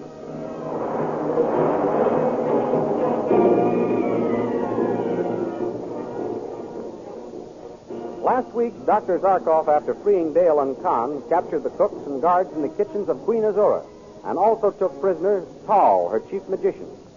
From Tall, Zarkov learned that Flash was being drugged by lithium in his wine. When Azura called for more wine, Dale warned Flash that his wine was drugged. Flash, his suspicions aroused, asked Azura to drink his potion, and when she refused, he forced her to swallow the drugged wine which had been served to him. Immediately, the wicked witch queen lost her memory and was unable to remember who she was. In the meantime, Zarkov had learned from Tall what chemical would serve as an antidote for the lithium. He hurried to Flash with a prescribed amount, which, unless Flash had been drugged for too long a time, ought to bring back his memory. And both Zarkov and Dale urged Flash to drink the lithium antidote and see what effect it would have. These thrilling adventures come to you as they are pictured each Sunday in the big full-page comic weekly, the world's greatest pictorial supplement of humor and adventure. The big full-page comic weekly, each page printed in full colors, is distributed everywhere as an integral part of your Hearst Sunday newspaper.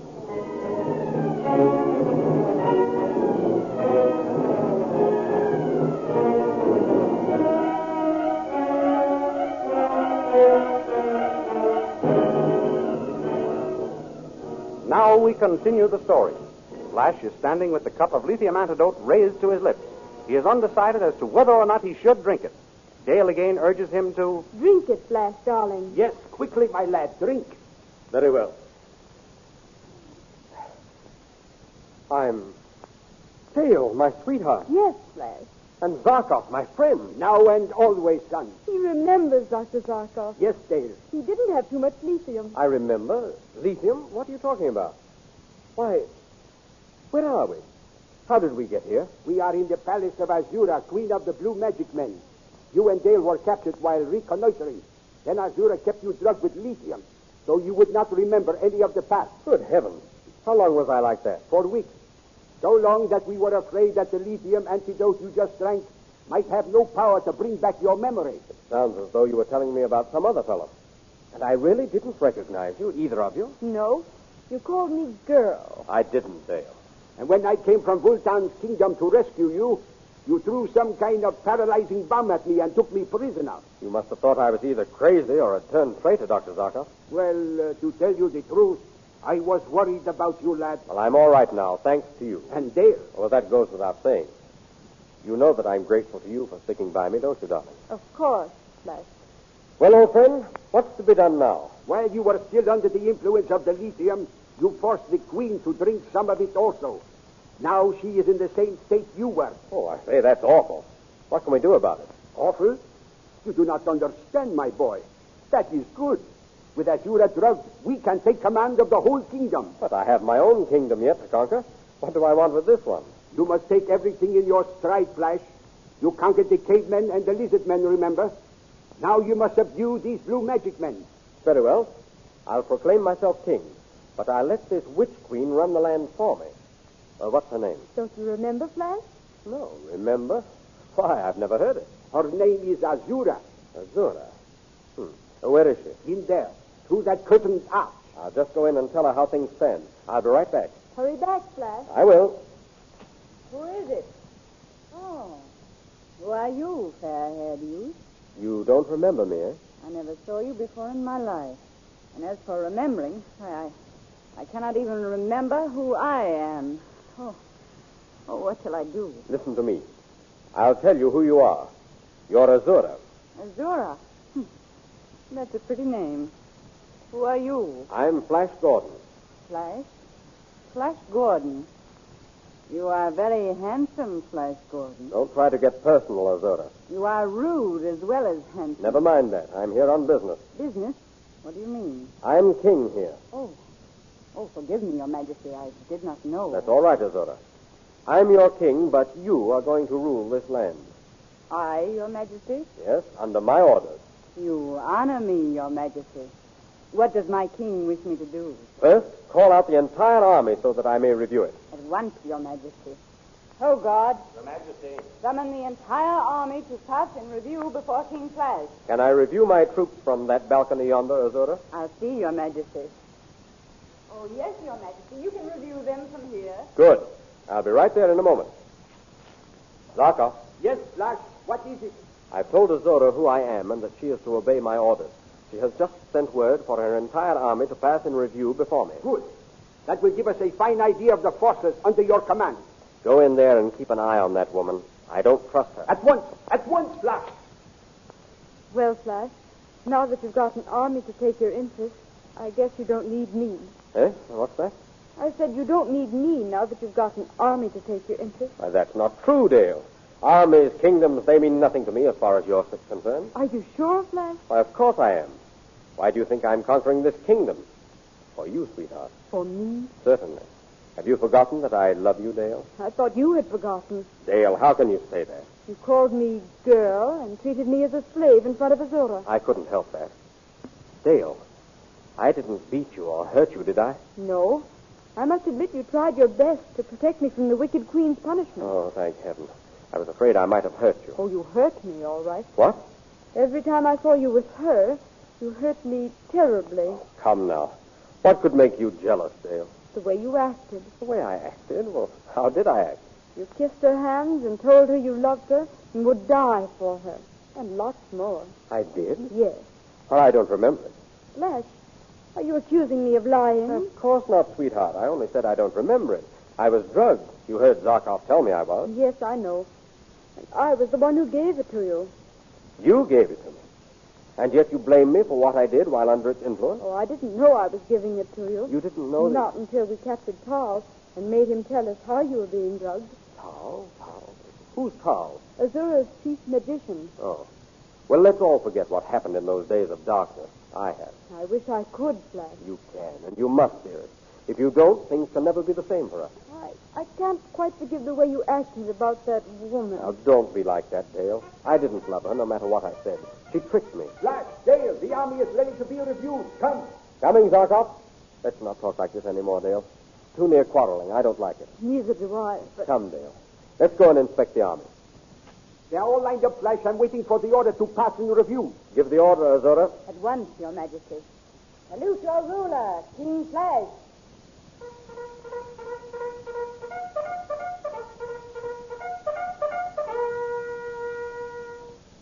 Is this your queen, Your Majesty? Yes, that is. She will be soon. She is very beautiful. Look, Flash, the First Legion is wheeling and starting this way. What is the name of this legion? I do not know. Guard, tell His Majesty what legion this is. The advance guard, Your Majesty. Oh, what a splendid company. And those coming next, what are they? Light magic artillery, Your Majesty. But what are those tremendous objects being pulled by the next legion? I do not know what you call them, but I do know that they are death to Hawkmen. Those are the combustion ray machines. They eject flames, Your Majesty. And this company? Stone Formation Legion, Your Majesty.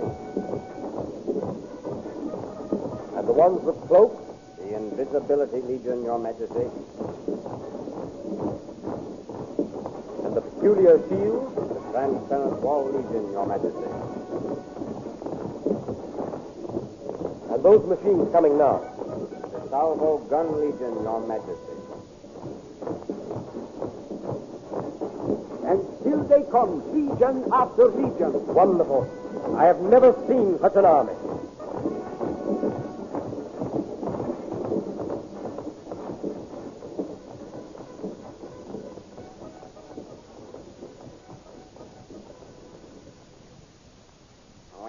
Well, guard, have you forgotten the regulations requiring you to salute a general? I'm sorry, General Tall. Sorry. Sir, you'd better wait a little while before going up there. Wait, why? Wait for what?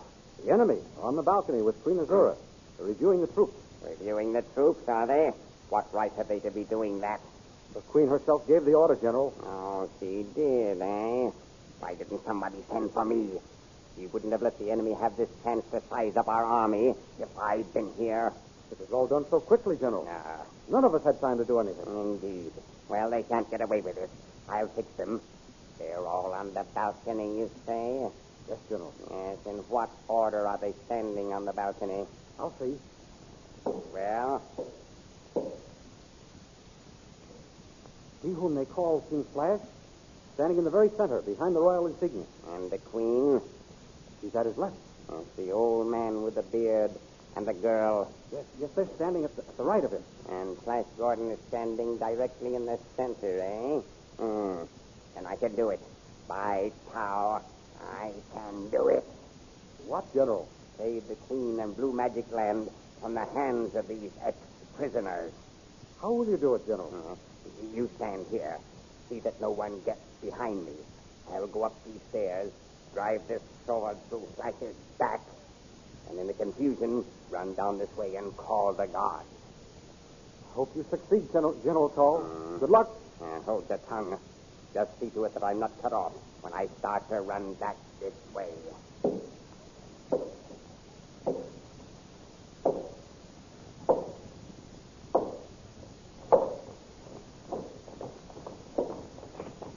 Flash, behind you, look out! Death to the invader! Why, you? Have me in the back, will you? Never. You.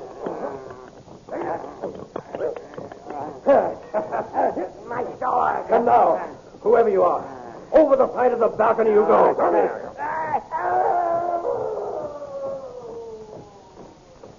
That was Tall. may have killed him. He seems to be moving down there. Guard, see that he's carried away and his wounds dressed. No, Flash, you are making a mistake. Kill him or lock him up. I warn you, he is a troublemaker.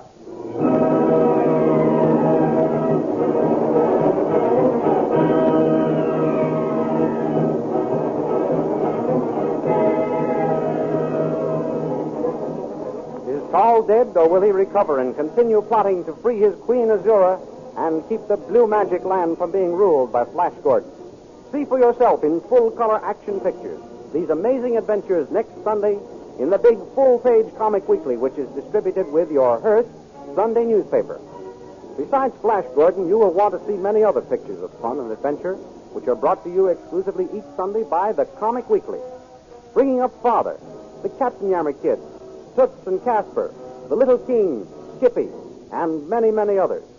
The Comic Weekly entertains as no other picture magazine because the Comic Weekly brings to you exclusively the work of the world's foremost artists in humor and adventure. So be sure to get the big full-page Comic Weekly next Sunday with your Hearst Sunday newspaper. And don't forget our date next week for another episode in the amazing interplanetary adventures of Flash Gordon.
Presenting the amazing interplanetary adventures of Flash Gordon.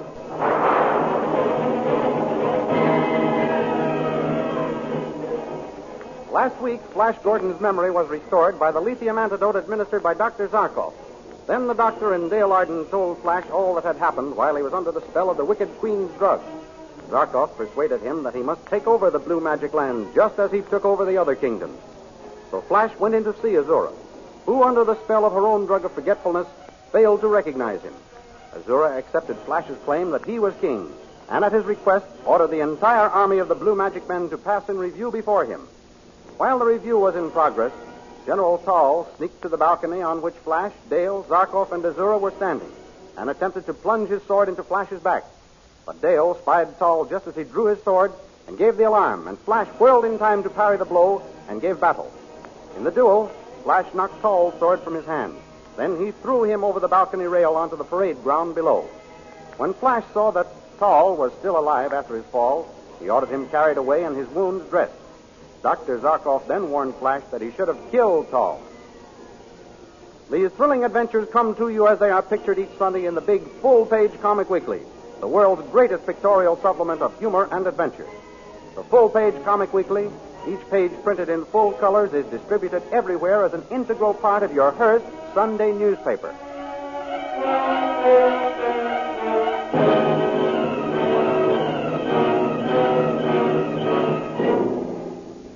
Now we continue the story.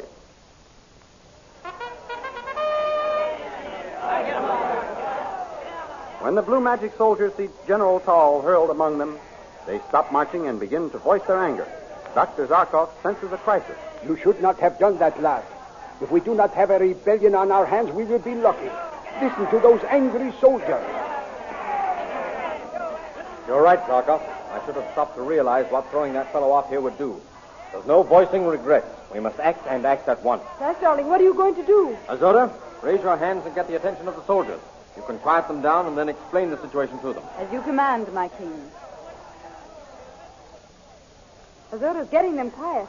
That was a great idea, Flash. What shall I say to them, my king? Tell them that fellow made a cowardly attack on their king. What is the fellow's name? I never saw him before in my life. His name is Tal. Soldiers! That man, Saul, made a cowardly attack on your king. Let that be a lesson to anyone who may try to follow his example. Let that be a lesson to any who may try to follow his example. All I ask is their loyalty, and they will find me a just and kind ruler. All His Majesty asks is your loyalty, and you will find him a just and kind ruler. Dismiss the review. Dismiss the review.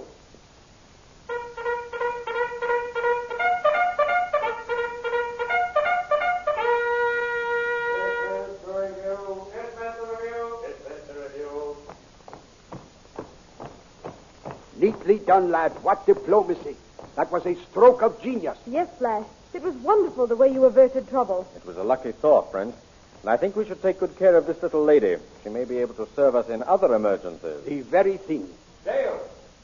Prince Zarkov! Are you all right? That sounds like Khan. Why, so it is. Greetings, Khan, my friend. Oh, Your Majesty. You recognize me? Flash Gordon is himself again, Captain Khan. Thanks be to Tal. I knew all along that this Azura was... Azura is in the same unfortunate state I was in, Khan.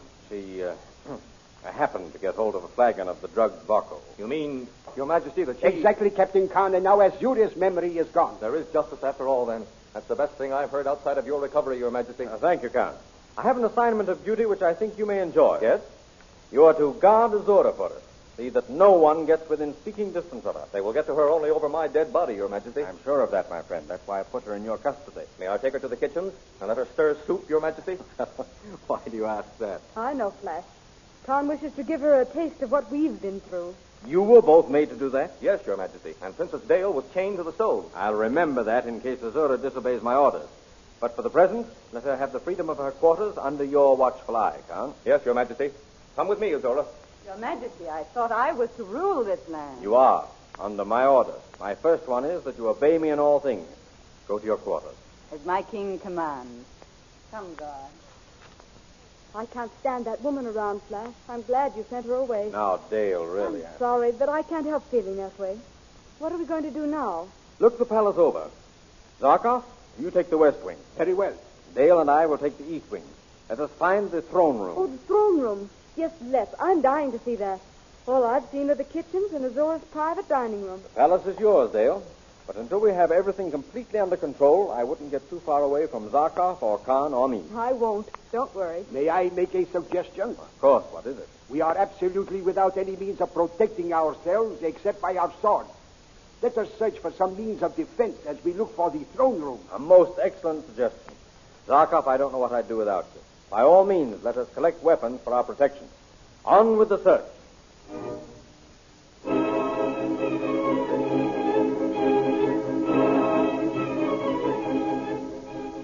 And so our friends inspect the palace of Queen Azura. They are tempted to stop in almost every room they enter because of the beauty of the hangings and furnishings. But the object of their search leads them on, and finally Flash and Dale are rewarded when they push aside two massive metal doors. Just a little further, Dale. Now, push. There, we've got them open. Flash, this is it. This is the Queen's throne room. Oh, it is. There's the throne down there. How hollow it sounds in here. That's because the room is so huge and empty. See? There's nothing in here but the throne at the top of those marble steps. It's plainer than I thought it would be. Just the blue magic insignia. 3 triangles on the black velvet drape. And a plain marble throne. It's plain, but it's majestic and terribly impressive. And it seems so far away. There's no place for me to sit with you. You shall sit at my feet on the very top step, sweetheart. Come. I'll show you. Oh, you've sat on the throne without any speech or ceremony or anything. This is just a rehearsal, Dale. Maybe I'll make a speech later. Sit down there, dear. There, that's it. I hope Your Majesty will forgive my mentioning it, but this marble step isn't any too soft to sit on. When we hold court, you'll have cushions galore, Dale. We're just getting our stage positions. The scenery and costumes will come later. I hope so. Well, you don't sound very confident. Well, we didn't find any weapons yet. No. I hope Dr. Zarkov had better luck. Yes, our position would be more assured if we had found some means of defense. I wonder where Azura keeps her ammunition. Personal or military? Dale. Sorry, Flash. I just happen to think she's probably vamping Khan right this minute. I doubt it. Oh, I don't think she's succeeding, but I'm sure she's trying. Well, I wouldn't be surprised if she were trying myself. That black and white square design in the floor is attractive, don't you think, Flash? Yes. But I do hope they have a big crimson carpet that reaches from the throne to the door for state occasions. Flash, Dale. Zarkov. In here, Dr. Zarkov. Here we are. I see you have found the throne room. Got someone with him. Who is it? I don't know. I never saw him around here before. Yes, we found the throne room, Zarkov. But that's all we found. I found this man and these globes came flashing. Just flash to you, Zarkov, old friend. What have you there? This is Grom, keeper of Azura's paralyzing gas globes. Your Majesty. What are the globes for? Explain them, Grom. The fumes from these globes, when broken, will instantly paralyze anyone within range, Your Majesty. If they strike anyone in exploding, they will die on the spot. Very interesting, Grom. You may go. Now leave those globes here. Good work, Dr. Zarkov. Now we are able to defend ourselves. It's been a strenuous day. Let us retire to our quarters. Tomorrow, we will take over the kingdom by force.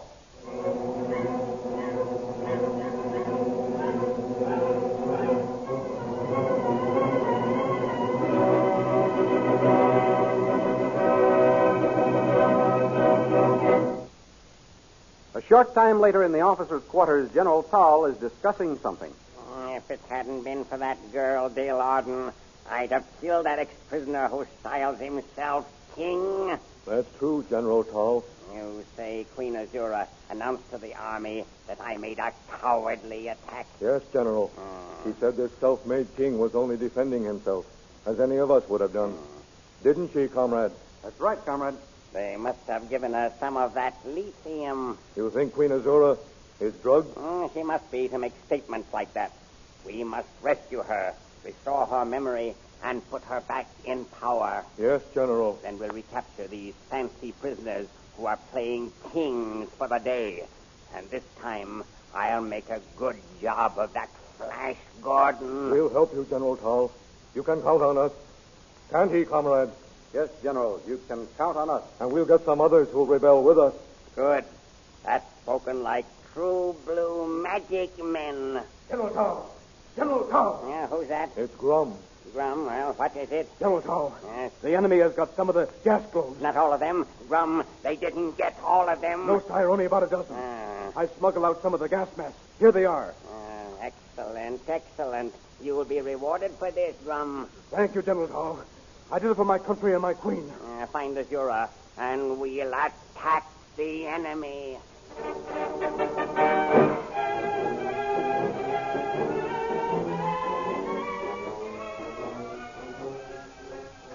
Grum searches the palace in his attempt to find Azura. He tries door after door. Finally, he sees a light shining through a grilled, transparent door.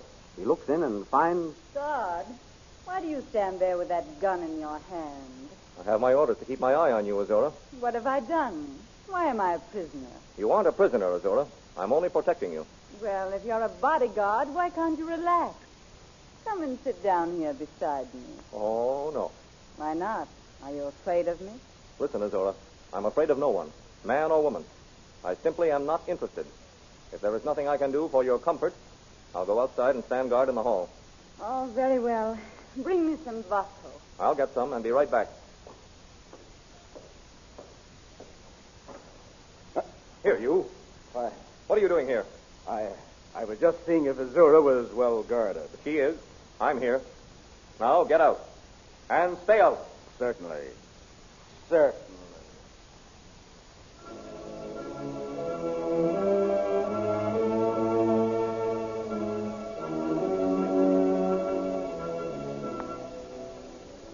Late that night, the masked rebels are led by Grum to Azura's quarters. From their position on top of a high wall, blow some of the sleep gas on the enemy guards. At once, General Tao. That's taken care of them. Now, where is Azura? Right this way, General. There, see? There's the guard who ordered me away. He's asleep across Azura's doorway. Give him a shot of the gas, Grum. With pleasure. Now, let's get Azura. Look, there she is, asleep. I'll awaken her. Azura. Azura. She doesn't move. Is she? No, she's not dead. She's breathing all right. She may be exhausted and sleeping soundly. But, General Tao, they may have drugged her so she wouldn't be able to escape. No matter. Asleep or drugged, carry the Queen to safety. Then on to kill Flash Gordon.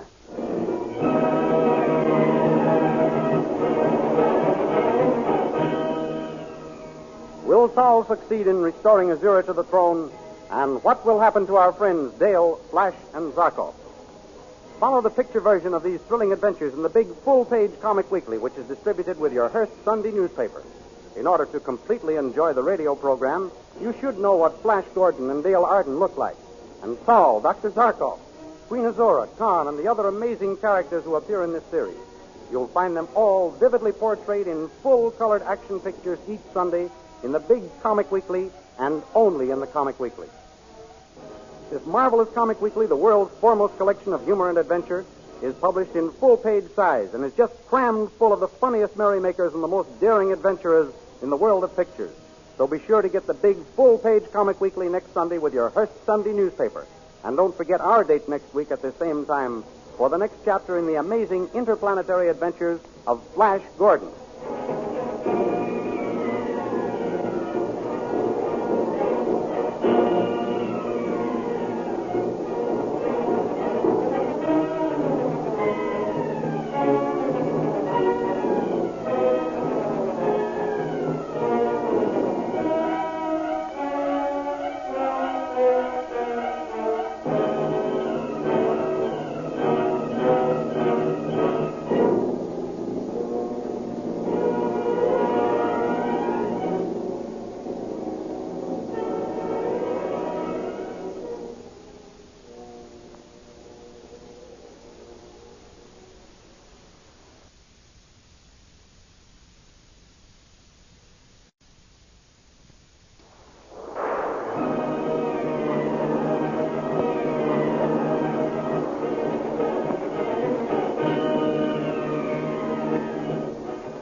Presenting the amazing interplanetary adventures of Flash Gordon.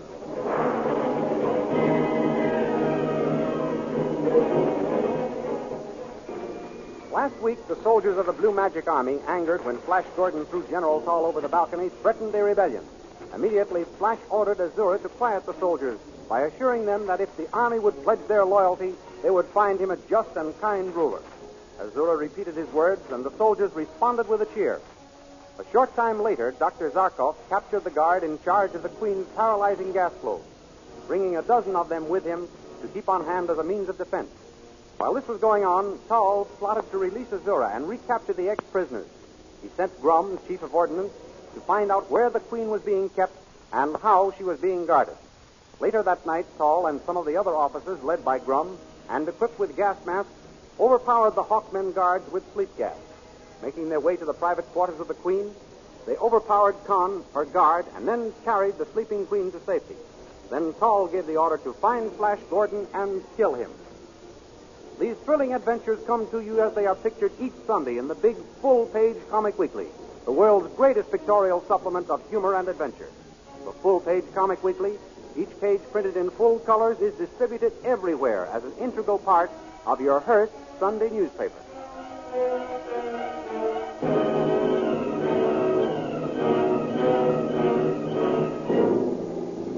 Now we continue the story. Hooded with gas masks and armed with sleep gas rifles, the blue-robed figures steal silently through the halls of the palace looking for Flash Gordon. Well, Grum, which apartment is he in? I'm not sure, General Tall. Not sure. But I told you to be sure to find out where the enemy was sleeping. I tried to, General. I followed the scientist fellow down this corridor, and he saw me and ordered me back. Didn't you see him enter any room? No, General Tall. He stood and waited until I left the corridor. You're sure it was this north corridor he went down? I'll take my oath on it, General. Very well, let us proceed. But keep a sharp lookout for any signs of that self-styled king. I will, General. General. What's the matter now, Grum? Listen. Flash Gordon and the scientist fellow are coming this way. Quickly, men. Through this archway. We'll see where they go. And I think we'd better do it soon. Do you agree with me, Zarkov? Absolutely. You have great foresight, lad. When I have the laboratory at my disposal, I will then start to do that. Come, men. Follow them. There they go. In that apartment down there. Yes. Forward, men.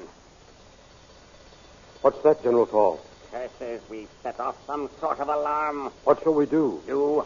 What is there to do but go on and attack Flash Gordon? Forward, men. Death to the invaders.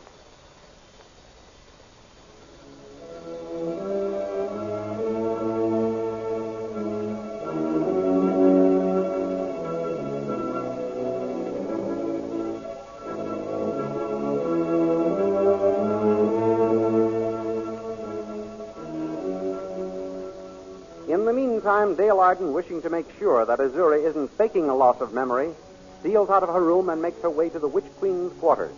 There she finds the door open and Khan drowsily recovering from the effects of the sleep gas. Khan, answer me. What? Where is Azura? What? Who? Khan, what's the matter? Have they drugged you? Sleepy. So sleepy. Oh, Khan, why did you fall asleep and let Azura escape? What's that? What did you say? Khan, listen to me. Listening. Can you hear what I'm saying? Yes. Hear you. Can you understand what I'm saying? Understand. Yes. Khan, listen carefully. Azura is not in her room. Azura has escaped. What? Escaped? No. I left her in there. Haven't left doorway all night. Who are you? This is Dale Arden. Princess Dale? Sleepy. Oh, excuse me. Hard to wake up. They've done something to you.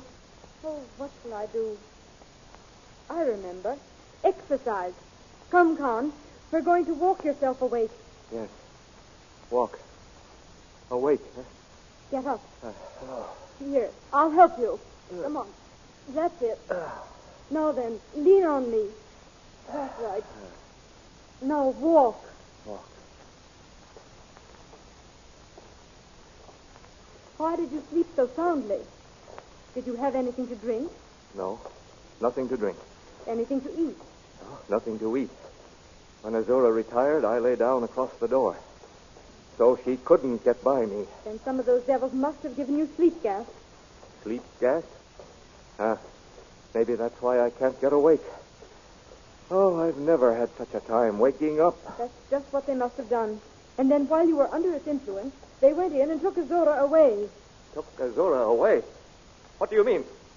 Oh, I beg your pardon, Princess. I didn't mean to speak so sharply. That's all right, Count. How do you feel now? I'm almost awake now, Princess. A little foggy, but that's rapidly going away. Good.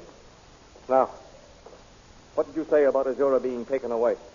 I said while you were under the influence of sleep gas, they must have gone in and taken Azura away. Oh. I came here and found the door open and the Witch Queen gone. Gone? And I swore to guard her with my life. I said they'd get to her only over my dead body. Oh, fool that I am. You mustn't blame yourself, Khan. It wasn't your fault. They got her only over your almost dead body, which was dead with sleep. You're letting me down easily, Princess Dale. Thank you. But she escaped from my charge. It's up to me to find her and see that she doesn't get away again. You ought to be able to do that, Khan. They can't have taken her very far off. True. At least not out of the palace.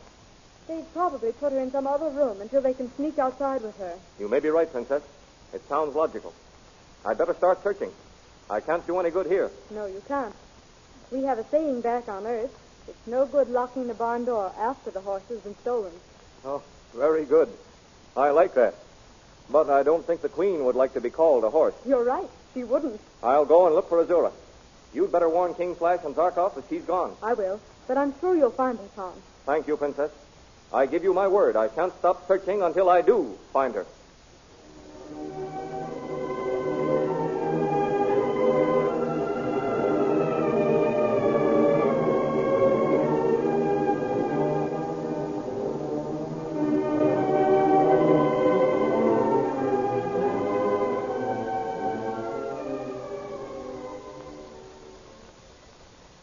Inside Flash Gordon's apartment, our hero and Dr. Zarkov stand listening to the alarm bell and the pounding on the door. Open the door! Well, Dr. Zarkov, your detector ray alarm worked all right. Yes, but why aren't the Hawkmen guard responding? They should have arrived by now and captured those rebels out there. They must be on their way. Perhaps they ran into another group of revolutionists. Perhaps, but I do not think so. It is more than likely those men out there overpowered the guards before coming here. Ah, they stopped pounding on the door. What are they planning to do? I don't know, but I know what I'm going to do. Open the door suddenly, Zarkov. I'll hurl this paralyzing gas globe. The very thing, lad. Ready now. Unbolt the door. Open it. Now throw the globe. Here goes. I got one of them, Zarkov. Good. But the gas had no effect on the other. No wonder, didn't you see? They wear gas masks. Lad, we are in a tough spot.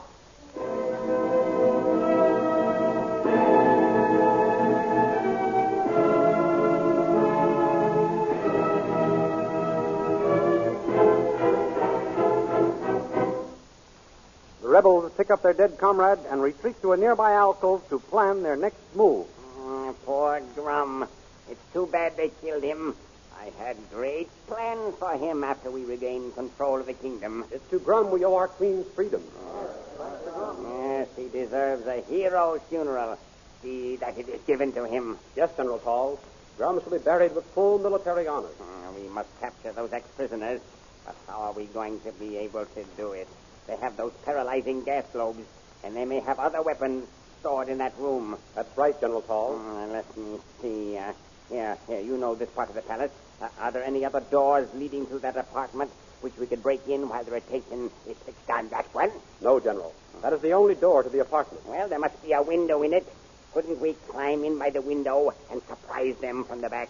That is impossible, General. Impossible? Why is it impossible? The window opens onto a cliff with a straight drop of great distance.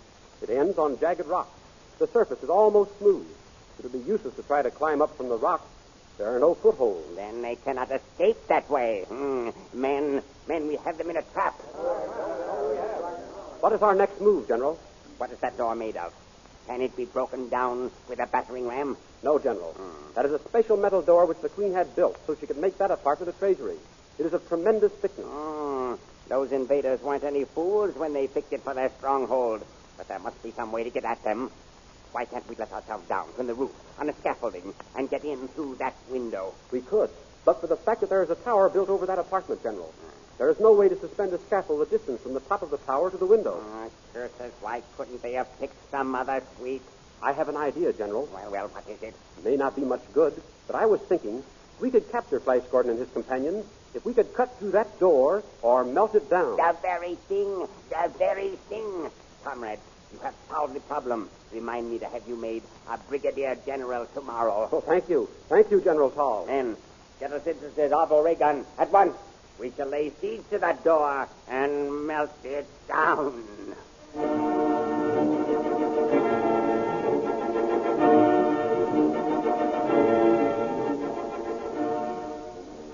Meanwhile, as Flash Gordon and Dr. Zarkov stand wondering what the Blue Magic rebels are up to, there comes a knock on the door. What's this, a trick? That's who it is. Who's there? Dale, let me in, Flash. Hey, oh, good heavens, just a minute. Hurry, hurry. Come in quickly. Oh, Flash. Good heavens, Dave. I thought you were in your room back there, sound asleep. No, But never mind that. Azura has been set free. What are you saying? Set free? Why, I told Khan to guard It with... wasn't his fault. They gave him sleep gas or something, and then went in and carried Azura away. I found Khan just recovering. Well, where is he now? He's searching for Azura. I said I'd come and tell you. Come on, Zarkov. We'll have to look for her, too. And we can see what's happened to our Hawkmen guards. Look out, Flash. The rebels are returning. Shut that door, lad, quickly. What were those men carrying? I don't know. Some sort of a machine gun. But this is a specially constructed door. They'll never be able to break it down. Now, don't you worry, Dale. It is queer we do not hear anything out there. Why don't they fire at the door if they have a machine gun? I don't know. Silence is puzzling. We're barricaded, all right. But it isn't going to do us much good. Doesn't look like it. These gas globes are useless against them. What are we going to do? Nothing just now. We can't do anything. The next move is from the rebels.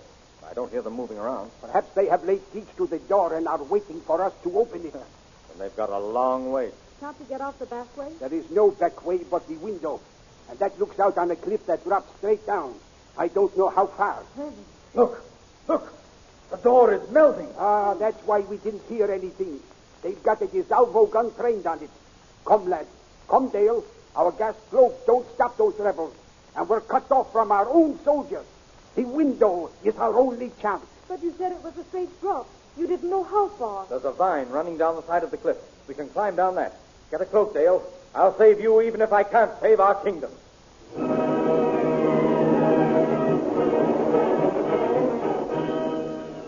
As Flash and Dale and Zarkov start their perilous flight, below awaits a horrible death on the jagged rocks, and above, the same fate from the burning rays of the magic men. What is going to happen to them? These amazing adventures are graphically portrayed in full-color action pictures in the Comic Weekly, the big full-page picture supplement distributed next Sunday with your Hearst Sunday newspaper. Don't miss the Comic Weekly next Sunday, for in addition to Flash Gordon, you will find many other favorite characters of fun and adventure waiting to entertain you. And don't forget our date at this same time next week for the next chapter in the amazing interplanetary adventures of Flash Gordon.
Presenting the amazing interplanetary adventures of Flash Gordon.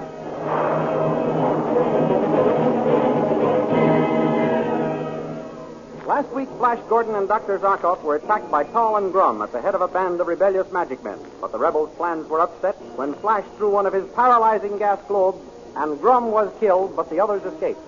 Dale Arden discovered that Azura, the wicked witch queen, had been rescued by the magic men.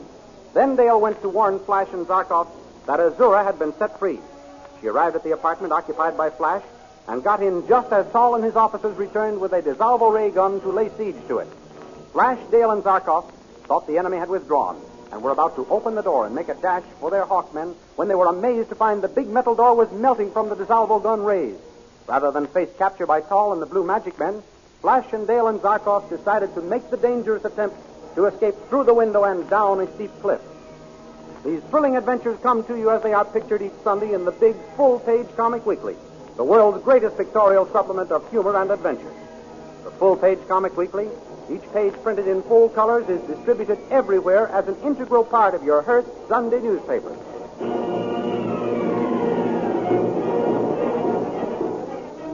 And now we continue the story. With one strong arm holding Dale close to him, the other gripping the stout vine, Flash slowly and carefully gets a foothold in the twisted tendrils and works his way down to the ground. Above him, Dr. Zarkov, keeping watch for the pursuers, lowers himself with one hand, a ray pistol clutched in the other. Hang on to me, Dale. That's it. Don't be afraid. I'm not, Flash, darling. I know I'm safe when I'm with you. Your confidence gives me assurance, my darling.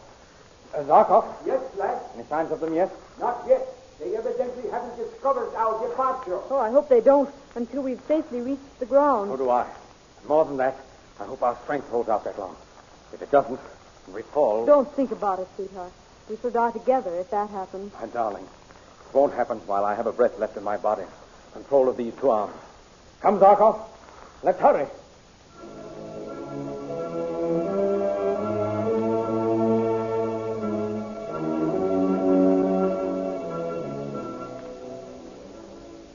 Meanwhile, back in the palace, Tal urges his men to speed the melting of the apartment door. Hurry, men, hurry.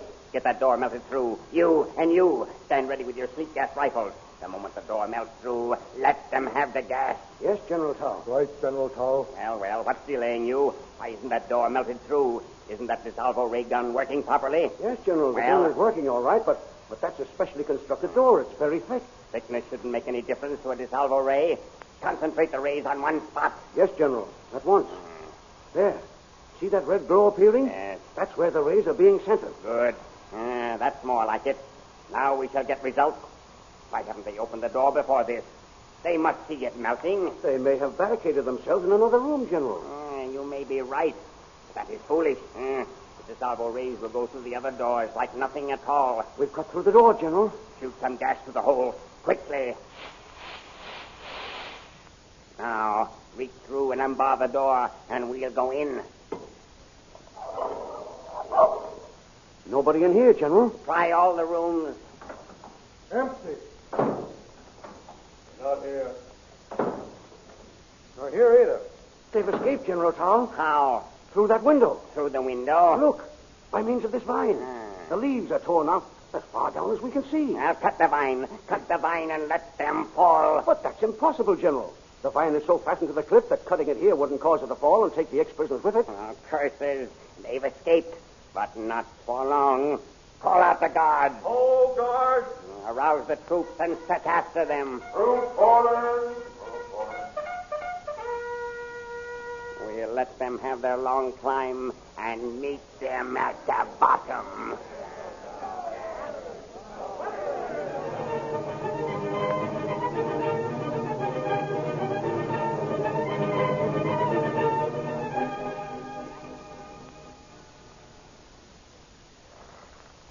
Hurry, Flash, hurry! I am. I'm going as fast as I dare with safety. What's the matter, Dr. Zarkov? They discovered we're gone. Oh. I see lights flash at the top of the cliff. Oh, what's going to happen to us? Nothing, darling, nothing. We're almost at the bottom of the cliff now. But suppose they cut the vine. It won't do them any good, Dale. Why not? It's too deeply rooted into the side of the cliff to make any difference. Thank heaven. Are you all right, Flash? I'm all right, Dale. I can climb down the rest of the way, I think. Just hang on to me. We'll make it all right. Zarkov? Yes, lad. Look down there. What do you suppose that light is? Campfire? I hardly think they would have gas posted along here. It looks like a hut or herdsman's cottage. I hope you're right. We're desperately in need of shelter. How much farther, lad? I think we could drop to the ground from here. Then hang on to the vine. There, have you got it? Yes. I'll jump first. Are you all right, Flash? Yes, jump. I'll catch you, Dale. Here I come. I have you, safe in my arms. Jump, Zarkov. Coming. Well, lad, we escaped from the palace. Yes, but we're not safe yet. As soon as they find us gone, they'll send out searching patrols. Flash, that is a hut or herdsman's cottage over yonder. I just saw a door open, and there's a man standing in it against the light from inside. You're right there, yes. Come, Zarkov. We'll ask shelter from yonder peasant. Hello! You in the cottage there. Hello. Can you give us room for the night? We've lost our way. Who are you? What difference does that make? We're tired and hungry and have lost our way. Well, I can't help that. My hut is small. There's only one bed. You're a strong man like ourselves. Give up your bed to this girl. The three of us can stretch out on the floor. No, I don't know who you are. You might murder me in my sleep. Why should we bother to murder you? If we were murderers, we wouldn't pick a humble herdsman for a victim. Oh, you're wasting time and words. You aren't coming into my cottage. I never let strangers in at night. Be on your way, or I'll send you away with my sword. Well, lad, I guess there is nothing else to do but start walking. Is that so? We haven't finished with this fellow yet. Come away, Flash. He may kill you. He's bluffing. Friends, we simply must have a hideout from the sharp eyes of Azura's scout patrol. You know what will happen if that devil Tal catches us? Oh, yes. Tal mustn't catch us. Tal? Azura? You are fugitives from the palace? Yes. Will you give us shelter now? I will not. I don't want to be mixed up with you. I've never had trouble with the people of the palace, and I'm not going to start now. Oh, yes, you are. Defend yourself. Flash, be careful. You will. You'll do. Come on. Good work, lads. You got him. Quickly, Zarkov. Help me drag him into the hut. Inside with you, Dale. Hurry. Come on. Oh, Flash, you could have ruled the Blue Magic Land if it hadn't been for me. I got you into all this mess. Dale, darling, I'd rather have you than 6 kingdoms. Listen. We got here just in time. There goes a patrol of magic men searching for us. I knew there wasn't any time to be lost. Well, we're safe here for a while. But when they start searching the cottages and hovels around here, we won't be. That's true, Dale. We are in danger of discovery at any time. Escape from this wild land is impossible, and we can't hope to conquer Azura without help. What will we do? Oh, if I could only finish my newest invention. What is it, Zarkov? A machine for bending and destroying light so that... but what's the use of thinking about it? We have no materials here and no way to get them. There is a way to get them. How? Are you dreaming, lad? No. Give me a list of what you need. I'll raid one of Azura's signal stations.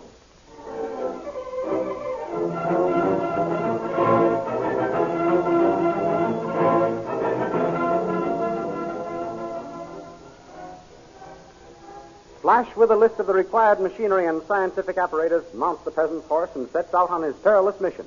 At the signal station, he gets the supplies. At dawn, after a night which has been sleepless for Zarkov and Dale Arden, Flash returns, and the two men start to construct the light machine. In the meantime, back in the palace of Azura... Well, have you found them? No, General. They've disappeared, leaving no trace. They raid one of Azura's signal stations, take most of it away, and disappear, leaving no trace. Bah! But the patrols are still searching, General. Searching where? In their beds? In their stables? No, all the roadways, General. Roadways? You suppose the ex-prisoners are greater fools than they are? You think they would be sitting by the side of some roadway waiting for our patrols to pick them up? Search every house in the kingdom. They must be hiding somewhere. Yes, General. Hark, listen. Who is that? The other ex-prisoner. The one who was guarding Queen Azura. Get back of the door. Yes, General. That one.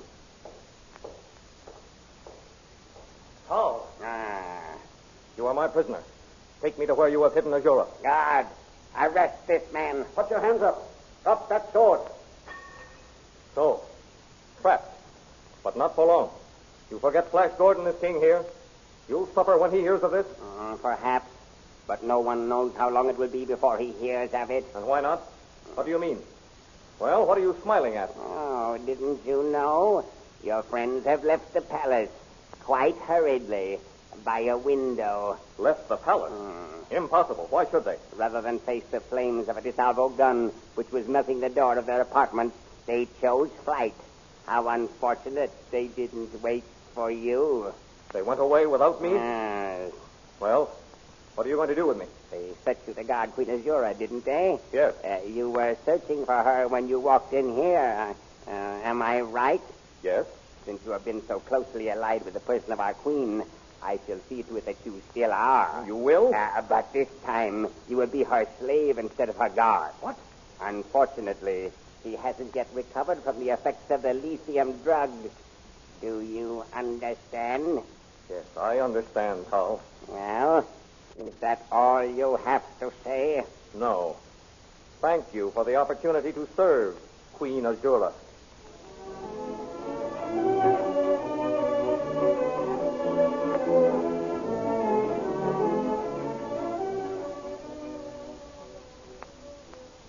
After 2 days and nights of feverish work, Flash and Zarkov assembled the light machine. Put this electrode over there, lad. I'll set up this one. What a maze of dynamos and wires and tubes. What is it supposed to do, Dr. Zarkov? You will see. As soon as we get it assembled, you will see what it will do. Do you think it will work here? It should work, unless we have made some mistake in putting it together. Flash, help me adjust this dynamo. You certainly are a master of suspense, Zarkov. Here we've been working on this thing for 2 days and nights, and Dale and I don't know any more about it than we did when you first mentioned building it. Well, is it not the best way?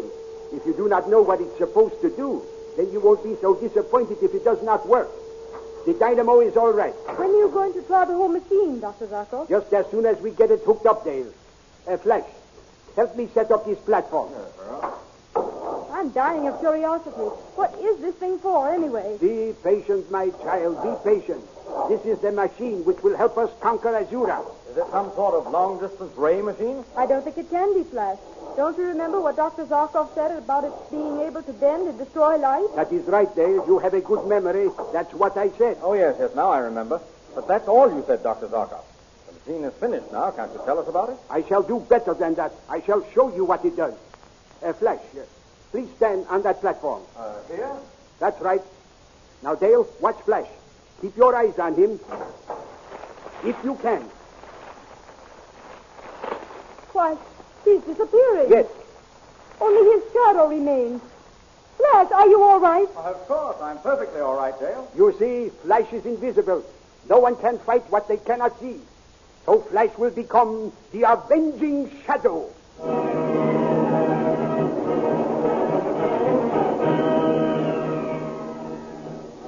Will Flash Gordon, made invisible by Dr. Zarkov's latest invention, conquer the blue magic land as the Avenging Shadow?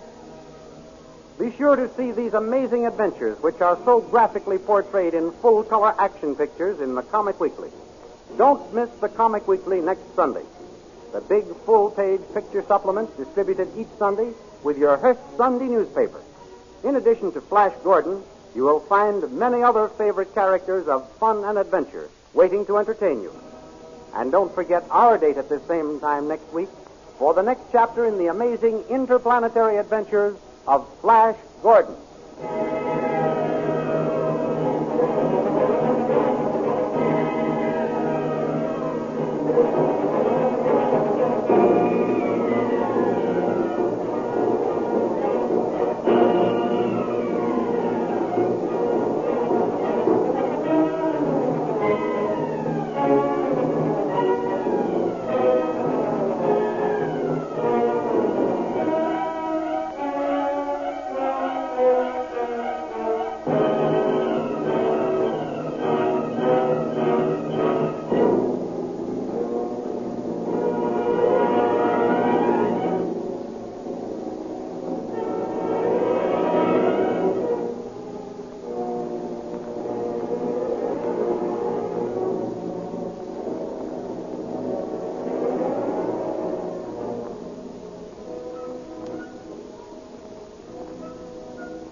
Presenting the amazing interplanetary adventures of Flash Gordon.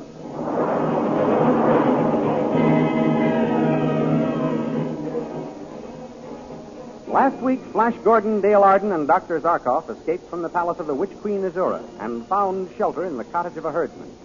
In the meantime, Saul at the palace discovered their escape and sent searching parties for them.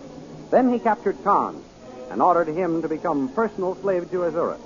Meanwhile, back at the herdsman's cottage, after a raid on one of the Queen's signal stations for supplies, Flash helped Dr. Zarkov construct a new invention, an electrical machine which caused the body to disappear and only a shadow to remain. Under its influence, Flash could see everything, hear everything, and speak normally, while only his shadow could be seen. Dr. Zarkov was delighted and declared Flash Gordon would become the Avenging Shadow.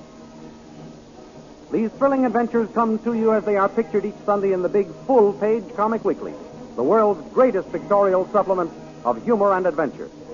The full-page Comic Weekly, each page printed in full colors, is distributed everywhere as an integral part of your Hearst Sunday newspaper.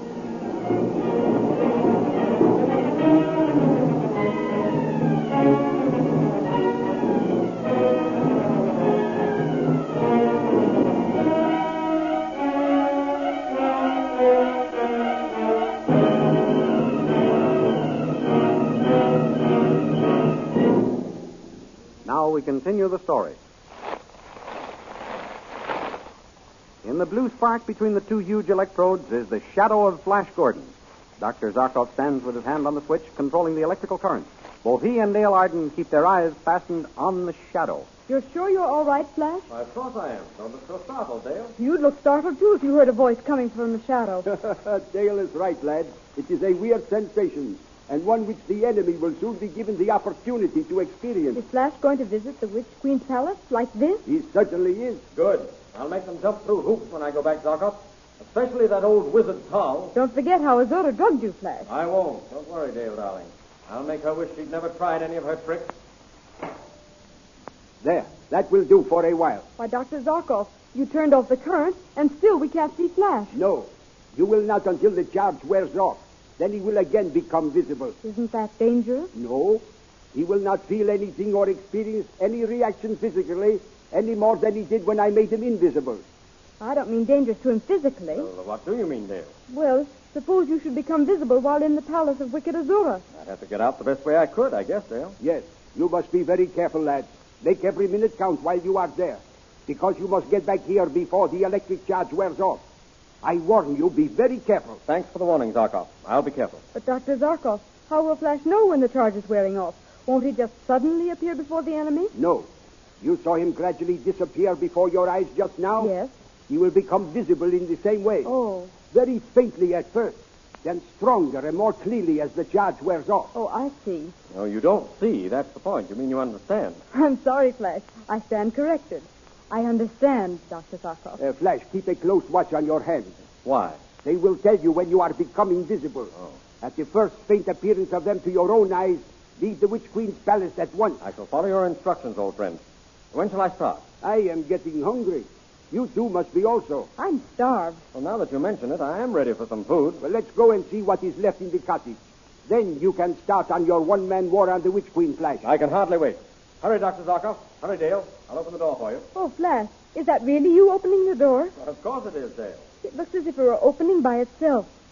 It gives me the creeps to hear your voice and not be able to see you. I'm sorry, sweetheart, but cheer up. I'll be back as soon as I can, and I'll become my natural self again. Do not fear, Dale. Everything will be all right. I hope so. Oh, do be careful, Flash. Don't take any risk.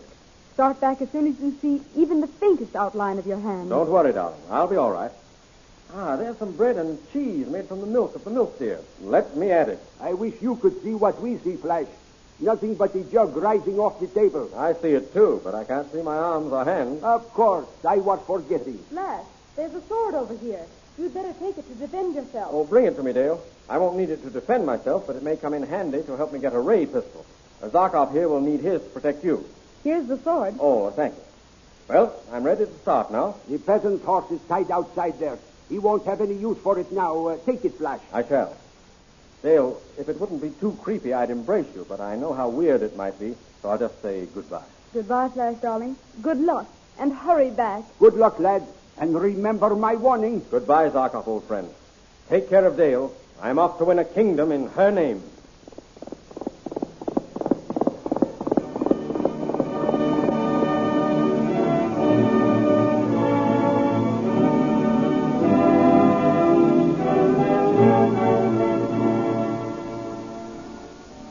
And in the meantime, back in the palace, Tal goes to see Azura. Well, Tal, what brings you here? You know me, Your Majesty? Of course I know you. Why shouldn't I? Then you have recovered. Thanks be to Tau. I have recovered? What are you talking about? Flash Gordon and his companions forced you to swallow some lithium, Your Majesty. Oh. And while you were under its influence, they attempted to take over the city. They did. Bring them before me. I'll make them suffer for that. They are not here, Your Majesty. No? So Flash Gordon, Zarkov, and the girl have escaped. You let them escape?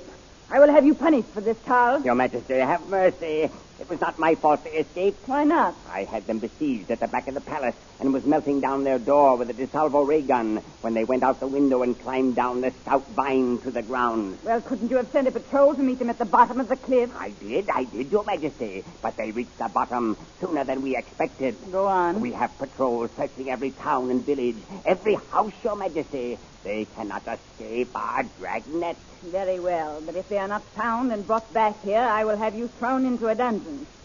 The girl is gone, eh? Aye. What am I to do for a personal servant? Ah, I have one for you, Your Majesty. One of the prisoners did not escape. His name is Khan. He says he is grateful for the opportunity to serve you. Bring him here. I would like to see him. I have already anticipated Your Majesty's wish. He is being held in the hall. Guards, bring in the prisoner. Here he is, Your Majesty. Prisoner, kneel before your queen. I salute you, most beautiful queen. So you are happy to be in my service, are you? I am grateful for the opportunity to serve you, Queen Azura. I shall be glad to have you serve me, Khan. Carl, why haven't you provided him with the uniform of my household servant? I haven't had time, Your Majesty. I shall attend to it at once. Come, prisoner. I will see that you are fitted out. Wait.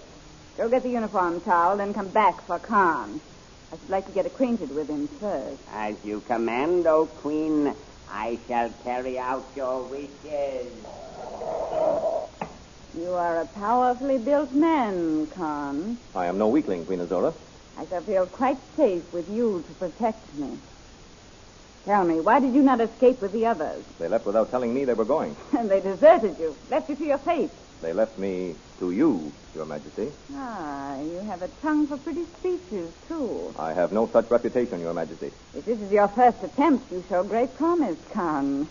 It will be most pleasant having you around. Would Your Majesty like something to drink? Yes, now that you mention it, I am thirsty. I should like some vodka. See if there's any in that flagon yonder. Gladly, Your Majesty. The flagon is half full, Your Majesty. Here it is. Ah. It tastes good. Let me have some. Oh, what is happening? Where am I? Who are you? It worked. I gave her the lithium. Do you not know me, Azura? No, and what did you call me? Azura, that is your name. Azura, I like that name. Listen closely, Azura. You are in great danger. A man named Tal will be here soon. He will pretend to be your friend. He will call you Queen or Your Majesty. He wants you to think you are the Queen of this land. Why should he do this? Because he wishes you to think yourself Queen and so start trouble while the King is away. The King?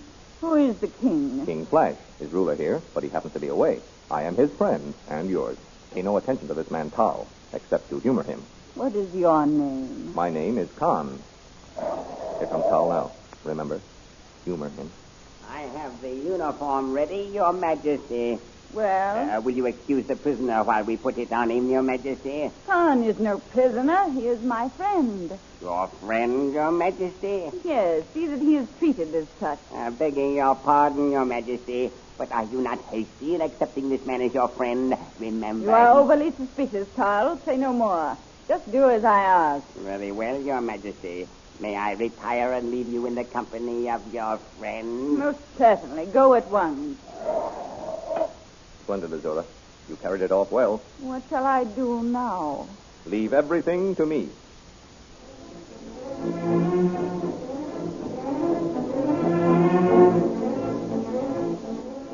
Outside the palace walls, 3 soldiers see a riderless horse approaching. Look, comrade, a runaway horse. Ah, stop him. But look, what is holding that sword in the air? And the bridle? It's probably held up by a wire. Wait until the horse gets closer, comrade, then stop him. Just as he gets to the soldiers, Flash's horse stumbles and falls. Flash lunges at one of the soldiers. Those curses upon us. And drives the sword through him. The other 2, seeing the sword darting through the air with no hand guiding it and seeing only Flash's shadow on the wall, flee in stark terror. One drops his ray pistol, which Flash picks up. I got his gun. Now for the palace.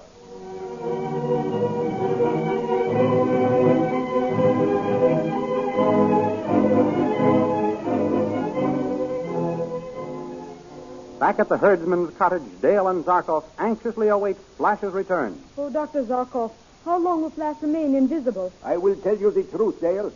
I do not know. You don't know? And you invented the machine. You must remember this is the first time it has ever been used. This is an experiment. You let Flash serve as your scientific guinea pig.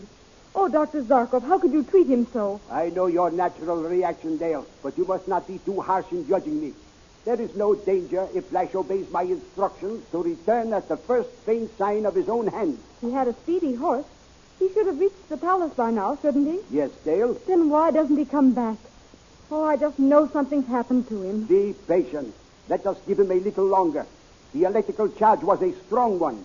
It should have lasted this long. You're sure, Dr. Zarkov? Yes. You're not just saying that to make me feel better. I never make excuses, Dale, and I never try to diffuse the truth. As a man of science, I face the facts as they exist, and I give the same facts to others. It is foolish to deceive. That is more cruel than telling the truth. In the end, the truth will come out. I know. I think it's best to face the truth, too. But it's so hard to do nothing but sit here and wait for Flash to come back. Yes, it is. That Powell is a magician. He may be clever enough to suspect what has happened. I, too, have thought of that. If he realizes the shadow is Flash, he may shoot him or stab him in the back the way he tried to before. You have been thinking of that, too? I have been afraid of that myself. It is the only vulnerable spot in Flash's armor of invisibility. Oh, Dr. Zarkov, what should we do? What can we do? There is nothing we can do but wait.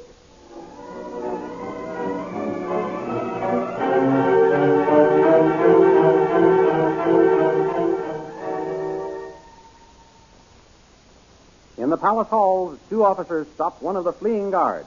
Where are you running, soldier? Oh, sir, I'm running for help. A shadow killed my comrade. A shadow? You're drunk. Get back on duty. I'll strip the skin from your back. Stop where you are. Don't move. There it is. The shadow. I'll blow it to pieces. I'll see.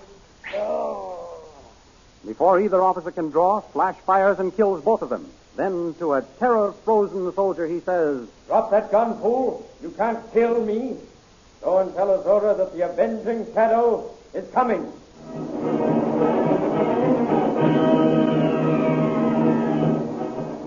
Follow the picture version of these thrilling adventures in next Sunday's Comic Weekly, which is distributed with your Hearst Sunday newspaper. You've heard the voices. Now enjoy a real thrill by meeting all the characters face to face in full-color action pictures of the adventures to which you have just listened. The Comic Weekly, you know, is the big full-page magazine containing the world's greatest collection of humor and adventure. So be sure to get the big full-page Comic Weekly every week with your Hearst Sunday newspaper. And remember our date next week at the same time for another chapter in the amazing interplanetary adventures of Flash Gordon.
Presenting the amazing interplanetary adventures of Flash Gordon.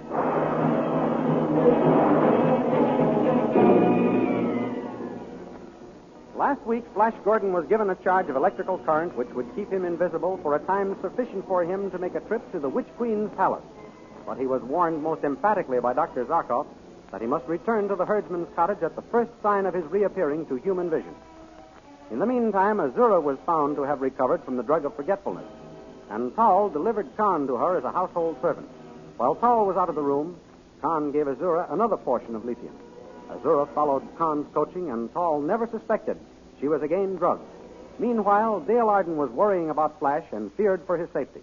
But Dr. Zarkov told her they could do nothing but hope for Flash Gordon's safe return. While they worried and waited, Flash arrived at the outer walls of Azura's palace, and terrifying the guards by his invisibility, sent word to Azura that the avenging shadow was coming. These thrilling adventures come to you as they are pictured each Sunday in the big full-page Comic Weekly, the world's greatest pictorial supplement of humor and adventure. The full-page Comic Weekly, each page printed in full colors, is distributed everywhere as an integral part of your Hearst Sunday newspaper.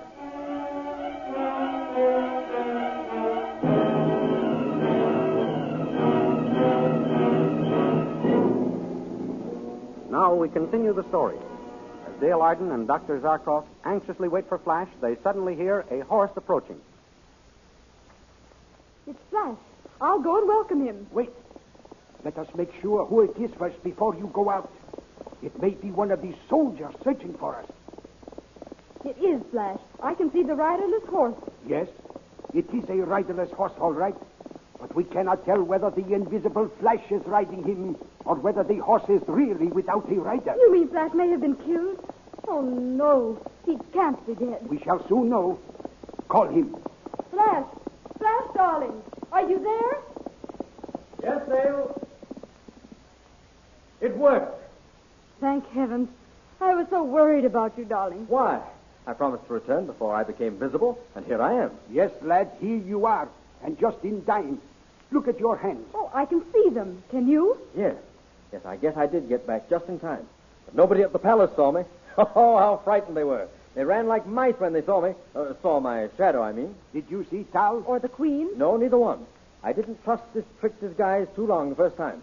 But I sent word to Azura to watch out for me. Good. That will give us something to think about. If she can think. Oh, come now, Dale. You mustn't feel that way. Everything's all right now. I know it is, Flash. But I hate that woman. And I always shall. Come, lad. Let us give you another electrical treatment. Yes, do. Then I can go back to the palace. So soon, Flash? I must see what's happened to Khan.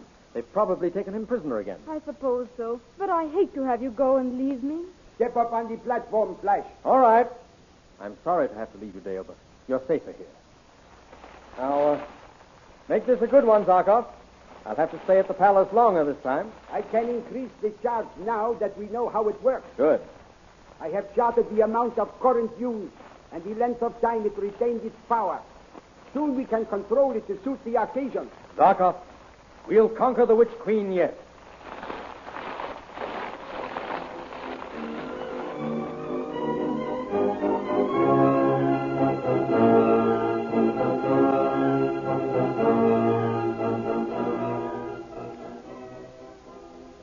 Back in the palace, Queen Azura is being coached by Khan as to how she should act.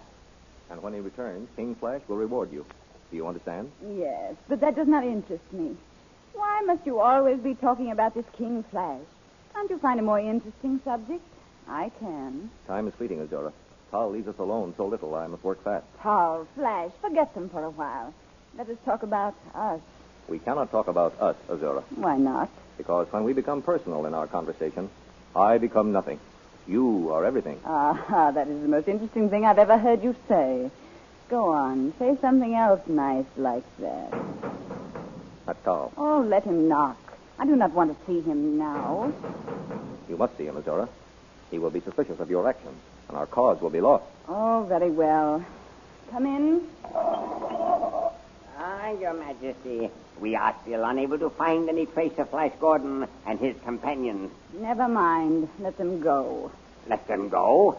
Your Majesty, I do not understand. They probably will not bother us anymore, and I'm sure I do not care what happens to them. Very well, Your Majesty. You may go, Tal. Very well. Tal. Oh, Tal. Yes, Queen Azura. What has happened to Flash Gordon and the scientist and the girl? Have you found them?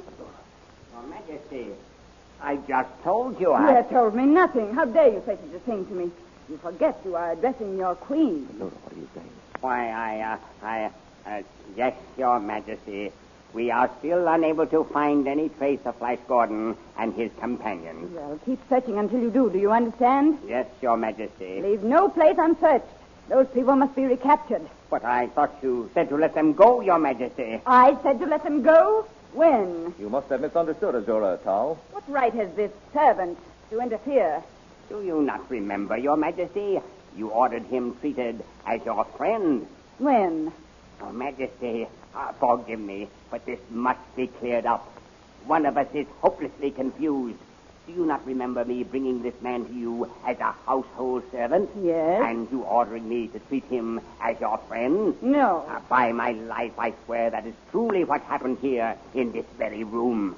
You have never lied to me, Tal. No, Your Majesty. I am forced to believe you. But if I cannot remember, what happened to my mind to cause it to become a blank? Your Majesty, did this prisoner give you anything to drink?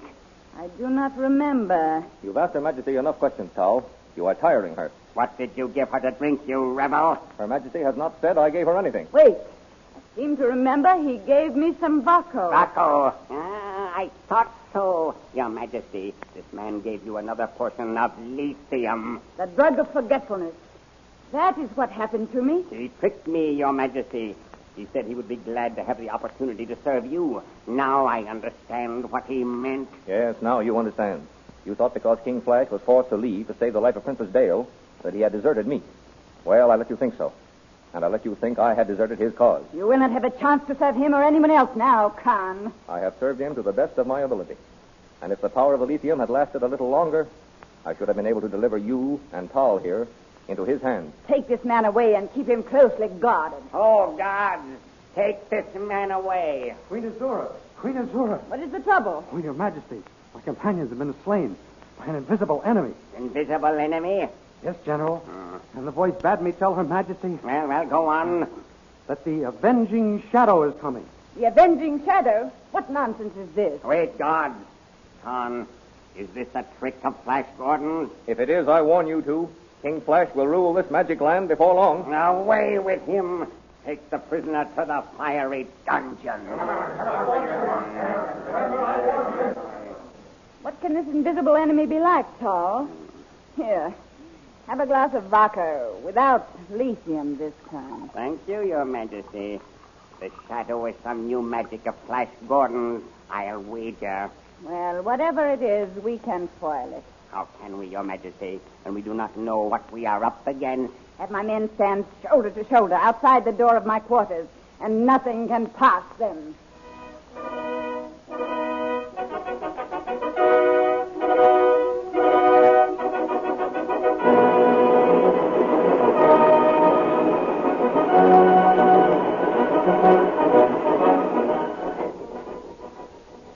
Back in the herdsman's cottage, Zarkov and Dale are thinking about Flash and how he is getting along. He ought to be there by now, Dr. Zarkov. Just about, Dale. I should like to be there to see how that wicked Azura acts when Flash meets her.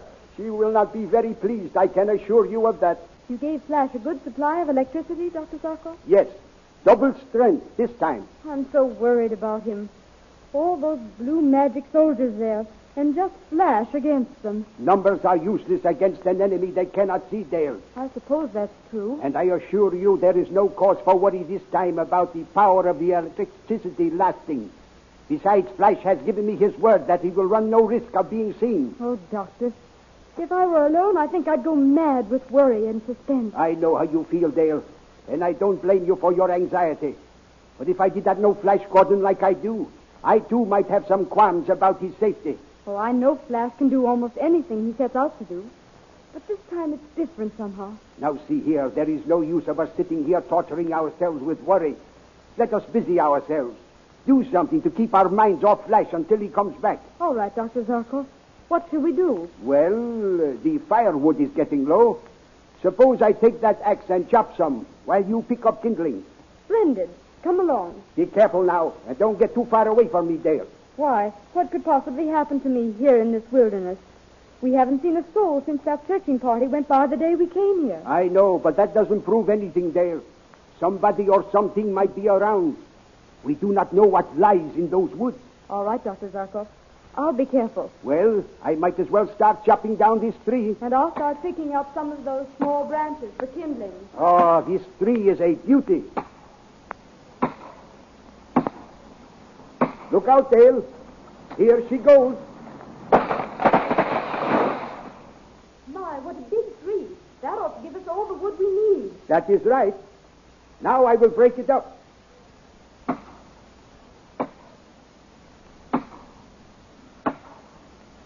Dr. Zarkov! Dr. Zarkov! Help! Oh! Hey, Dale, what's happened? What's the matter? Dale! Dale!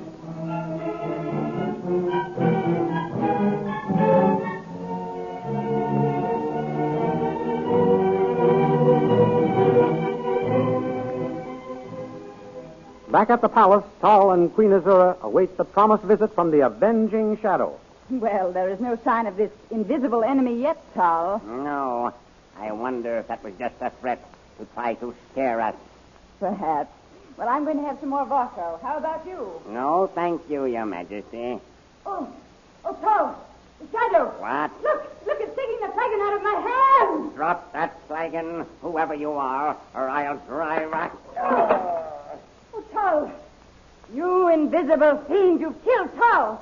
Keep back. Do not come near me, do you hear? Drop that ray pistol, Azura. I know you, Flash Gordon. I will kill you. Such toys are dangerous, Azura. You might hurt yourself. Give me that gun. No. Give it no, to me. keep away. Hold on. Break down the door. Now we've got you, Flash Gordon.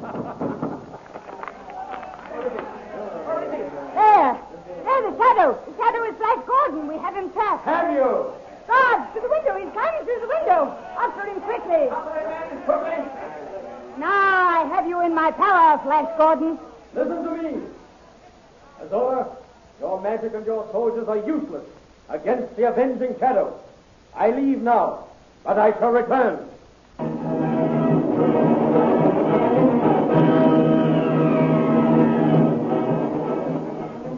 Next Sunday, you will find these adventures graphically portrayed in full-color action pictures in the Comic Weekly, which is distributed with your Hearst Sunday newspaper.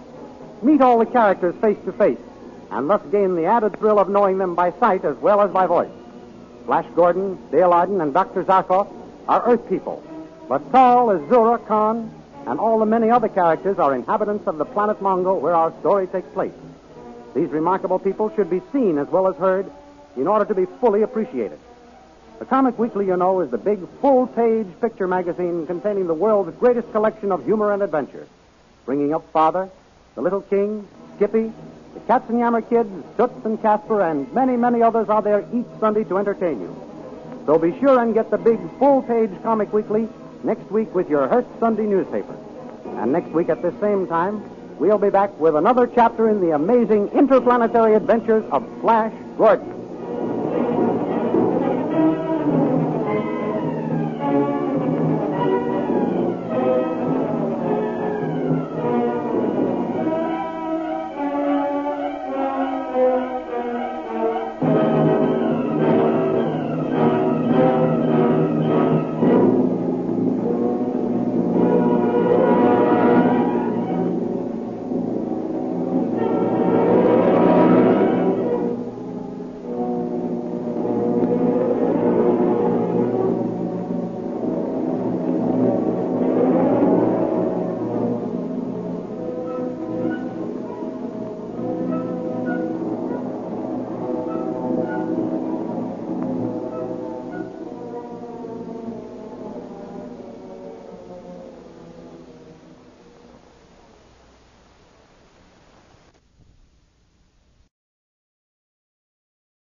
Presenting the amazing interplanetary adventures of Flash Gordon.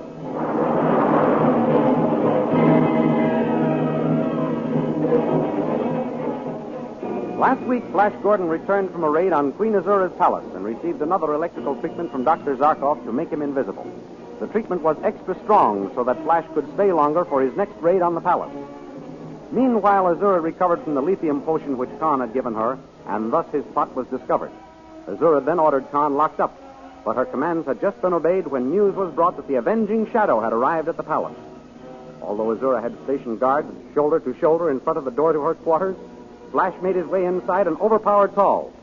Then, as the soldiers broke down the door at Azura's cry for help and attempted to corner him, Flash leaped to the windowsill and held them at bay with Tall's ray pistol.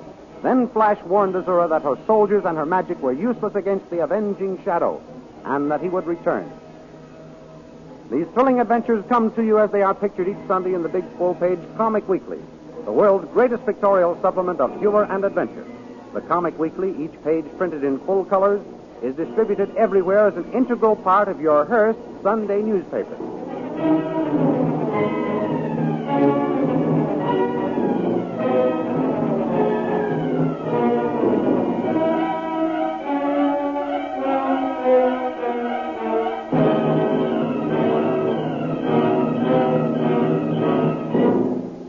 Now we continue the story. As Flash Gordon delivers his defiance of Queen Azura, he leaps through the window. Instantly, the Witch Queen turns to the captain of the guard. After him, Captain. That shadow is Flash Gordon. Yes, Your Majesty. After him, soldiers. Well, why don't you shoot at him, Captain? We can't see him, Your Majesty. He just leaped out of that window. He can't be far away. True, Your Majesty. But if we can't see him, How can we tell where he is? Oh, fool. You saw the ray pistol he held in his hand when he stood there on the windowsill. Why can't you see the pistol now? That ought to show you his position. But, Your Majesty, the pistol is nowhere in sight. He must have thrown it away. I'm Flash Gordon. Why don't you come and get me? There, that was his voice. Where did it come from? Down there, Your Majesty. But we can't be sure where. Can't be sure.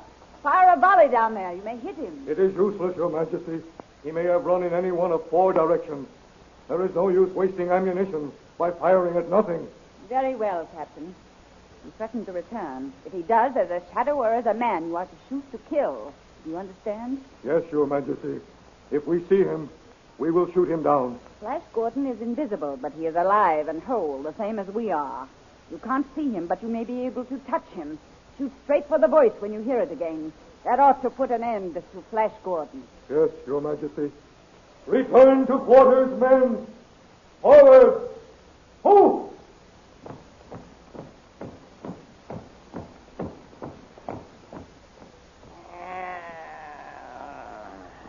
Tall, are you all right? Oh, God! Bring that portable revivifier here and revive General Tall. Yes, Your Majesty. Any sign of his coming to? Not yet, Majesty. Keep that machine working. General Tall must not die.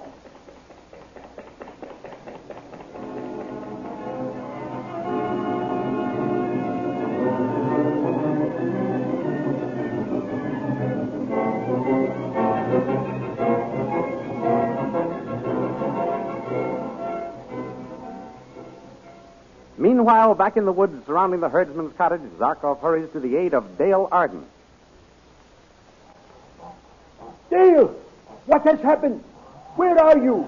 Dale! Oh, come quickly, Dr. Zarkov.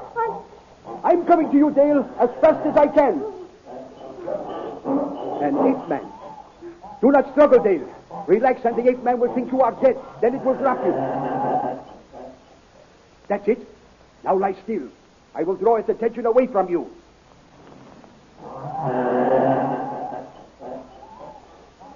Now, are you all right, Dale? Yes, I'm all right. Now, I'll just put an end to this fellow with my axe, so he won't bother us anymore. Oh! Oh, he's got you, Dr. Zarkov. Give me the axe. I cannot, Dale. The beast has it crushed between us. I cannot get it free. Hold it off a few minutes longer, Dr. Zarkov. Where are you going, Dale? To get your ray pistol.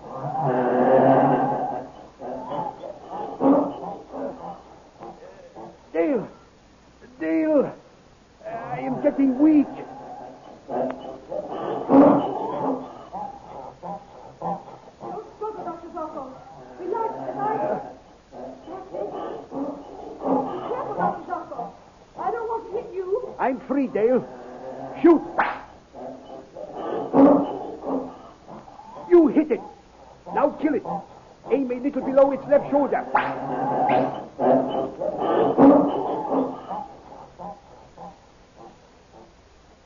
You got it. Oh, good shooting, Dale. My, that was a close call for both of us. It certainly was, Dr. Zarkov. And now that it's all over, I'm rather weak. Oh, come. Do not faint now, Dale. You are all right. Take some deep breaths of air. Ah, that's right. How do you feel now? I guess I'll be all right now, thanks. Good. My, what a big creature this ape man is. He is too big to move. So we'll just let him lie where he is. I wonder if there's a tribe of them around here. There may be. Perhaps we'd better move to some other place as soon as Flash comes back. I'd almost forgotten Flash. How long was he intending to be gone this time, Dr. Zarkov? He did not say, but it should not be much longer. That electrical charge will soon be wearing off. Oh, I hope Flash won't be foolish enough to stay too long. You warned him about the risk of the charge wearing off. Yes, Dale. And Flash promised he would not take any unnecessary chances. But he may be cornered in some part of the palace and be unable to return. That is true, Dale. Oh, Dr. Zarkov, let's go to Flash. Let's go and see what's happened to him. I can't stay here and not know. Steady, Dale. You are just nervous and upset. Flash intended staying away longer than usual this time. We must be patient. All right, Dr. Zarkov. You know best. I'll wait for him. That is the way to talk, Dale. Come now. We have not finished getting our firewood. You pick up the pieces of wood as I chop them off.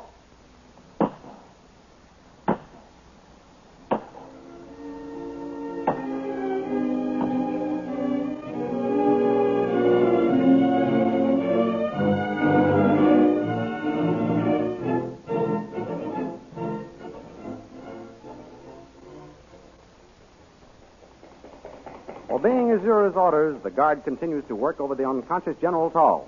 Suddenly, his efforts are rewarded by... Queen Azura. Queen Azura. You have revived him. Good. You may go now. Yes, Your Majesty. Oh. I'm with you, Your Majesty. Where am I? What happened?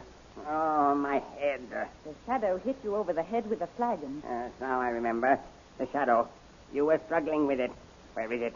I'll pin it to the wall. It's gone, Carl. It was Flash Gordon, made invisible by some magic of that Earth scientist. I wish I had had a chance to get at that Flash Gordon. You did, and he knocked you unconscious. Curse him. My turn will come. What happened to the door? The soldiers broke it down trying to capture Flash Gordon. All the guards you posted out there couldn't catch him? No. They marched across the room shoulder to shoulder, driving the shadow before them. And suddenly he spoke from that windowsill. Now, fools! Why didn't they shoot as they marched? He held them at bay with your ray pistol. If only I'd been able to take charge, no ray pistol would have stopped me from capturing him. A flagon did. I was taken by surprise. I hadn't time to draw my ray pistol. You should have called me sooner, Azura. Well, you will have another chance at him, Charles. He'll return. How do you know that, Your Majesty? He told me so just before he left. I know how we can capture him, Your Majesty.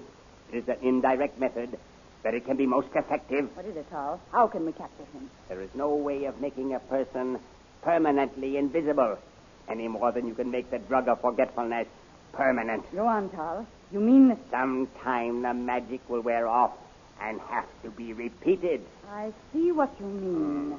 You can get the shadow cornered in a room that has only one door. Lock the door for a long enough time, and Flash Gordon will become visible again. Yes, that is one way, Your Majesty, but not the method I am suggesting. Then I do not follow you, Charles. What is your method? While we are waiting for the shadow to reappear, why not capture the source of the magic power? Wonderful. That is a wonderful plan, Charles. How can you do this? Very easily, Your Majesty. Of course, we shall take every measure to capture the shadow within the palace. But in the meantime, I shall take a company of soldiers and personally discover and capture that Earth magician, Zarkov, the scientist.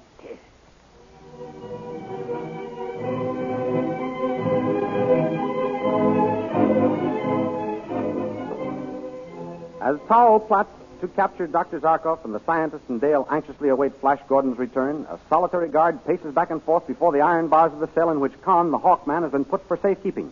As the guard pauses and rests his weight on his flame rifle, it is suddenly snatched from under his arm and thrust into his stomach as a voice from nowhere asks, Is Captain Khan alive? The shadow. Oh, yes. Yes, he is alive. Tell me where he is, or you die. Oh, yes. Khan is in this cell. Khan, are you all right? Yes, I'm all right. Is that you, Flash? Yes, Khan. Stand clear of the door. I'm going to melt the lock with this flame rifle. Right. And you'd better stay right where you are, guard, if you want to live. I said you'd come back, Flash. They tried to make me think you and the others had deserted me. Desert, my friend? Never. I came back especially to find you, Count. We had to leave suddenly. They were melting down our door. There was no time to waste. That's just what I thought had happened, Flash. How is Princess Dale and Dr. Zarkov? They're well and safe. You'll see them presently. The lock is almost melted. Good. I almost got control of the palace while you were gone. I drugged Azura again, but the lithium wore off, and my plot was discovered. That's why I'm here. That was too bad, Khan. For a while, it worked beautifully. I had that devil Tall thinking I was Azura's friend. I just gave him something to remember me by. I broke a flagon over his head. Too bad it wasn't his head you broke. I'm not sure I didn't. There wasn't any time to waste finding out, though. The soldiers were on top of me. There. The lock is melted through. Come on out, Khan. That's fine, Flash. I certainly am glad to see you. What are you? Flash. Flash. Don't look so startled, Khan. Where are you? I hear you, but I can't see you. Zarkov's newest invention made me invisible. Here, take this gun while I bind the guard. By Oh, it certainly is odd to see your rifle suspended in the air. Isn't it? I've been having great sport with the soldiers. Help! Azura! Help! Shut up, guard! Fix you for that. You won't be using that voice of yours for a while. Hurry, Flash. That cry may bring Azura. Why, you.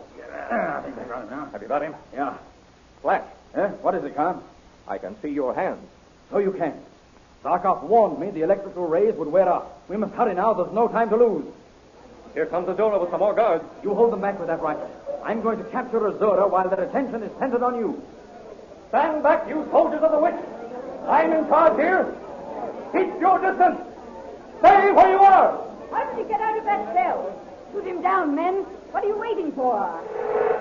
As the soldiers battle Khan's merciless fire with the flame rifle, Azura suddenly finds herself grasped by two phantom hands. Oh, the shadow! At last, Azura. I've got you in my power.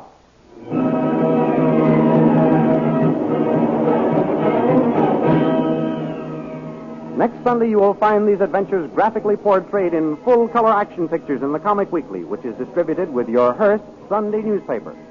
See all these characters and gain the added thrill of knowing them by sight as well as by voice. Flash Gordon, Dale Arden, and Dr. Zarkov, who are from this Earth, and Tall, Azura, Khan, and others who are inhabitants of the planet Mongo, where our story takes place. You will also meet old favorites like Barney Google, Toots and Casper, the Katzenjammer Kids, and many others. So be sure to get the colorful and entertaining Comic Weekly each week with your Hearst Sunday newspaper. And next week at the same time, we'll be back with another chapter in the amazing interplanetary adventures of Flash Gordon.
Presenting the amazing interplanetary adventures of Flash Gordon.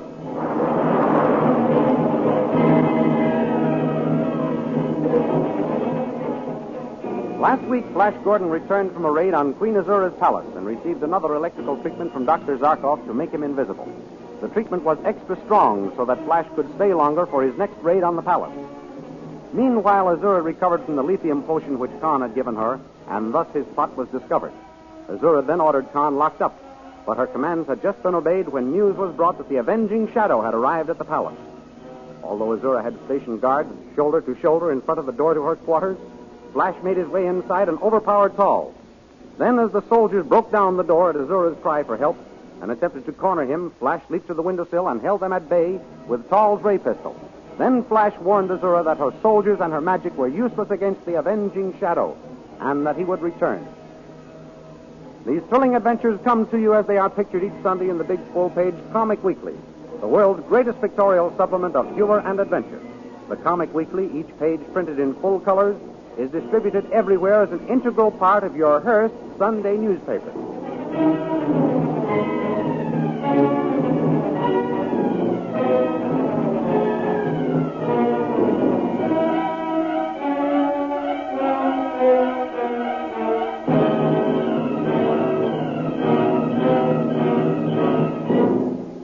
Now we continue the story.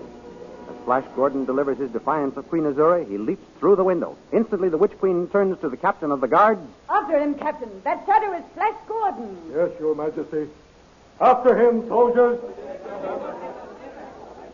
Well, why don't you shoot at him, Captain? We can't see him, Your Majesty. Well, just leave out of that window. He can't be far away. True, Your Majesty.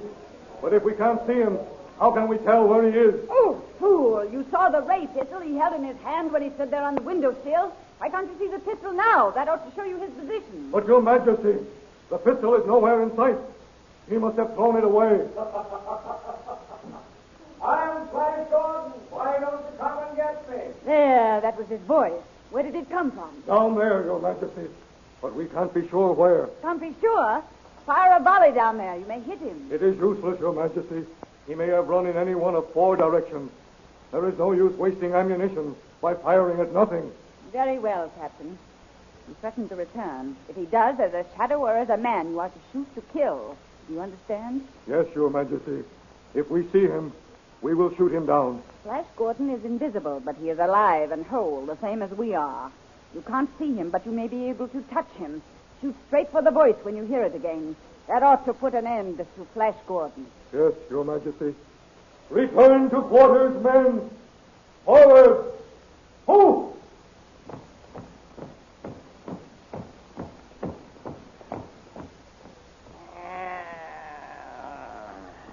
Carl, are you all right? Oh, God! Bring that portable revivifier here and revive General Carl. Yes, Your Majesty. Any sign of his coming to? Not yet, Majesty. Keep that machine working. General Carl must not die.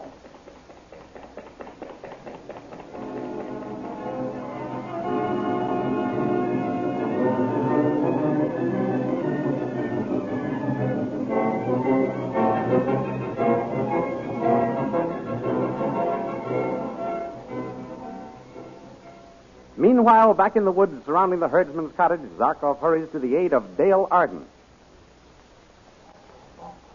Dale! What has happened?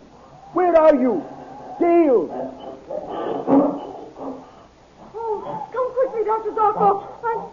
I'm coming to you, Dale, as fast as I can. An ape man. Do not struggle, Dale. Relax, and the ape man will think you are dead. Then it will drop you. That's it. Now lie still. I will draw its attention away from you.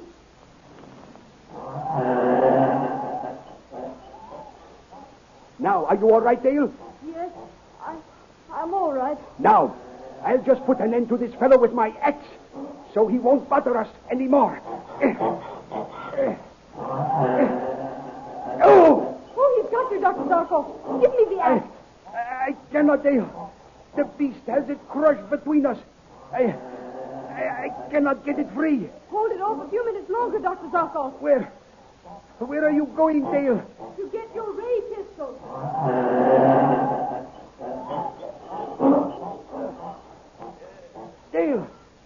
Dale, I am getting weak. Don't struggle, Dr. Zarkov. Relax, relax. Careful, Dr. Zarkov. I don't want to hit you. I'm free, Dale. Shoot. You hit it. Now kill it. Aim a little below its left shoulder.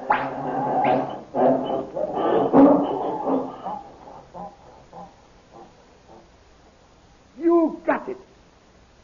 Oh, good shooting, Dale. My, that was a close call for both of us. It certainly was, Dr. Zarkov. But now that it's all over, I'm rather weak. Oh, come. Do not faint now, Dale. You are all right. Take some deep breaths of air.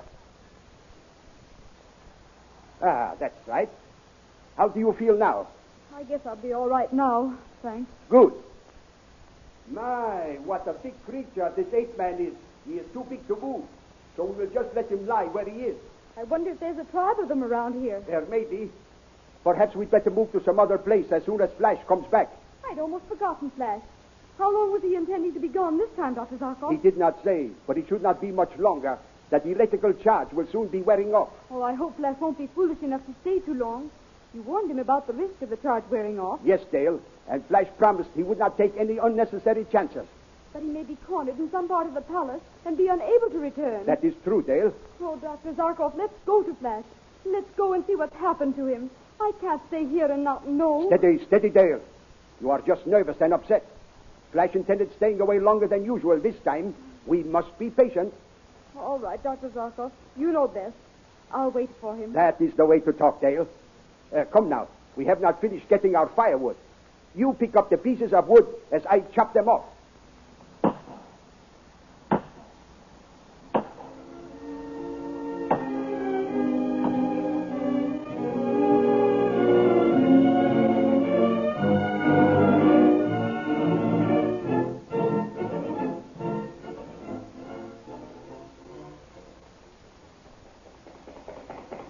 Azura's orders, the guard continues to work over the unconscious General Tall. Suddenly, his efforts are rewarded by... Queen Azura. Queen Azura. You have revived him. Good. You may go now. Yes, Your Majesty. Oh. I'm with you, Your Majesty. Where am I? What happened? Oh, my head. The shadow hit you over the head with a flagon. Now I remember. The shadow. You were struggling with it. Where is it? I'll pin it to the wall. It's gone, Tal. It was Flash Gordon, made invisible by some magic of that Earth scientist. I wish I had had a chance to get at that Flash Gordon. You did, and he knocked you unconscious. Curse him. My turn will come. What happened to the door? The soldiers broke it down trying to capture Flash Gordon. All the guards you posted out there couldn't catch him? No. They marched across the room shoulder to shoulder, driving the shadow before them. And suddenly he spoke from that windowsill. Now, fools!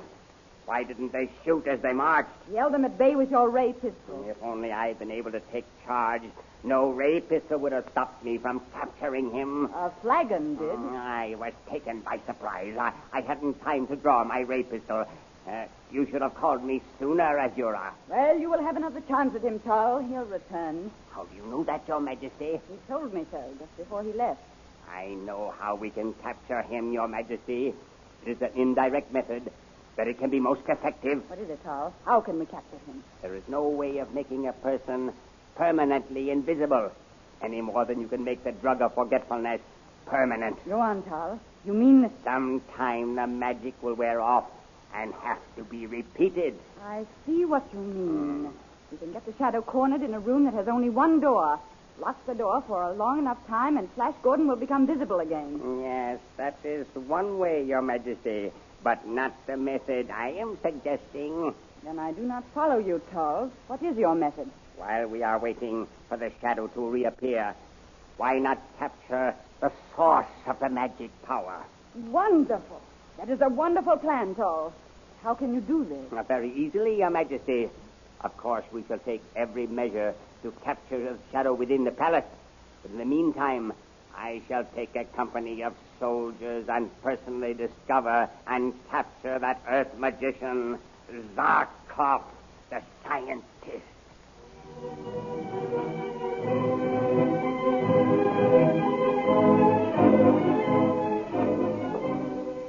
As Tal plots to capture Dr. Zarkov and the scientist and Dale anxiously await Flash Gordon's return, a solitary guard paces back and forth before the iron bars of the cell in which Khan, the Hawkman, has been put for safekeeping. As the guard pauses and rests his weight on his flame rifle, it is suddenly snatched from under his arm and thrust into his stomach as a voice from nowhere asks, Is Captain Khan alive? The shadow. Oh, yes. Yes, he is alive. Tell me where he is, or you die. Oh, yes. Khan is in this cell. Khan, are you all right? Yes, I'm all right. Is that you, Flash? Yes, Khan. Stand clear of the door. I'm going to melt the lock with this flame rifle. Right. And you'd better stay right where you are, guard, if you want to live. I said you'd come back, Flash. They tried to make me think you and the others had deserted me. Desert, my friend? Never. I came back especially to find you, Count. We had to leave suddenly. They were melting down our door. There was no time to waste. That's just what I thought had happened, Flash. How is Princess Dale and Dr. Zarkov? They're well and safe. You'll see them presently. The lock is almost melted. Good. I almost got control of the palace while you were gone. I drugged Azura again, but the lithium wore off, and my plot was discovered. That's why I'm here. That was too bad, Khan. For a while, it worked beautifully. I had that devil Saul thinking I was Azura's friend. I just gave him something to remember me by. I broke a flagon over his head. Too bad it wasn't his head you broke. I'm not sure I didn't. There wasn't any time to waste finding out, though. The soldiers were on top of me. There. The lock is melted through. Come on out, Khan. That's fine, Flash. I certainly am glad to see you. Where are you? Flash. Don't look so startled, Khan. Where are you? I hear you, but I can't see you. Zarkov's newest invention made me invisible.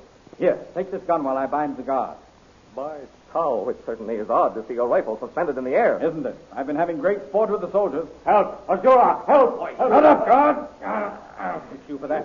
You won't be using that voice of yours for a while. Hurry, Flash. That cry may bring Azura. Here. Why, you. I think I got him now. Have you got him? Yeah. Flash. What is it, Khan? I can see your hands. So you can. Zarkov warned me the electrical rays would wear off. We must hurry now. There's no time to lose. Here comes Azura with some more guards. You hold them back with that rifle. I'm going to capture Azura while their attention is centered on you. Stand back, you soldiers of the witch. I'm in charge here. Keep your distance. Stay where you are. Why don't you get out of that cell? Shoot him down, men. What are you waiting for? As the soldiers battle Khan's merciless fire with the flame rifle, Azura suddenly finds herself grasped by two phantom hands. Oh, the shadow! At last, Azura. I've got you in my power.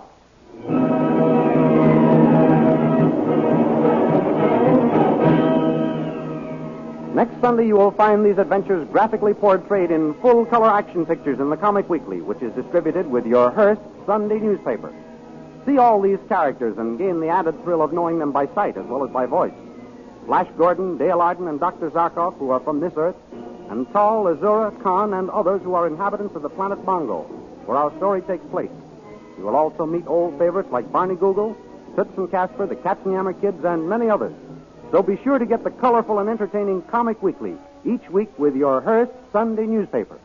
And next week at the same time, we'll be back with another chapter in the amazing interplanetary adventures of Flash Gordon.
Presenting the amazing interplanetary adventures of Flash Gordon.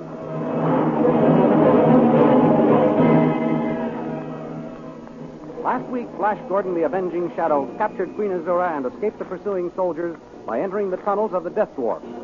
While back in the forest, Dale urged Zarkov, the scientist, to search for Flash while she remained at the cottage in case Flash returned. At the same time, Khan, the Hawkman at the Witch Queen's palace, declared himself ruler in the name of King Flash.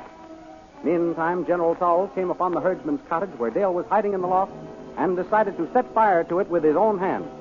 Back in the tunnels of the Pit of Peril, Azura, afraid of the vengeance of the dwarfs, begged Flash to return her to her own people. Before Flash could answer, the Death Dwarfs came howling down the corridor. These thrilling adventures come to you as they are pictured each Sunday in the full-page Comic Weekly, the world's greatest pictorial supplement of humor and adventure. The Comic Weekly, each page printed in full colors, is distributed everywhere as an integral part of your Hearst Sunday newspaper.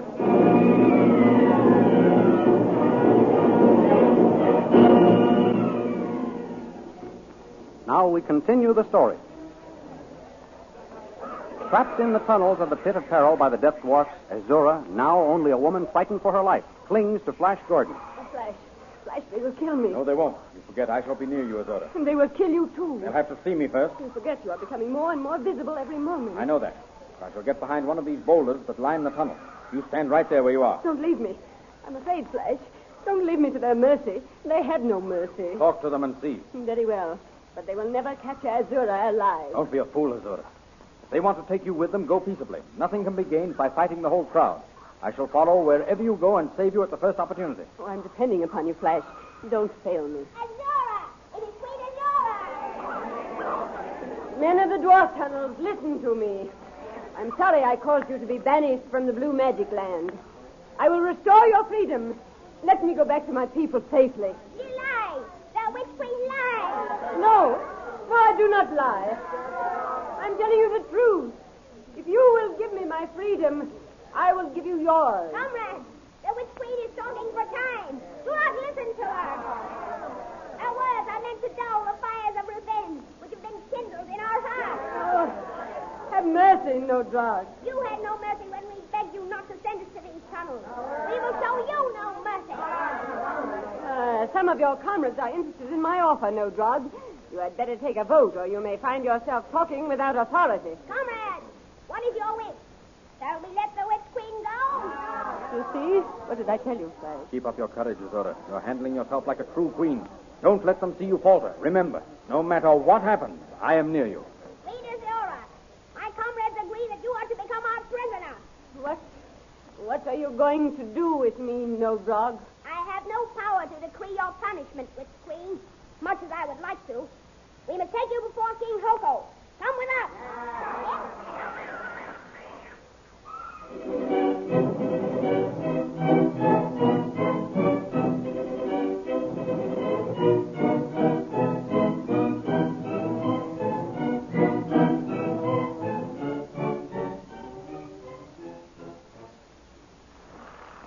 Back at the herdsman's cottage, the flames are crackling and leaping up the walls. The ladder by which Dale Arden climbed up to her hiding place in the loft over the door is now a fiery skeleton.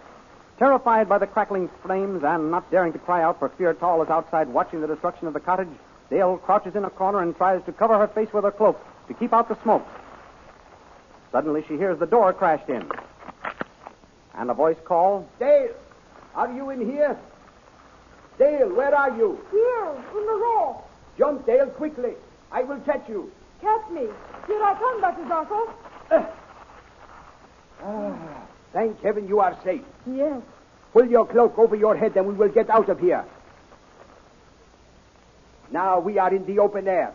Oh, Dr. Zarkov, I thought I was done for. How did you happen to come back? I saw General Tal and his searching party just as I started out, so I followed. And when he and his men rode off, I came in to see if you were in the burning cottage. And I was. Well, there is only one thing to do now. What's that, Dr. Zarkov? Make ourselves invisible, and both of us look for Flash. But what if he should return while we're gone? Flash must have been captured again, or he would have returned by now. And with the roads and woods around here patrolled by General Tal and his men, we must become invisible to reach the palace. Hurry. Help me set up the machine. We have no time to lose. Here. Take these electrodes. Put them over there. Yes, Dr. Zarkov. You will make me invisible first. Very well, Dr. Zarkov. Remember the reading of the dial? 1250. Good girl, that is correct. And now, have you the electrodes all set up? Yes, Dr. Zarkov. They are ready to be attached to that thing over there. The dynamo? Yes. All right. Give me the wires. Now I shall test it. Throw the switch. It worked. Yes, it worked. Now I shall stand between the electrodes. When I tell you, turn on the current. Then when I have had enough, I will give you a charge, which will also make you invisible. Oh, I can hardly wait, Dr. Zarkov. You will have to wait until I get between the electrodes. All right. Throw the switch. How's that? What is the reading? 1000. Stop it when you get to 1250. All right, Dr. Zarkov. You're disappearing already. We will be able to help Flash much better this way until the charge wears off. 1250. Now make me invisible. All right. You stand up here. Like this? That is right. Now I will turn on the switch and give you the charge. Listen. I hear a horse approaching. It must be Flash. I wonder. It's Tal. Yes, it's Tal. So I was right after all. What do you mean? This is the place where Flash Gordon and the scientists are hiding. I thought if I came back alone, I'd find someone here. What's this machine? What machine? What machine? This machine here with the electrodes. And what are you standing between them for? By Tao, you are being made invisible. Here, come away from there. Dr. Zarkov, why don't you do something? Zarkov, where is he? I don't see him. I have something for him when I meet him. Here I am, General Tal, and here is something for you. You've killed him, Dr. Zarkov. I hope so. Come quickly, Dale. Help me. There is no time to lose now. Dr. Zarkov, why are you breaking up the machine? Are you mad? We must destroy it now and go before Tal's men come back for him. They must not know how the invisibility machine works. Hurry. Help me break it up. Oh, what shall we do now? I'm not invisible. I think it will be better this way. You saw how it worked with Tal. He saw only you and did not suspect I was around. But with the machine destroyed, none of us can ever be made invisible again. Oh, do not worry, Dale. The machine is destroyed, but the plans and specifications are not. They are still in my head. Come, get on this horse. Now, unto the palace of the Witch Queen.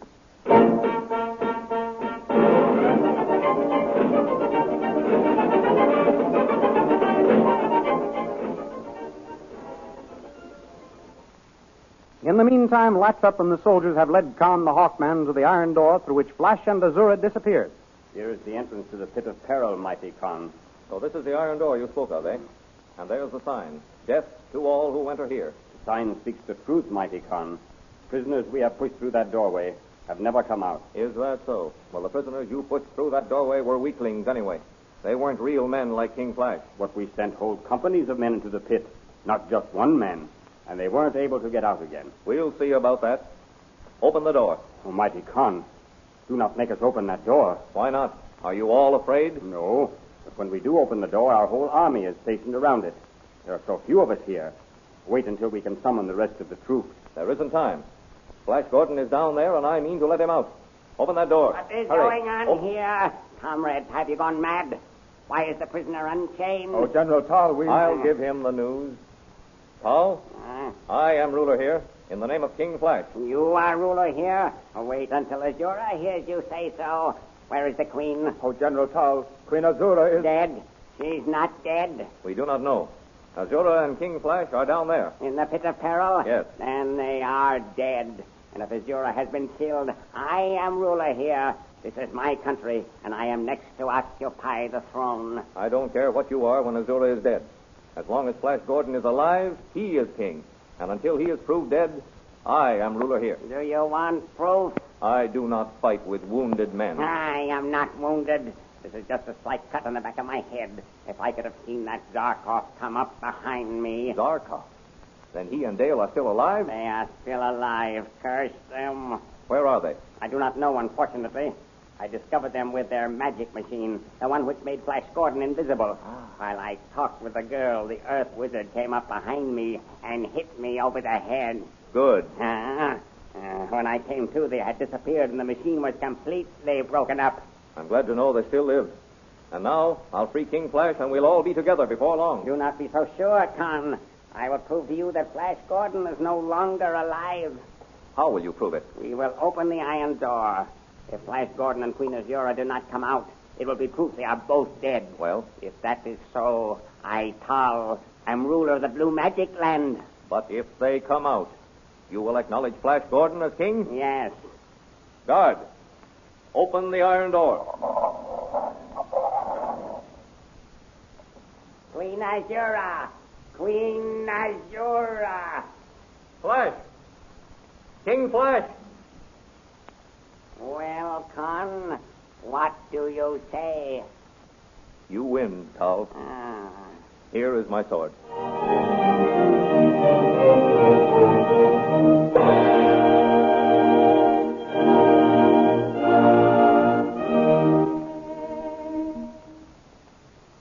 Far down the tunnels of the Dwarfs, away from the iron door, no drug takes Azura before King Hoko, who sits enthroned between the roots of a mighty tree. Off to one side, Flash Gordon stands awaiting an opportunity to free Azura and himself. Oh, mighty Hoko, see whom we have captured. Queen Azura.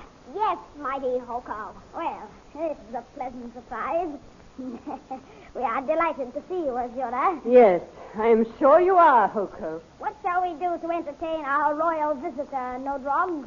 If I were your majesty, I know what I'd do. And what is that, Nodrog? I'd give her the knife death. Yes, an excellent suggestion. Excellent. Get your knives, Nodrog. Oh, no, please. Hoko, do not knife me to death. You are thinking of your beauty, as always. Well, this time it will be ruined for you, if Nodrog's knives miss their mark. Bring Azura over here to the target board. No. Courage, Azura, courage. I'm here. I will save you. Then you have to hurry, Flash. Come, Azura. I'll show you where to stand. Gather around, comrades. This horse is for. Stand here, Azura. I'll get over here. That's far enough, Nodrog. I don't want you to miss your mark. Oh! See her jump. She's not so proud or haughty now. Look at her cringe in fear. I'll show you curs how a queen can die. Throw your knives.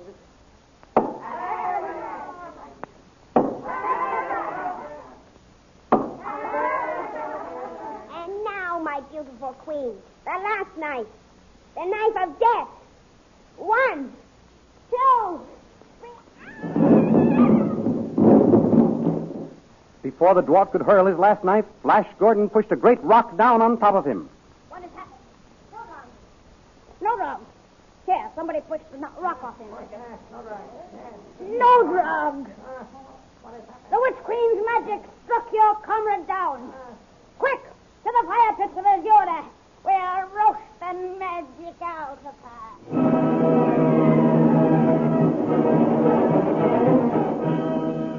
See these amazing adventures as you have heard them next Sunday in the Comic Weekly, which is distributed with your Hearst Sunday newspaper. Every page of the Comic Weekly entertains like the star act in a variety show.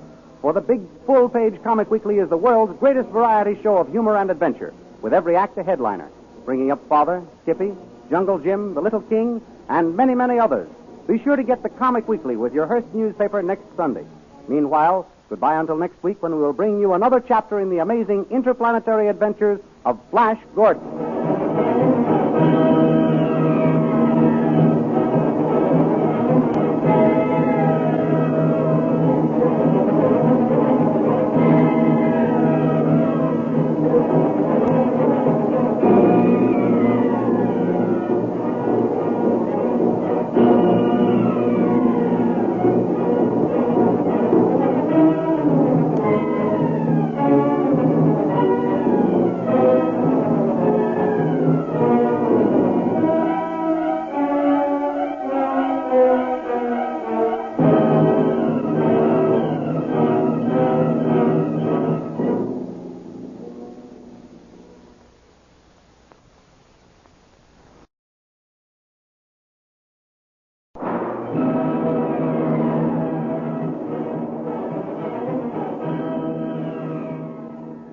Presenting the amazing interplanetary adventures of Flash Gordon.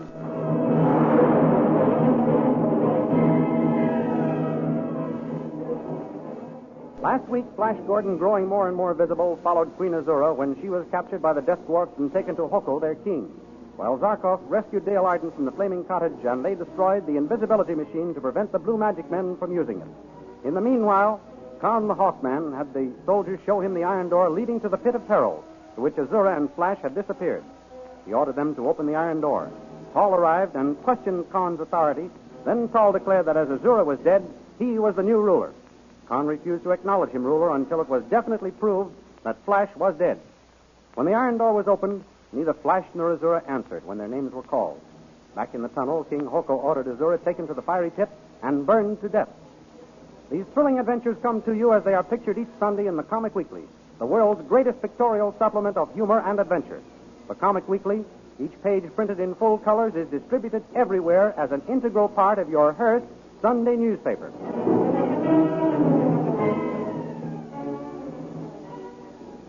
Now we continue the story. To the pit of fire with Azura. We'll roast the magic out of her. No. Listen to me, Hoko. Kill me if you choose, but do not torture me. Do not torture you. Ha! Why should we not give you some of your own medicine? Did you not torture us? Have you not continued to torture us by keeping us in these dark tunnels? You are men. I am only a defenseless woman. Defenseless? Yes, now that your armies are not with you. Listen to me, Hoko. I will bargain with you. Bargain? Whoever heard of a prisoner bargaining? Listen to our men. She will bargain with me. Then I will trade with you. Trade with me? What have you to trade now, Azura? Freedom.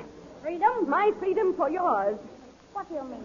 If you will return me to my Blue Magic people safe and unharmed, I will open the iron door to you and give you back your freedom. If I let you go, you will let us out of here, free to roam in the daylight, free to go and come as we please, where we please? I will. And you won't have your soldiers kill us off? No, I promise. Well, what do you say? Will you return me to my people? No. You won't? No, I will not. This is the moment I've been waiting for, Azura. For years, I've thought of getting you in my power. Now that I have you, I'm going to put you out of the way for good. Oh, mercy, Hoko. Mercy. Listen to who begs for mercy. Get along to the fiery cauldron. As Hoko, king of the Death Dwarfs, forces Queen Azura at spear point out toward the bubbling, flame-spitting cauldron of an underground volcano, Flash Gordon, now fully visible, decides on a desperate attempt to save the Witch Queen. Stand back, Azura. Oh, save me, Flash. The dwarfs scream in rage and terror as a blond wild man drops into their midst. I'll fix you, you little monster. Help! Help, men! Kill this giant! Now, what are you going to do? Let me down! Let me down! You bet I'll let you down. Right into the boiling inferno. No! Oh, Flash, what can we do now? The dwarfs are between us and the corridor to the iron door. We're trapped. Not yet. Jump on my back. Put your arms around my neck and hold tight. Oh, what are you going to do, Flash? I wasn't on the college track team for nothing. I'm going to use Hoko's spear as a vaulting pole. Hang on. Here we go. And with those words, Flash Gordon swings Azura and himself up and soars over the heads of the enraged dwarfs. Oh, we're free. Now, if only we can get out that iron door. We can outdistance these dwarfs. Let's run for it.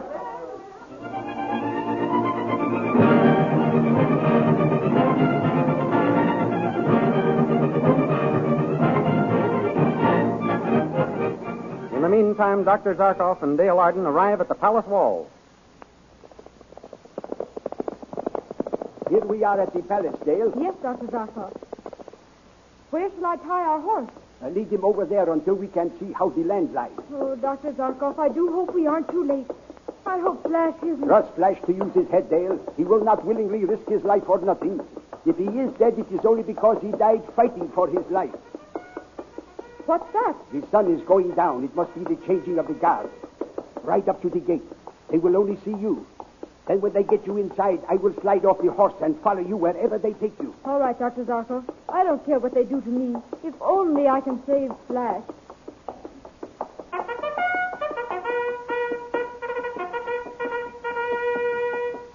Call to them, Dale. Oh, God! They've seen us. I mean me. They're letting down the drawbridge. Good. Ride on into the palace yard.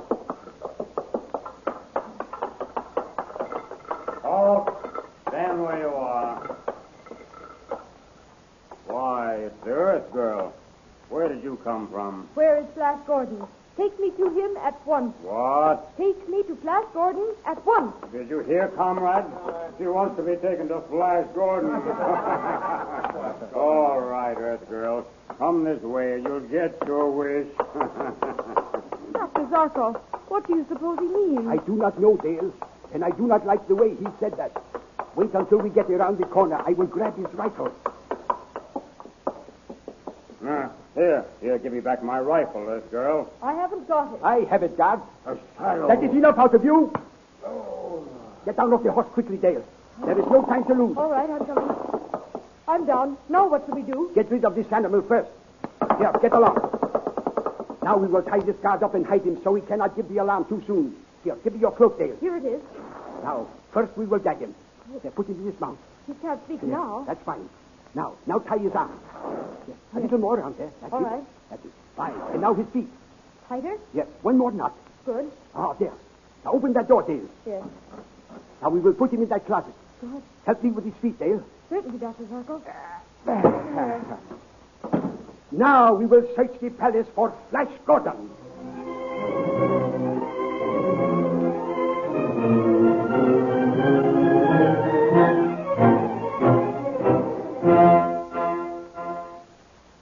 At this moment, Paul, the chief magician, is highly elated at the way things have turned out. So you thought you were ruling the blue magic land, eh, Prisoner Khan? I can hardly believe that Flash Gordon is dead. Well, he is. No one can live in that pit of peril. And to think Azura let Flash Gordon take her down there. More than likely she intended to push him in and slam the door after him. But he was too quick for her and dragged her with him. Azura thought she was smart, putting Flash Gordon at the head of her armies when you Hawkmen attacked us. So she was. Well, I'm still alive. But where are Azura and her ex-commander-in-chief? That's what I would like to know. Well, what are you going to do with me, Tal? Yes, what am I going to do with you? That is the question. As long as you don't believe Azura and Flash Gordon are dead, I must hold you prisoner until you change your mind. I shall never be sure until I see their bodies. Now, fool, how can you see bodies consumed by fire? Oh, God! Bring the prisoner down to the cell block again. And to think I am King Tal the First. I am King Tal. Do you understand, guards? Yes, Your Majesty. You see, Khan, the guards acknowledge me to be their king. Yes, I hear them. Who went by me? No one, General. I mean, Your Majesty. No one? I am sure someone brushed past me. One of you must have. We are sorry, Your Majesty, but none of us went by you. You know better than to admit it. Well, let us get the prisoner in his cell. Yes, Your Majesty. Halt! Get in that cell, Khan. Why not? There's nothing left to fight for. Roar. Yes, Your Majesty. Stand guard at the end of the corridor. See that no one gets near the prisoner. You'll give him time to meditate on the follies of being a follower of a lost cause. Come, guard. Let us away to the Hall of State. I must have my kingship proclaimed throughout Blue Magic Land. Khan. Captain Khan. Hey? Who's that? Zarkov. Zarkov? Where are you? I can't see you. Come around in front of the cell. I am around in front of your cell. What? Ah, more of that invisible ray that you used on Flash? Yes. You brushed past Tall coming down the corridor. Yes. He stepped into my path just as I was going by. Ah. Tell me, where is Flash? They tell me he and Queen Azura went through the iron door that leads into some pit of peril. They haven't been seen since. Good heavens. They are both dead. I had the iron door opened. I called a Flash. There was no answer. Oh, this is worse than I thought. Poor Dale. How can I break the news to her? She will take it hard, Zarkov. Wait until we are absolutely sure. You think there may be a chance Flash is still alive? Yes, I can't help feeling that it was a trick of chance that I received no answer when I called his name. What do you mean? What's going on here? What's all this talking? Why, I'm just talking to myself, guard. You don't see anyone, do you? Well, if you keep it up, I'll have yourself headed. Good. It would be more comfortable. Thanks for the suggestion. And don't be humorous. King Saul shall hear of this. You were saying, Khan. Well, I figured the Flash wouldn't still be at that iron door after all this time if there were tunnels and corridors in that pit. He's too much of an explorer for that. You think he may have been looking around in some part of the pit and so was unable to hear you? Yes, that's just what I think. But I couldn't prove it then. So I surrendered to await my chance. I can help you. How? As long as the electrical charge holds out, I will be able to search for Flash. Ah. Tell me, where is this iron door? I don't know exactly. But you have been there. Yes. How did you get to it? I was taken there by Laptop, one of the guards. With getting dusk, I'm not sure of the path. Oh, if I could only get out of here. Patience, now. I will do a little reconnoitering and report to you. What is the general direction this Laptop led you? North. We went through the north gate toward the hills. But which hill had the iron door, I don't know. The Agutia Khan. I will look for the iron door and find Flash, or I will find his dead body.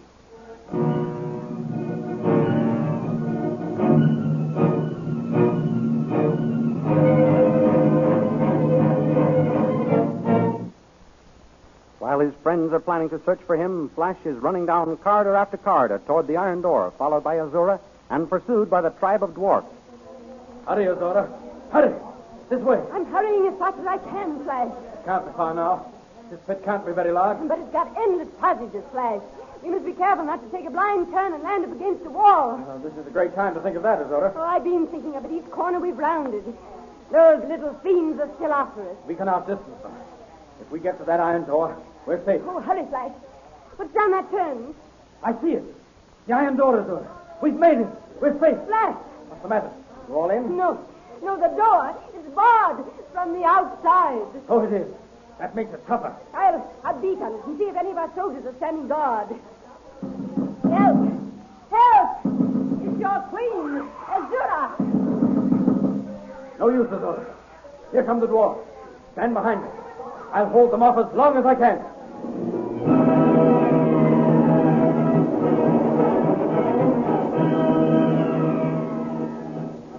Will Flash Gordon be able to hold off the dwarfs long enough to have the door open and thereby save Azura and himself from a sure and horrible death? We will know at this same time next week. And here's some news about the Comic Weekly. Next Sunday, you will find a brand new feature in the Comic Weekly, the Poster Stamp Collectors Club. Of course, you will want to become a member of the club, and here is how you do it. Next Sunday, as soon as you get your Hearst Sunday newspaper, turn to the Comic Weekly, and there you will find a half page of wonderful, full-colored poster stamps of animals, history, geography, science, transportation, and many other interesting subjects. Each poster stamp is drawn by a real artist, true in every detail. They will all be reproduced in full color with titles and short descriptions at the bottom of each picture. And as to size, listen to this. Each colored poster stamp will be 6 times as large as the regular 3-cent postage stamp. All you have to do is to become a member is to cut out these poster stamps each week, paste them carefully in a scrapbook with the regular small stickers that all stamp collectors use, and you are a full-fledged collector. Each Sunday, the Comic Weekly will print a full half-page of new and different poster stamps for your collection. Be sure to get yours with your Hearst Sunday newspaper. And next week at the same time, another chapter in the amazing interplanetary adventures of Flash Gordon.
Presenting the amazing interplanetary adventures of Flash Gordon.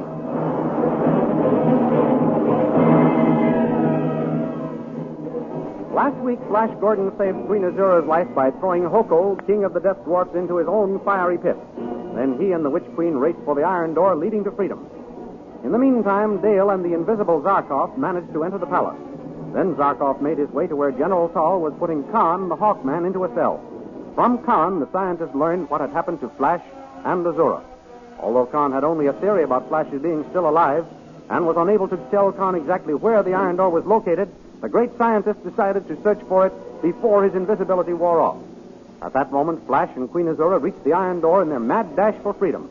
They found it barred from the outside and heard the cries of the Death Dwarfs as they started to close in on them. These thrilling adventures come to you as they are pictured each Sunday in the Big Comic Weekly, the world's greatest pictorial supplement of humor and adventure. The Comic Weekly, each page printed in full colors, is distributed everywhere as an integral part of your Hearst Sunday newspaper.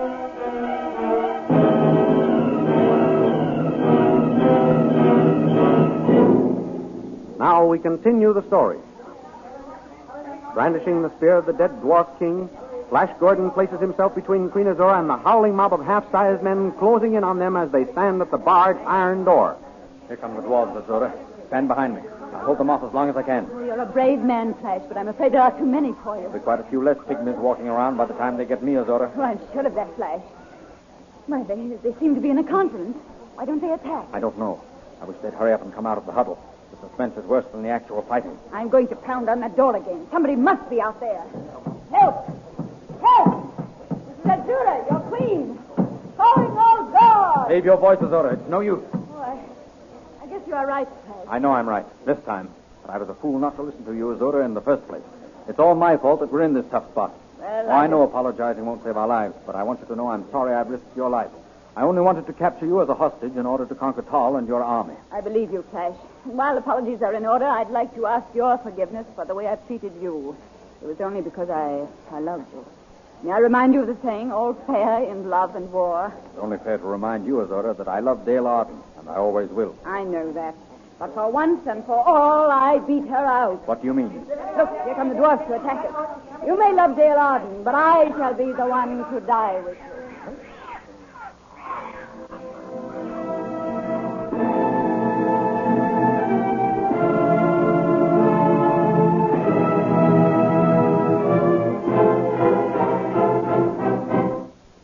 Meanwhile, back at the palace, General Tal brings a squad of guards to the cell of Khan, the Hawkman.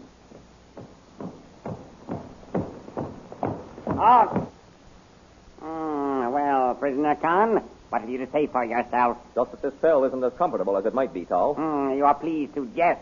One would think you were a guest of honor instead of a prisoner. Not from these quarters, they wouldn't. Perhaps you can leave that cell, never to return to it. By what means? Do you still believe Flash Gordon and Azura are alive? I told you I shall never believe Flash Gordon dead until I see his body. Yes. Well, it may not be long before we shall have that pleasure. Is that so? Yes, that is so. Prisoner Khan, you forget that I am now king of the Blue Magic Land. Are you? Saying you are doesn't make you a king. No? Then listen. God, am I or am I not King Tall? Yes, you are King Tall. King Tall the First, yes. You hear, Prisoner Khan? The guards acknowledge me to be their king. They may say so to your face, but I'll wager they don't behind your back. But what if this handful of guards do call you King Tall? They aren't the whole army. They aren't the whole kingdom. The whole army. I'll show you, prisoner. I'll show you who acknowledges me to be king here. Guards, sound the call for review. And you, open up the cell. We'll bring the prisoner with us. Now, prisoner, come out of that cell. Never to return, General? That depends. And don't call me General. Guards, bring the prisoner this way. Forward. March. May I ask where you are taking me? You'll see. You'll soon find out. Well, wherever we're going, it will be better than that cell back there. Honestly, Tal, if you're going to run this country, you might begin by improving your cell blocks. Well, what's the matter? Can't you hold a polite conversation? Halt! Why, we're on the parade ground. Guard, give the signal to start the review. What's all this for, Tal? Do you want the army to get a good look at me so they'll recognize me in case I try to escape? Khan, you are a brave soldier. Praise from General Tal is praise indeed. Even though you are a prisoner and face death at any moment, you are no coward. Khan, this review is for you. For me? Yes. I am having the entire army pass before us for two reasons. One is to show you that the troops will salute me as king. I see that, Tal. You are getting the royal salute. What is the other reason? Can't you guess? I never guess. Well, Tal, what is the other reason for this review? To give you an opportunity to become acquainted with your troops. With my troops? I don't understand you. I am offering you the post of commander-in-chief of my army. If I will do what? If you will swear allegiance to me as King Tal the First.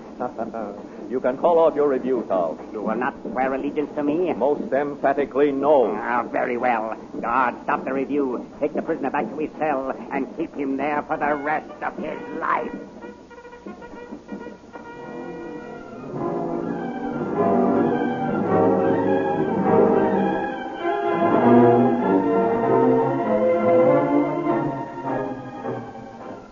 Meanwhile, in another part of the palace, Zarkov, the scientist, returns to Dale Arden, who has been awaiting him. Well, I am back, Dale. Oh, Dr. Zarkov, I was beginning to fear they'd captured you. How could they? They cannot see me. That's true, but I was afraid that you'd started to become visible right now. What did you find out? How is Flash? Did you see him? I did not see him, Dale. Oh, then we must search for him, Dr. Zarkov. Let's hurry. He won't be invisible forever. I have been searching for Flash, Dale. That is why I have been so long in returning. Two persons are better than one when it comes to searching. Perhaps we'll find him with me helping. I hope so, Dale. Where did you look for Flash? In Azura's quarters? Flash is not in the palace, Dale. How do you know that? I found Khan a prisoner in the cell block. He told me that Flash captured Azura. He did? Oh, that's wonderful. Wait until you hear the rest, Dale. You sound as though you had tragic news. I have sad news. Just how tragic it is we shall not know until we find Flash. What do you mean, Dr. Zarkov? It seems that after Flash captured the Witch Queen, he carried her off through an iron door somewhere in the hills. Oh. Khan was only able to give me a general direction to follow in my search. But it has been of no use. I have an idea, Dr. Zarkov. Yes? While you're still invisible, let's free Khan. Then he can help us search. An excellent idea. We are only a short way from the cell block. Come along. Oh, I do hope we find that iron door in the hills. So do I. Down these stairs, Dale. Why should Flash take that horrid Witch Queen into the hills? They were being pursued by the Blue Magic soldiers, and Flash made for the first avenue of escape. But the iron door bars from the outside. They cannot come out of the tunnel. Then we must hurry and open that door. Yes. Ha! Listen. What's that? It must be a squad of guards coming to Khan's cell. Here, get behind this pillar. They must not see you. And perhaps you'll wish you'd accepted my offer, Con. Never. I swear allegiance to only one man, King Flash. Halt. Open the cell. Get in there, prisoner.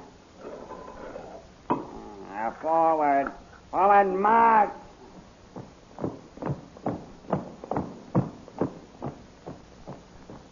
All right, come along, Dale. We came just in time. Con. Princess Dale. Yes. Are you all right? Yes, perfectly all right. Where's Zarkov? I am here, Con. I will open the cell door. Did you find Flash Gordon? No. That is why we have come back for you. Dale thought you might recognize the hill if we got you outside. I'll do my best. Come along.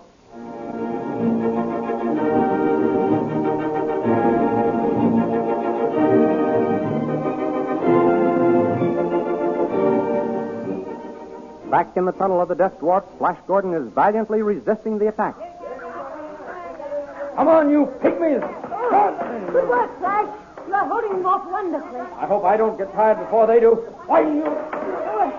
I'm sure my men will soon be here, Flash. Paul will not rest a moment until they found me. This is one time when Paul can't appear any too soon for me. Keep up the good work, Flash. I'll try to summon Aide. Help! Help! Paul! Stop! Help! I'm afraid it's no use pounding on that door, Azura. They've probably given us up as dead long ago. As long as I have life, I shall try to summon Aide. Help!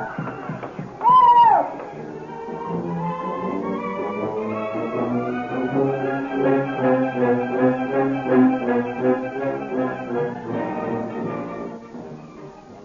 Meanwhile, Con and Zarkov and Dale reach the outer gate.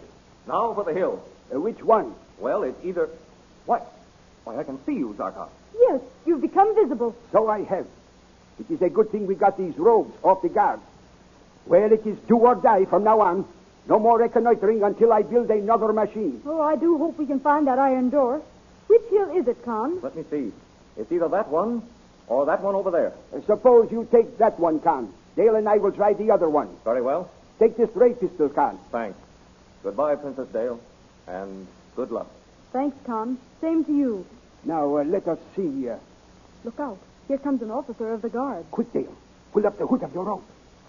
Any news, Captain? We are just in from the country. News? Only that an invisible shadow has carried the Queen off to the tunnel of the Death Dwarfs. The tunnel of the Death Dwarfs? Yes. Oh, where is it? Over there. Can we save Flash, Dr. Zarkov? Oh, what's this? Zarkov? Why, you... That settles him. Come on, Dale. There is no time to lose. Oh, we must save Flash. Hurry! Hurry! Luck is with us so far. We are heading for the right hill. Yes, there's the iron door. I can see it from here. So it is. Dale, I must warn you. Nobody has ever come out of that door alive. You had better wait outside. No, Dr. Zarkov. I'd rather die with Flash than live without him. Well, here we are. See the sign? Death to all who enter here. Listen, someone's pounding on the door. Now it's stopped. Oh, Dr. Zarkov, do you suppose... We will soon know. Stand back, Dale. I am going to open the door. Guess I can't hold them off much longer, Azura. Flash, kiss me goodbye before we die. Oh, Flash, how could you? Flash, Azura, come out quickly. Dale, Zarkov. We're saved. Come out. I will finish off these creatures.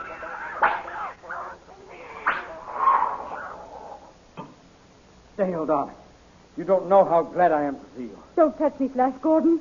I hate traitors. You kissing that hussy. You don't understand, Dale. It was Azura's last wish. We thought we were dying. I wish you both had. Dale. This way to our hideout, Queen Azura. You are our prisoner.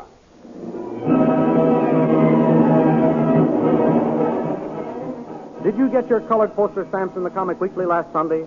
The Comic Weekly, as you know, is the picture section of the Hearst Sunday newspapers.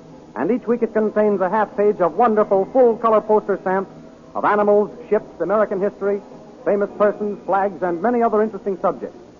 Each poster stamp is 2 1/2 inches long by 1 3/4 inches wide, 6 times as large as the regular 3-cent stamp.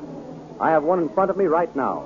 It's a colorful picture of the Santa Maria with sail set, and below it is an inscription which reads as follows. Santa Maria, Columbus's flagship. It set sail from Spain with the Pinta and the Nina on August 3rd, 1492, and landed on the Bahama Islands on October 12th, 1492. Every stamp is different. All you have to do to become a member of the new Poster Stamp Collectors Club is cut out these poster stamps each week and paste them carefully in your album. The official album of the Poster Stamp Collectors Club should now be available at all leading stores.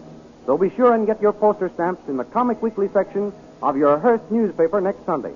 And next week at the same time, another chapter in the amazing interplanetary adventures of Flash Gordon.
Presenting the amazing interplanetary adventures of Flash Gordon.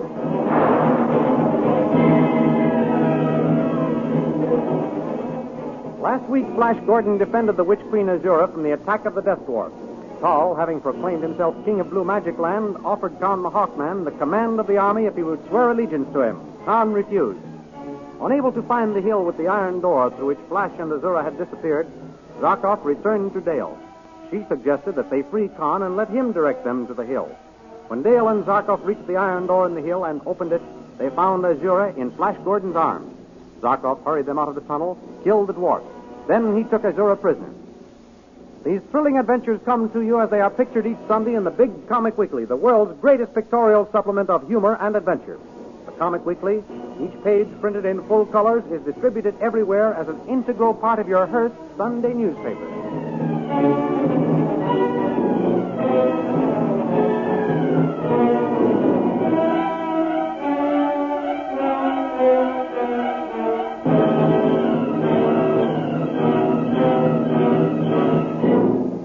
Now we continue the story. When Zarkov opened the iron door, Dale Arden saw Queen Azura in Flash Gordon's arms, and he was kissing her. Dale's love was turned to jealousy. Ignoring Azura, Flash tries to explain the situation to Dale. You don't understand, Dale. I understand perfectly. Actions speak louder than words, and your actions fairly shout it. It was Azura's last wish. I wish it had been. How like a coward that explanation of yours is, throwing the blame on the woman, hiding behind her skirt. Her cloak. I'm not hiding behind anything. I'm telling you the truth. My spear had just broken. We thought we were about to die. Don't touch me. And that's the way you wanted to die, kissing the Queen of Witches? Please listen to me, Dale. I told Azura that I loved you and you only. Did you expect that to make any difference to her? Dale, darling, you know I love you. It looked like it when Zarkov opened the door. I've always loved you, Dale, and I always will. Love? You don't know what love means, Flash Gordon. It's Azura you love. No, listen to me, Dale. I hate you. Let me go. Never. Not until I make you realize I'm telling you the truth. Dale, I fell in love with you when I first glanced at you over the top of my newspaper in that transcontinental plane, just before we bailed out. I knew from that moment that you were the one girl in the world for me. In the world? But not Mongo. Yes, in Mongo or any other world we may come across. It was for you I returned to Azura's palace and kidnapped her. What? So that by holding her as hostage I could subdue her kingdom. For you. For me? Yes. I intended to turn it over to you to rule. How nice. And what did you intend to do with Azura? Keep her as a souvenir for yourself? Don't be like that, Dale. Don't be like that. Why not? All the time you were missing, I was so worried I couldn't sleep, wondering where you were, what had happened to you. Zarkov and I searched for you, risked our lives for you. And what were you doing? Making love to that witch. No, you're wrong, Dale. I tell you, I didn't make love to Azura. You were giving an excellent imitation of it.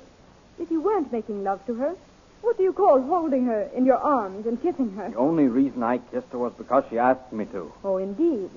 I suppose the only reason you've never kissed me is because I've never asked you to. But Azura and I thought we were going to die. Such chivalry. Dale, you've got to believe me. Why? Because I love you, as you love me. We mustn't let a little thing like this come between us. Azura isn't so little. And what's the use of thinking about it? Evidently, there isn't any use of my thinking about it, so we'll get Azura to prove it. Azura, Yes, Flash? Dale won't believe my explanation of what she saw. Tell her the truth. Oh, don't be a stubborn fool, Earth girl. You know that Flash Gordon has fascinated me from the first time I laid eyes on him. I've tried every way to make him fall in love with me and forget you. Yes, I know that. The only time I had any success was when I kept him drugged with lithium. Back there in the tunnel, as he fought with the Death Dwarf, Flash declared his love for you. He said he loved you only, and he always would. He said that? Yes, and when his spear broke and it looked as though we were doomed, I asked him to kiss me goodbye. At that moment, you opened the iron door. Well, Dale, do you believe me now? I've believed you all the time, Flash. What? Certainly. But I couldn't let you know too soon, could I? Of course she couldn't. That is right, Dale. Keep him guessing. And I thought...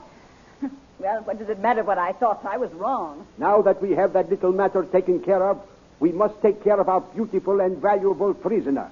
We shall hide her away until we have Tal and his army willing to listen to terms.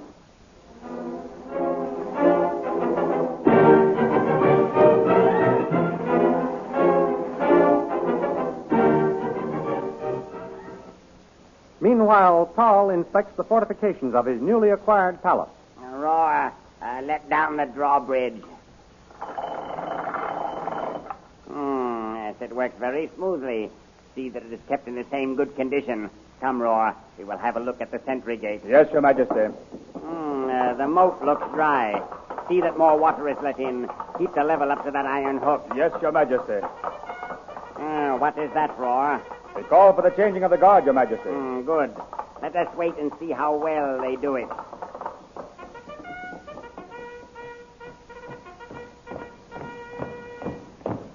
Halt! Post guard.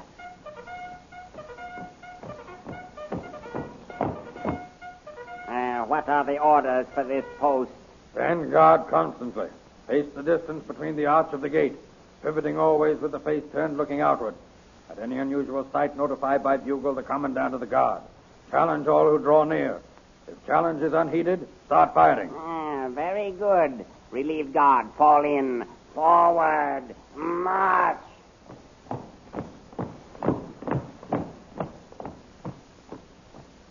Yes. Very satisfactory. Very. Come, Roar. We'll go back and see that the guns are in order. Yes, Your Majesty. With my coronation ceremony at hand, I must see that nothing interferes with it. While I do not expect any treachery from within, I must take every precaution for my own safety. Yes, Your Majesty. You may pull up the drawbridge, Roar. Yes, Your Majesty. Guard, fire that ray cannon. Now the other one, at once. Yes, good. That was well done, guard, and quickly. That is the way I like to see my men work. What is that? The alarm from the sentry gate, Your Majesty. Let down that drawbridge. Hurry. I'll see what has happened.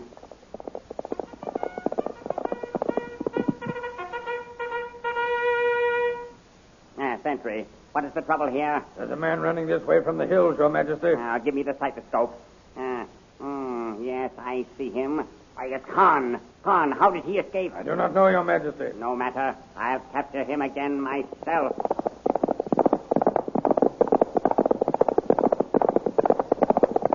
Surrender. I'll cut you in pieces with my sword. I've got the drop on you, Tal. Put up your hands. A ray pistol. Where did you get that, Khan? You'd like to know, wouldn't you? Well, I've got it, and that's the important thing.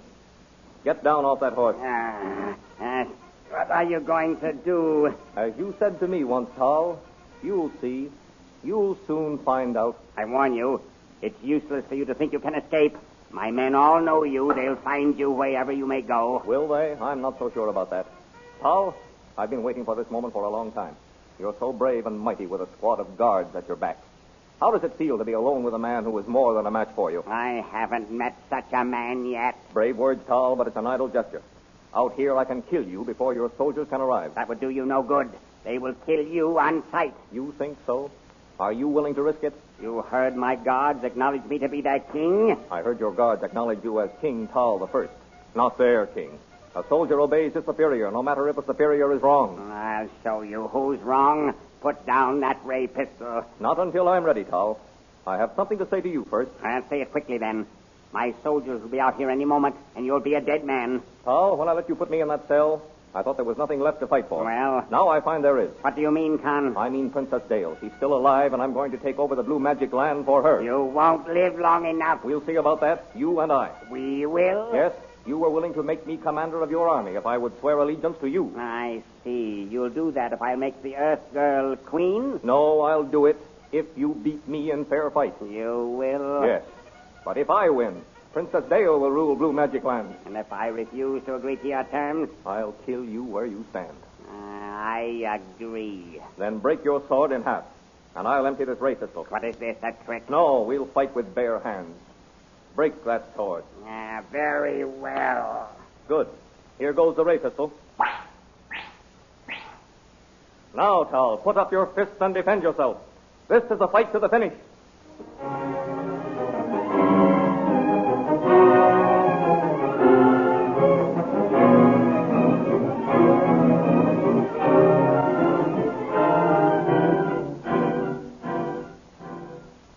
In another part of the hills, as the three fugitives, Zarkov, Flash, and Dale, trudge along with their beautiful captive Azura, looking for a suitable shelter and hideaway, Dale draws Flash to one side. Flash, Yes, Dale? are you happy? Yes. Why do you ask, Dale? I'm not. Why not?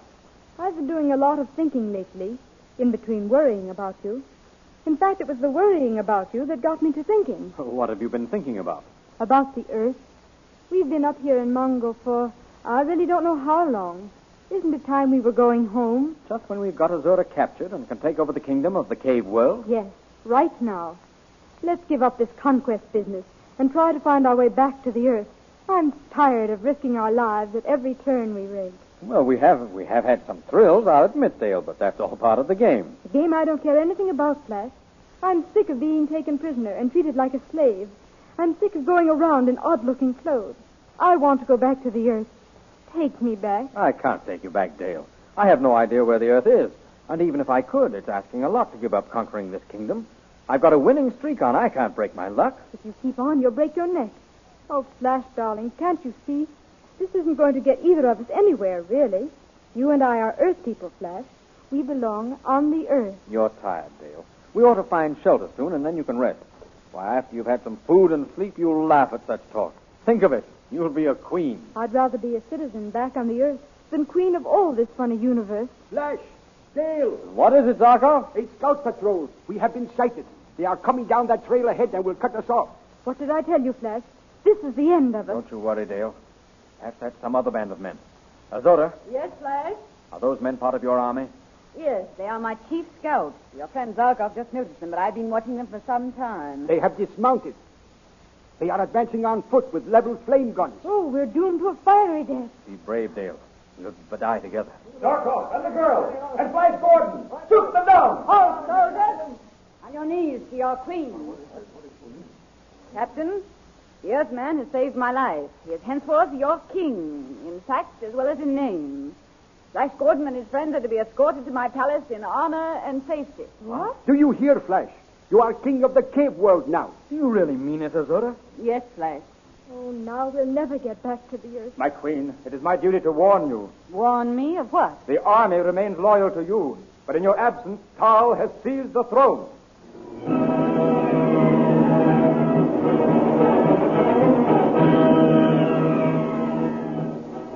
These amazing adventures which you have just heard dramatized are only one of the many thrilling features to be found in the Comic Weekly section of the Hearst newspaper next Sunday. For besides Flash Gordon, you will also thrill at the exploits of that other young American couple, Jungle Jim and Joan Peters, in their breathtaking adventures in the African jungle. Then, of course, you don't want to miss those wonderful poster stamps, drawn especially for you by real artists and printed in full colors every Sunday in the Comic Weekly. You will see a half page of these poster stamps picturing animals, ships, American history, famous persons, flags, and many other interesting subjects.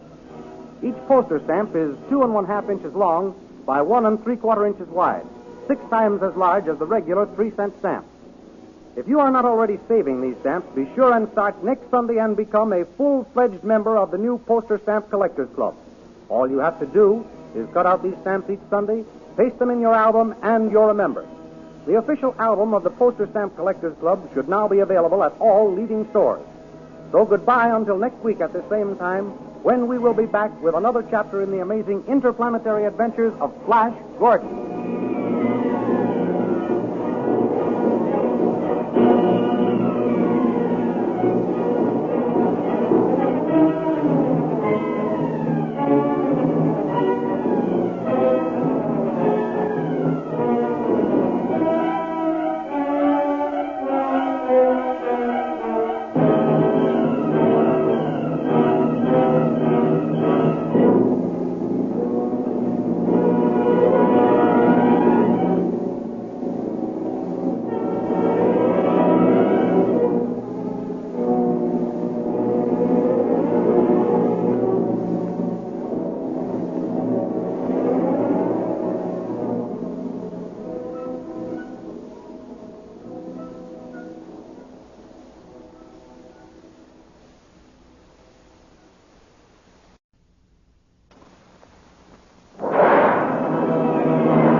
Presenting the adventures of Flash Gordon and Jungle Jim.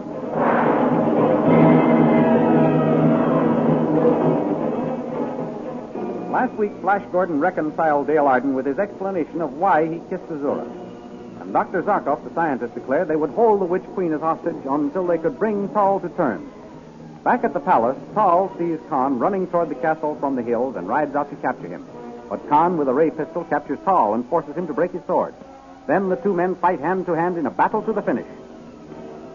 Tiring of all this danger and uncertainty, Dale Arden tries to persuade Flash to leave Mongo and return to the Earth. But Flash, with victory apparently within his grasp, refuses.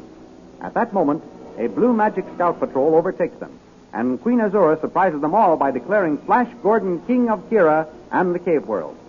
However, the patrol commander warns them that in their absence, Tal has seized the throne. These thrilling adventures come to you as they are pictured each Sunday in the Comic Weekly, the world's greatest pictorial supplement of humor and adventure. The Comic Weekly, each page printed in full colors, is distributed everywhere as an integral part of your Hearst Sunday newspaper.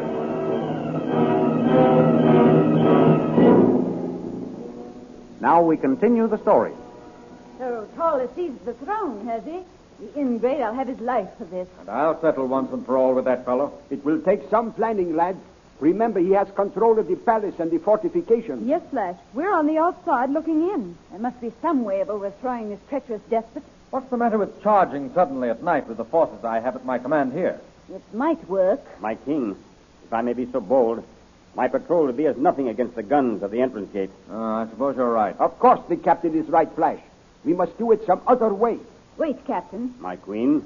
Where does Tal think I am? He thinks you are dead, Your Majesty. He is certain that you and King Flash died in the tunnel of the Death Dwarfs. So that is why he seized the throne. Well, all is not lost then. What do you mean? Tal only seized the throne because he thought me dead. He was quite right in doing so, for if he hadn't acted immediately, a civil war might have broken out. Well? Don't you see? As soon as he learns that I am not dead, he will relinquish the throne. Well, then forward to Azura's palace.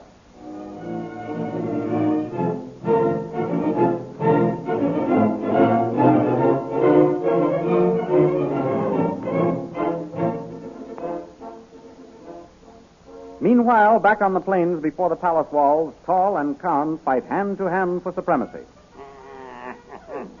Not a word do they speak as they exchange blows. Only their labored breathing and a grunt from one or the other is heard as a punch finds its way to a vital spot. Suddenly, Tal breaks through the tyrant Khan's guard. Khan falls backward. Tal straightens up, wiping the sweat and blood from his brow as a squad of soldiers ride up. At last I put you out of the way. General, Your Majesty, are you all right? Yes, this fellow and Flash Gordon are dead. We shan't have any worries from them. Yes, that's right, Your Majesty. How did this Khan get the pistol with which he held me up?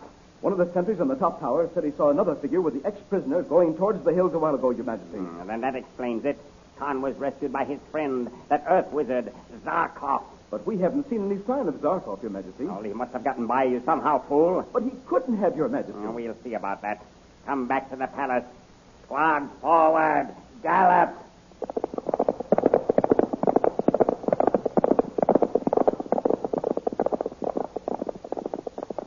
Bugler, sound the signal for the letting down of the drawbridge.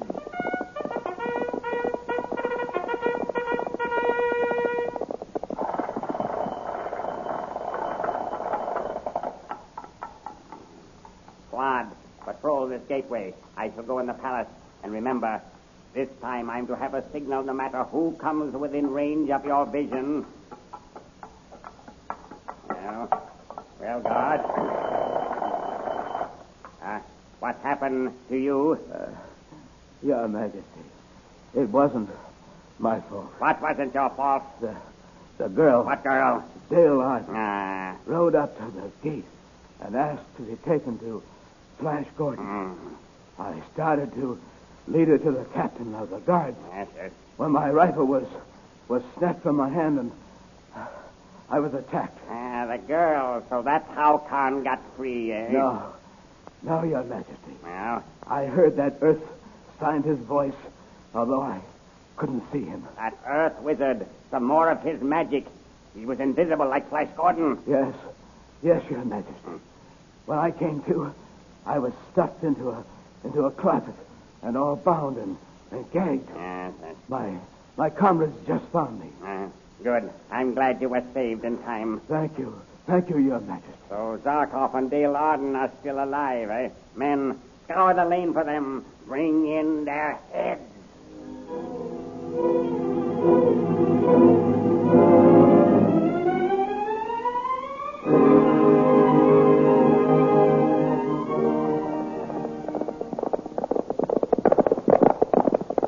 There's your palace, Azura. But what are the soldiers patrolling in front of it for? I don't know. That's odd. It must be some of Tao's orders. Oh, Flash, we're going to be taken prisoner again. Now, don't worry, Dale. We're in no danger anymore. I see a rider coming from the palace. Perhaps we'd better stop and find out what's happened. All right. Coming in. Halt! Major, Your Majesty? meet that rider and find out what is happening in the castle. At once, Your Majesty. The captain said the army was loyal to me. We shall see. Why do you doubt him, Azura? I don't know. That might well have been true when he left the palace. But things have happened so suddenly lately. The loyalty of the soldiers may have swung to General Tao. The Major has met the rider. They are motioning towards us. Then pointing back to the palace. What can he be saying? The Major's coming back. We'll know in a minute. If the army has deserted me, I don't know what will happen. Well, the soldiers might turn on us and kill us right here. Please don't worry, Dale. Zarkov and I will stand them off if we have to. You bet we will, lad. Come, Zarkov. Let's go and meet that rider and get the news. A very good idea.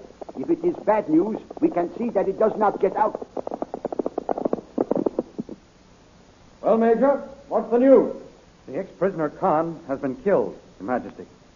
Poor Khan.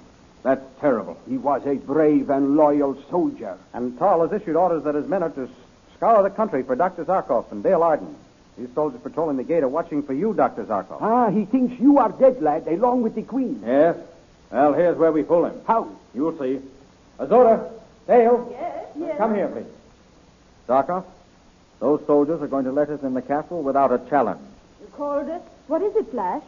Tal thinks you and I are dead, Azura. Oh. He has issued orders to capture Zarkov and Dale here. Oh, we'll see about that. Hold on, Azura. That's just what we're going to let him do. What? Azura and I will wear robes borrowed from the soldiers. Zarkov, you, and Dale will ride at the head of the column.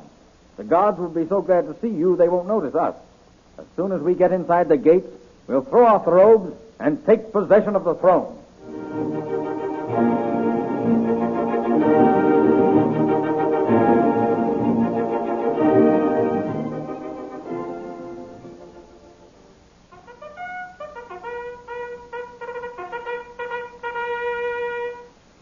What is that, guard?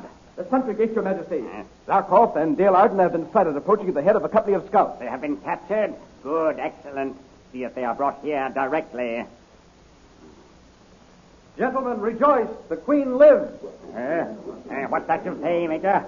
The Queen lives, saved by Flash Gordon. She's coming here directly. She can't be alive. She can't be. I am king. I'll kill her. Quiet, fool. You speak treason. Treason, is it? If this be treason, I'll make the most of it. You'll take this.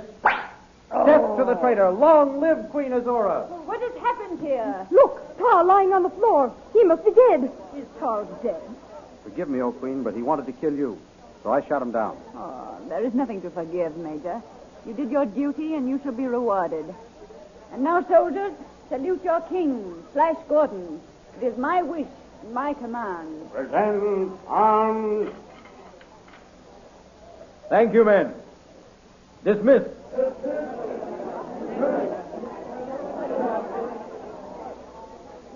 Azura, I have great plans for your kingdom. I'm sure you have, Flash.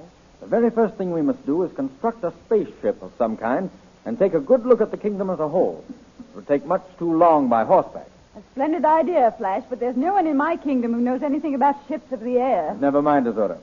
Zarkov here knows everything about everything. Well, not everything. So tomorrow we'll start building the spaceship. And in the meantime, Dale. Yes, Flash? You and I are going to take a walk. Come along. Well, I see that we... Flash, Yes, Dale? tell me something. Did you like that kiss Azura gave you? Yes, Dale, I did. Oh. I liked it because it meant her friendship. It meant that this bloody business was at an end, that I had won my kingdom and the right to marry you. I love you, Dale. And I love you, Flash, more than life itself. Dale, darling, come here. And before you ask, let me tell you that I like that kiss better than Azura's, and I don't think you need to ask why.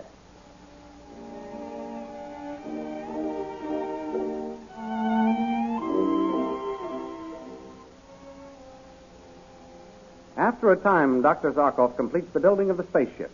With the entire army drawn up and Queen Azura present to see them off, Zarkov, Dale, and Flash climb aboard. Everything is ready, Flash. Good. You're sure you won't come with us, Azura? I prefer to stay on the ground, Flash. But I hope you have a nice trip and get a good survey of our kingdom. I'll do my best. Well, goodbye for a while, Azura. Goodbye. Come, Dale. Stand back, everyone. Here we go. Bye. Goodbye, goodbye, goodbye.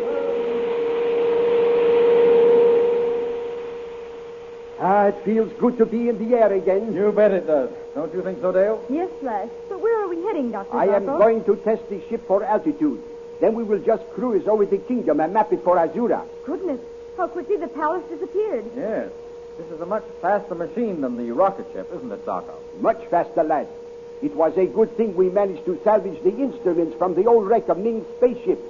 We can calculate our position by them in my new directograph. This ship is certainly well equipped. Why, we can do all the mapping and surveying on this one flight. Yes, lad. It will certainly save time and energy. What is the reading on that dial? 500. What does that mean? Flash, we are going 500 miles per hour. No one has ever attained that speed in the air before. Why, it doesn't seem as though we're moving at all. Well, that's because we haven't any stationary objects to indicate our speed, Dale. Watching trees and poles fly past would make you more conscious of the rate we're traveling. Flash, what was that? Huh? We seem to be falling. So we are. Zarkov, do something. Yes, yes. Why, the controls refuse to work. And look at the dial. The speed is increasing. 650. 700. 750.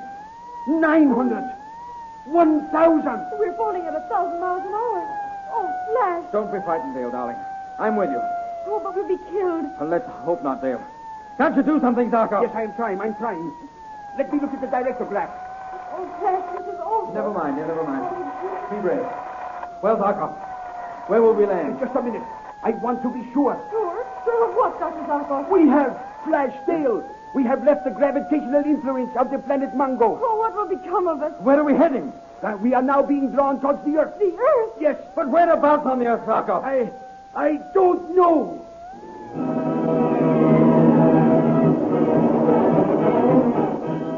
The spaceship is hurtling toward the Earth completely out of control. Where will Flash Gordon and Dale Arden and Dr. Zarkov land, and what will happen to them?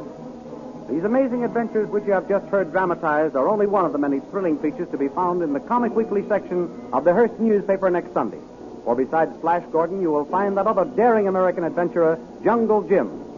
What a thrill is waiting for you each Sunday as Jungle Jim's mysterious adventures in Malaysia, way down at the southernmost tip of Asia, are brought to you in the Comic Weekly. Then, of course, you don't want to miss those wonderful poster stamps drawn especially for you by real artists and printed in full colors every Sunday in the Comic Weekly. If you are not already saving these stamps, Be sure and start next Sunday and become a full-fledged member of the new Poster Stamp Collectors Club. The official album of the Poster Stamp Collectors Club is now available at all leading stores. And now goodbye until next week at the same time when we will be back with another chapter in the amazing adventures of Flash and Jungle Jim.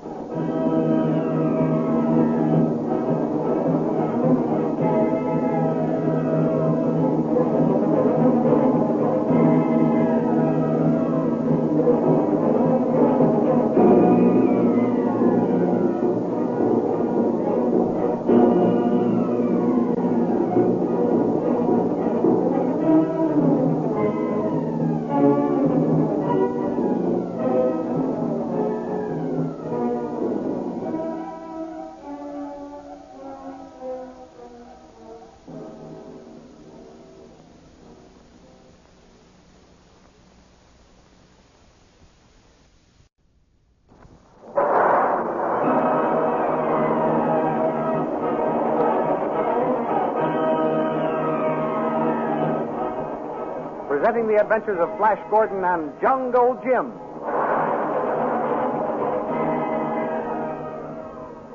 Last week, after Queen Azura had declared Flash Gordon to be king of Blue Magic Land, she and Flash, Dale, and Zarkov started for her palace to make the formal proclamation. In the meantime, news was brought to Tall that Queen Azura was alive, having been saved by Flash Gordon. Tall swore he would kill her. As he started to meet Azura, pistol in hand, he was killed by the Black Lancer who brought the news. After Flash was proclaimed king, he and Dale and Zarkov built a spaceship and started to survey the kingdom. Suddenly, the ship began to fall. Zarkov calculated they were heading straight for the Earth, but he didn't have any idea just where they would land. These thrilling adventures of Flash Gordon and Jungle Jim are pictured each Sunday in the Big Comic Weekly, the world's greatest pictorial supplement of humor and adventure. The Comic Weekly, each page printed in full colors, is distributed everywhere as an integral part of your Hearst Sunday newspaper.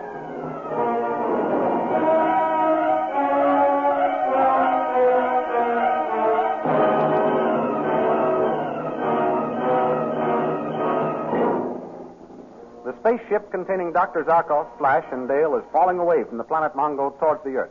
But let's leave them for a moment. Come now with us to an island in the South Seas, down among the jungles of Malaysia. Two figures standing among the waving palms. One is a tall young white man dressed in khaki with a tropical sun helmet and a cartridge belt, an automatic .45 slung from his waist. He is Jungle Jim, beloved friend of all good men, no matter what their race or color may be. He stands wiping his perspiring brow as he talks to a powerful-looking native who is dressed only in a loincloth and a red turban. Well, Cole, we're free again. Yes, Master Jim. Bad white man almost killed us off for sure. We lucky be alive. I'll say we are. I've been in some tough spots since I came down here in these jungles. But that encounter with that black snake Romney beats them all. No good thing to be buried in ground to neck for ants to eat. You said it, Kolu. Burying us up to our necks and pouring molasses over our heads to attract the ants was one dirty trick. It's a darn good thing that native boy saved us and gave us these guns. Yes, Master Jim. Bad white man no hurt us anymore. No, Kolu. What we do now, Master Jim? We'd better be getting back to our own camp. No have boat, Master Jim. Well, let's look around. Romney must have a canoe someplace around here. Search that brushwood, Kolu. I'll look in these palms. Yes, Master. Kolu, look, see. Of course, if we can't find the canoe, we'll have to hike it. Find anything, Kolu? No sea boat here. Try over that way more, Kolu, near the river. Yes, Master. Kolu, look, see. I'm sure he must have hidden one around here. No sign of it, Kolu? No sea, Master Jim. I can't find any trace of it here either. I guess it must be... Kolu! Huh? I found it. Come quick. Here's Romney's canoe. Coming, Master. And he even left paddles in it. Good you find boat, Master. Better for us leave this place right now. You're right, Kolu. Here, grab hold of one end. And that's it. Now heave. We'll carry it to the river. All right, Kolu. Let go. Get in the bow. That's right. I'll shove us off. You help with the paddle. Yeah. Now we're off. And goodbye to this place. All quiet here. No Tuan around here. No. It doesn't look like there's anybody around here, Kolu. No Tuan bother us now, Master Jim. That's right. Nobody will bother us for a while. Pat a little harder, Colo. I'm going around the bend. What's that? Wildcat, Master. Colo, look. A white man near the shore. The wildcat has come off from his camp. White Tuan see us, Master. Help! Help! We're coming! Don't move! Whatever you do, don't move! Paddle! Paddle, Colo, paddle!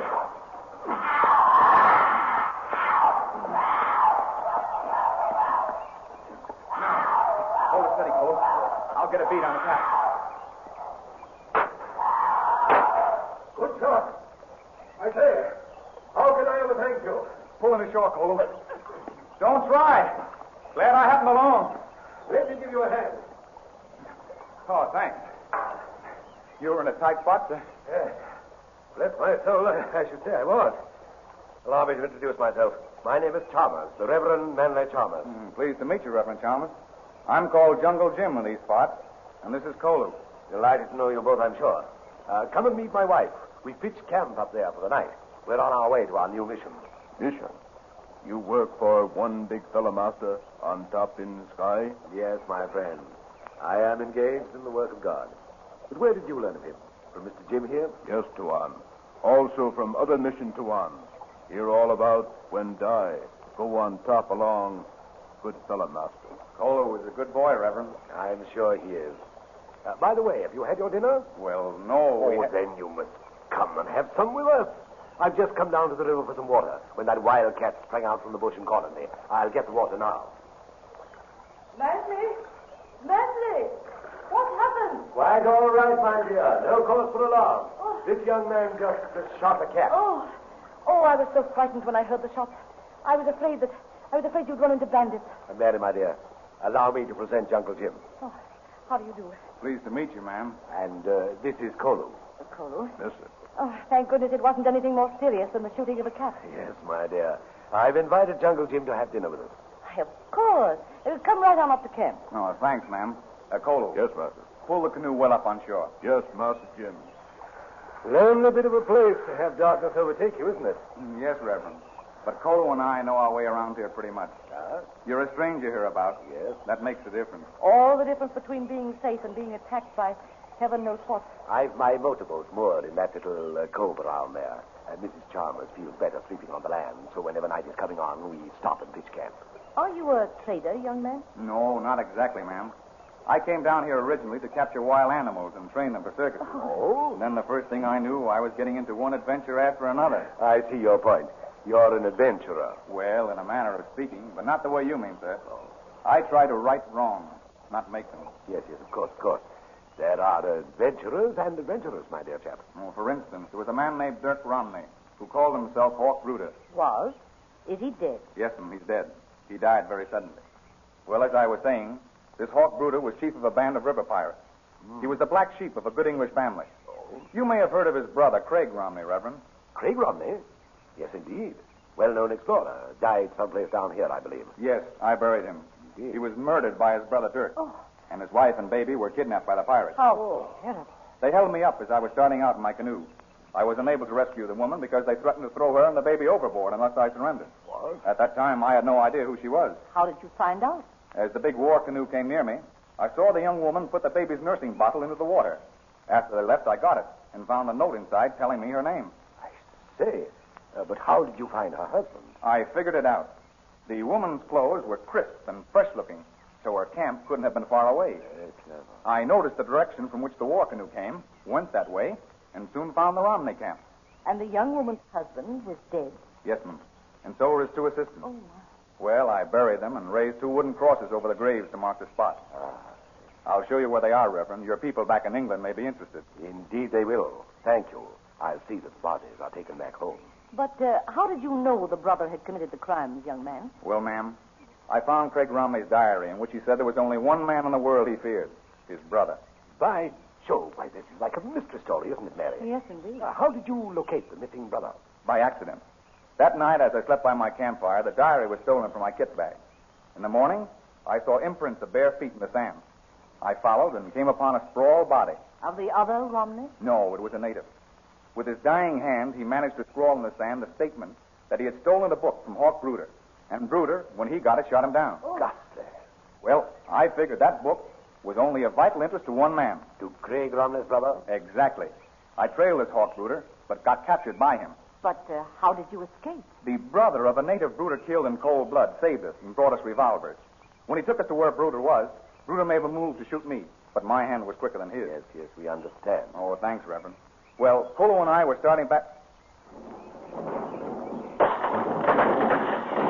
So, what's that? Master Jim. What is it, Kolo? Master, come quick. Something fall out from sky. Big silver bird without wings. What does he mean? I don't know, ma'am. What are you talking about, Kolo? Come quick, Master Jim. Kolo show you where big silver bird lands with big noise. Kolo must have seen what caused that crash a moment ago. Show us, Kolo, quickly now. It sounds like an airplane, but I didn't hear its engine. Look over there, in bushes. Why, what can it be?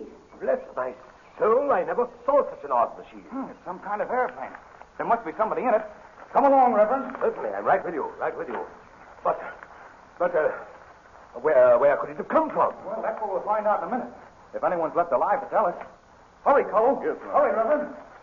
I say, it is some kind of an airship. And there are 3 people in it. Let's get them out. Stand back, sir. I'll break the window with my revolver butt. Whatever sort of costumes are they wearing? I never saw anything like them. Oh, never mind that. Let's get them out. The girl first. Right. She's still breathing. Now, easy now. Easy. Come on now. Lay her down here while we pull the other 2 out. Come on, Kolo. Give me a hand. Oh, a girl. A girl. Is she hurt? Yes, attend to her, Mary. There are 2 others that we must look after. Easy, Kolo. Easy now. That's it. That's it now. Look. Look, this one's coming too. She'll be all right in a minute. Get the other fellow, Kolo. Yes. Dale. Flash. Where are you? They speak English. Well, who can they be? This fellow, Master. He opening eyes. Dale, are you all right? Take it easy, old man. Everybody's all right. But you've had a nasty crack-up. Who are you? I'm Flash Gordon. Where's my fiancée, Dale Arden? My wife is attending to her. She'll be all right soon. Who are you? Where are we? I'm Jungle Jim, and this is the Reverend and Mrs. Chalmers. Yes, sir. My boy Kolo saw you crash and brought us here. You're in the Malay jungle. Where are you from?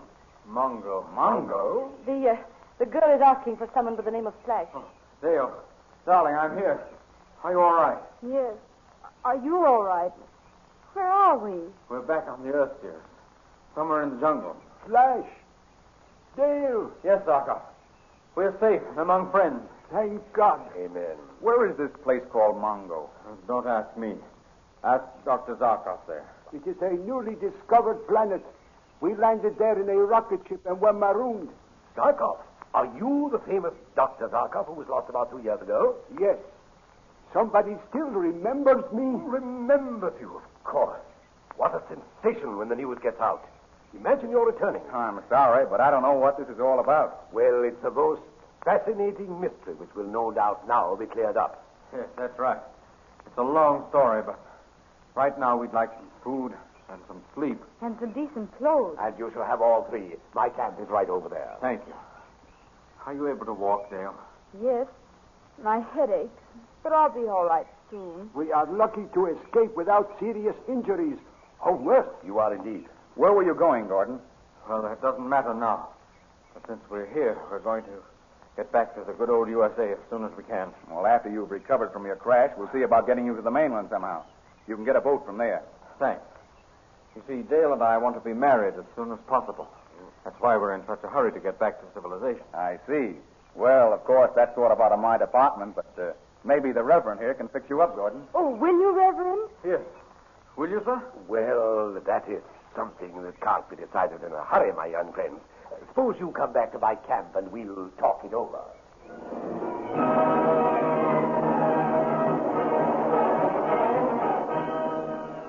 Be sure to be with us next week at the same time for the next episode of Flash and Jungle Jim. It looks very much like a wedding is to brighten the age-old silence and mystery of the jungle, and of course you don't want to miss that. By the way, how about your poster stamps? Are you cutting them out of the Comic Weekly every Sunday? Well, be sure to get your Comic Weekly next Sunday with your Hearst Sunday newspaper, where you will find another half page of these colored poster stamps drawn by real artists, specially for you.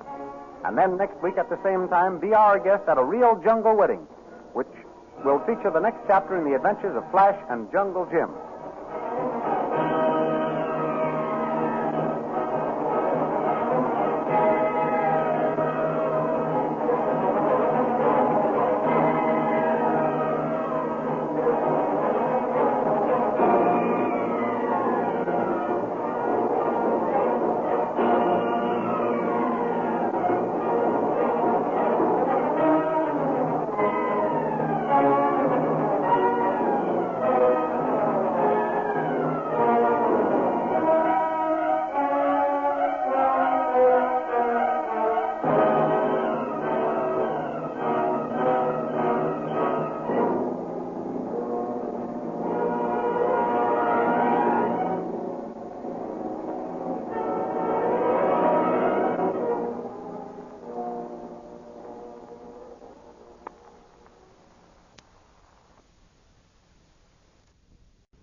Presenting the adventures of Flash Gordon and Jungle Jim.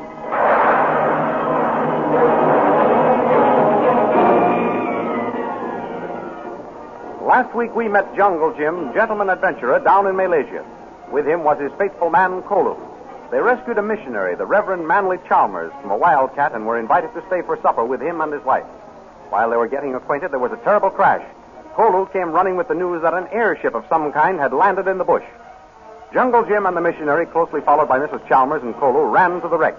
It proved to be the spaceship containing Flash Gordon, Dale Arden, and Dr. Zarkov. After they were revived and it was found that they weren't seriously injured, Flash and Dale asked to be married by the missionary. The Reverend Chalmers declared that such a solemn step could only be taken after due deliberation and led the way back to his camp to discuss the matter. These thrilling adventures of Flash Gordon and Jungle Jim are pictured each Sunday in the Big Comic Weekly, the world's greatest pictorial supplement of humor and adventure. For Comic Weekly, each page printed in full colors is distributed everywhere as an integral part of your Hearst Sunday newspaper. And now we continue the story. Back at the camp of the Reverend Chalmers and his wife, after supper, Flash pleads his case. You see, Reverend, Dale and I have been trying to get married for a long time. Flash and I love each other very much, Mr. Chalmers. I'm sure you do, Miss Arden. But as I said before, marriage is something that can't be decided in a hurry. Excuse me, Reverend, but I did decide it in a hurry. The minute I saw Dale sitting across the aisle from me in that transcontinental plane. And so did I, the minute I saw Flash look at me. Excuse me for interrupting, Reverend, but I can assure you that never have I seen such true devotion as Flash and Dale bear for each other. The sincerity of these two young people impresses me greatly, Dr. Zarkov. And what you say adds weight. I know you men of science. Truth is paramount in all things with you. Science is based on truth, Reverend. No matter who may be benefited or who may be hurt, the truth must at all times be spoken. Well, sir, what's your verdict? My earnest young friend, I shall be delighted to perform the ceremony which will make you as one. Oh, thank you. Thank you, Mr. Chalmers. That's mighty nice of you, sir. Well, it isn't my party, but I'm delighted myself. This is the first jungle wedding I've witnessed, between white people, I mean. A jungle wedding. Oh, Flash, how exciting. It's going to be different from the ceremony we kept looking forward to in Mongo. I don't care about anything, as long as I have you, Flash. You darling. And as far as I'm concerned, having you is a darn sight more important than any kingdom ever created. Oh, my dear. Excuse me, you two. I hate to break in, but just when is the ceremony going to take place? There's a steamer leaving for the States tomorrow night. There is? Yep. Then why can't we be married tomorrow noon? You can, my dear boy. And then Mrs. Chalmers and I will escort you in our motorboat to the steamer. Won't we, Mary, dear? Of course, Manly. Oh, that will be wonderful. Then tomorrow morning, Miss Arden, we'll go through the box of clothing we're taking to the mission and find a wedding outfit for you. Find something for Dr. Zarkov and me, please, Mrs. Chalmers. Yes, I surely need it. Certainly. Kolo and I will build an altar for you in the middle of the jungle. I'll gather some flowers for my bouquet. I'll help you, Dale. We'll trim the altar Jim and Kolo build. Well, I'll set up our portable gramophone and dust off the recording of the wedding march.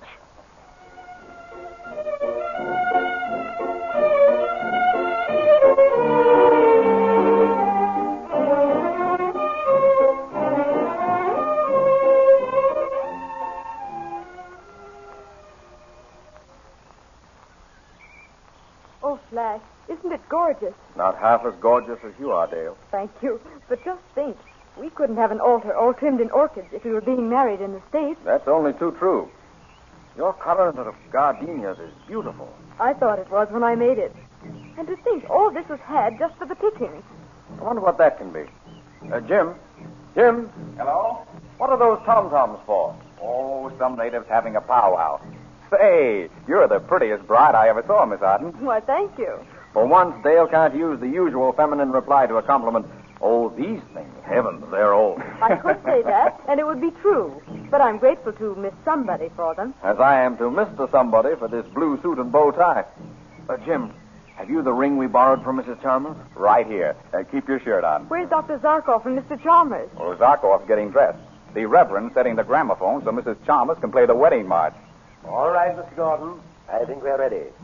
You and Dr. Zarkov will come from the tent, Miss Arden, when the wedding march starts. He's waiting for you. Well, Miss Arden, when we part again, you'll be Mrs. Flash Gordon. I can hardly wait. Well, I guess we can take our places at the altar, gentlemen. It's funny, sir.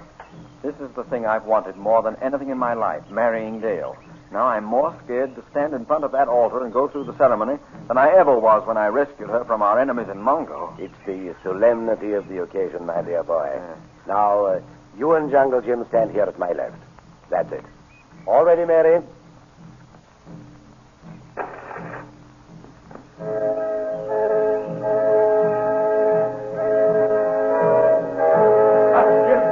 Master Jim! Something's happened. I've never seen Colo so excited. Wait a minute. Stop the gramophone, please, Barry. Master Jim, chief of tribe here, say no wedding without native wedding. He got warrior all round here. Oh, so that's what the tom-toms mean. They saw us preparing for this.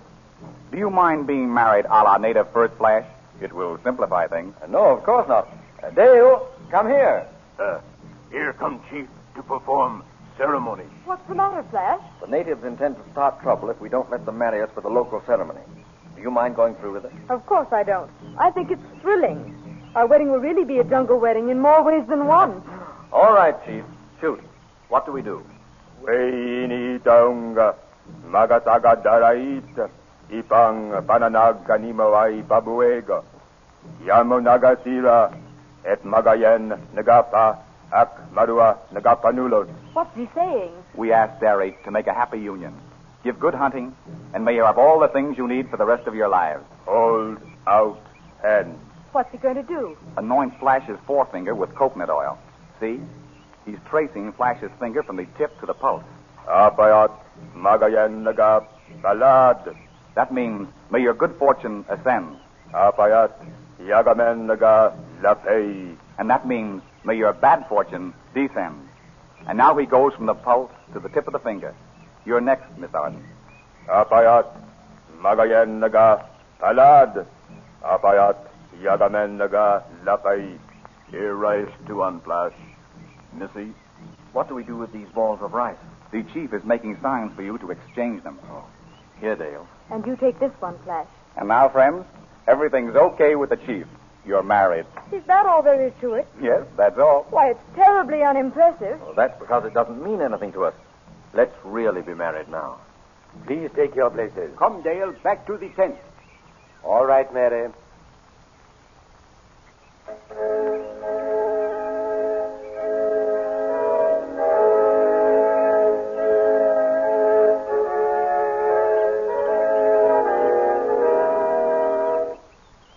Dearly beloved, we are gathered together here in the sight of God and in the face of his company to join together this man and this woman in holy matrimony, which is commended in Holy Scripture to be honorable among men, and therefore not to be entered into unadvisedly or lightly, but reverently, discreetly, advisedly, and soberly in the fear of God. Into this holy estate, these two persons present come now to be joined. If any man can show just cause why they may not be lawfully joined together, let him now speak, or else hereafter forever hold his peace. Who giveth this woman to be married to this man? I do. Flash Gordon, wilt thou have this woman to thy wedded wife, to live together after God's ordinance in the holy estate of matrimony? Wilt thou love her, comfort her, honor and keep her, in sickness and in health, and forsaking all others, keep thee only unto her, so long as ye both shall live. I will. Dale Arden, wilt thou have this man to thy wedded husband, to live together after God's ordinance in the holy estate of matrimony? Wilt thou obey him and serve him, love, honor, and keep him in sickness and in health, and forsaking all others, keep thee only unto him, so long as ye both shall live? I will. The ring. Flash, place the ring on Dale's finger and repeat after me. With this ring, I thee wed. I thee wed. And with all my worldly goods, I thee endow. I thee endow. Let us pray. O eternal God, creator and preserver of all mankind, giver of all spiritual grace, the author of everlasting life, send thy blessing upon these thy servants, this man and this woman, whom we bless in thy name. That as Isaac and Rebekah live faithfully together, so these persons may surely perform and keep the vow and covenant betwixt them made, whereof this ring given and received is a token and pledge, and may ever remain in perfect love and peace together, and live according to thy laws. Amen. Those whom God hath joined together, let no man put asunder. For as much as Flash and Dale have consented together in holy wedlock, and have witnessed the same before God and this company, and thereto have pledged their troth, each to other, and have declared the same by giving and receiving a ring, and by joining hands, I pronounce they are man and wife. You may kiss your bride. Dale, dearest. Wife. Flash, darling, at last I can call you husband. This has been the most beautiful wedding I have ever seen in the field. Mrs. Gordon, allow me to wish you every happiness. Thank you. I don't need to tell Mr. Gordon that he is a very lucky man. Indeed you don't, sir. Nor the happiest man in the world, for I know I am. And please accept my good wishes. You deserve the best of everything. Say, folks, I don't want to be left out. Mrs. Gordon, all happiness to you. Thank you. My congratulations, Flash. Thanks very much. You've been awfully kind to us, Jim. Dale and I will never forget you. I should say not.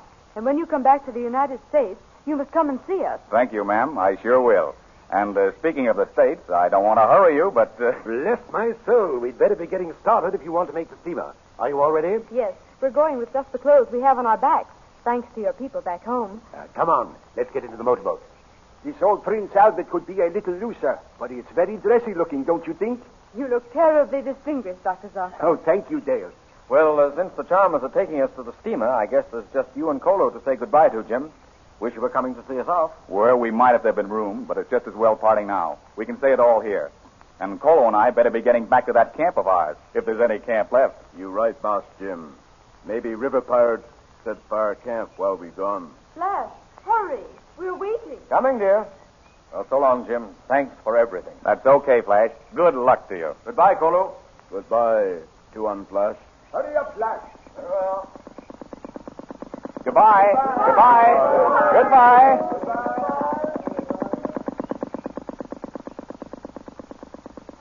There go mission 2 on boat.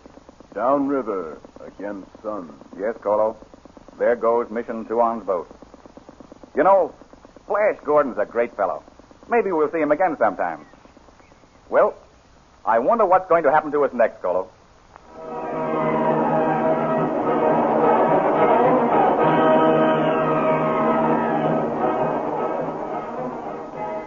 Be sure and be with us next week at this same time for the beginning of a long series of thrilling adventures with Jungle Jim. Each week, the Comic Weekly, distributed everywhere with the Hearst Sunday newspapers, reproduces Jungle Jim in full-color action pictures. Get acquainted with this thrilling adventurer and with Colo, his man Friday. See pictured for you by a famous artist all the leading characters as well as the natives, the wild animals, and the many queer forms of vegetation in the steaming jungle which forms the background to these thrilling adventures way down at the southernmost tip of Asia. Then, of course, you don't want to miss next Sunday's colored poster stamps. These wonderful poster stamps appear exclusively in the Comic Weekly and are drawn by famous artists especially for you. The official album of the Poster Stamp Collectors Club is available at stores everywhere. So if you haven't yet started your collection, Be sure and get the Comic Weekly with next Sunday's Hearst newspaper and become an active participant in young America's newest and most popular educational hobby.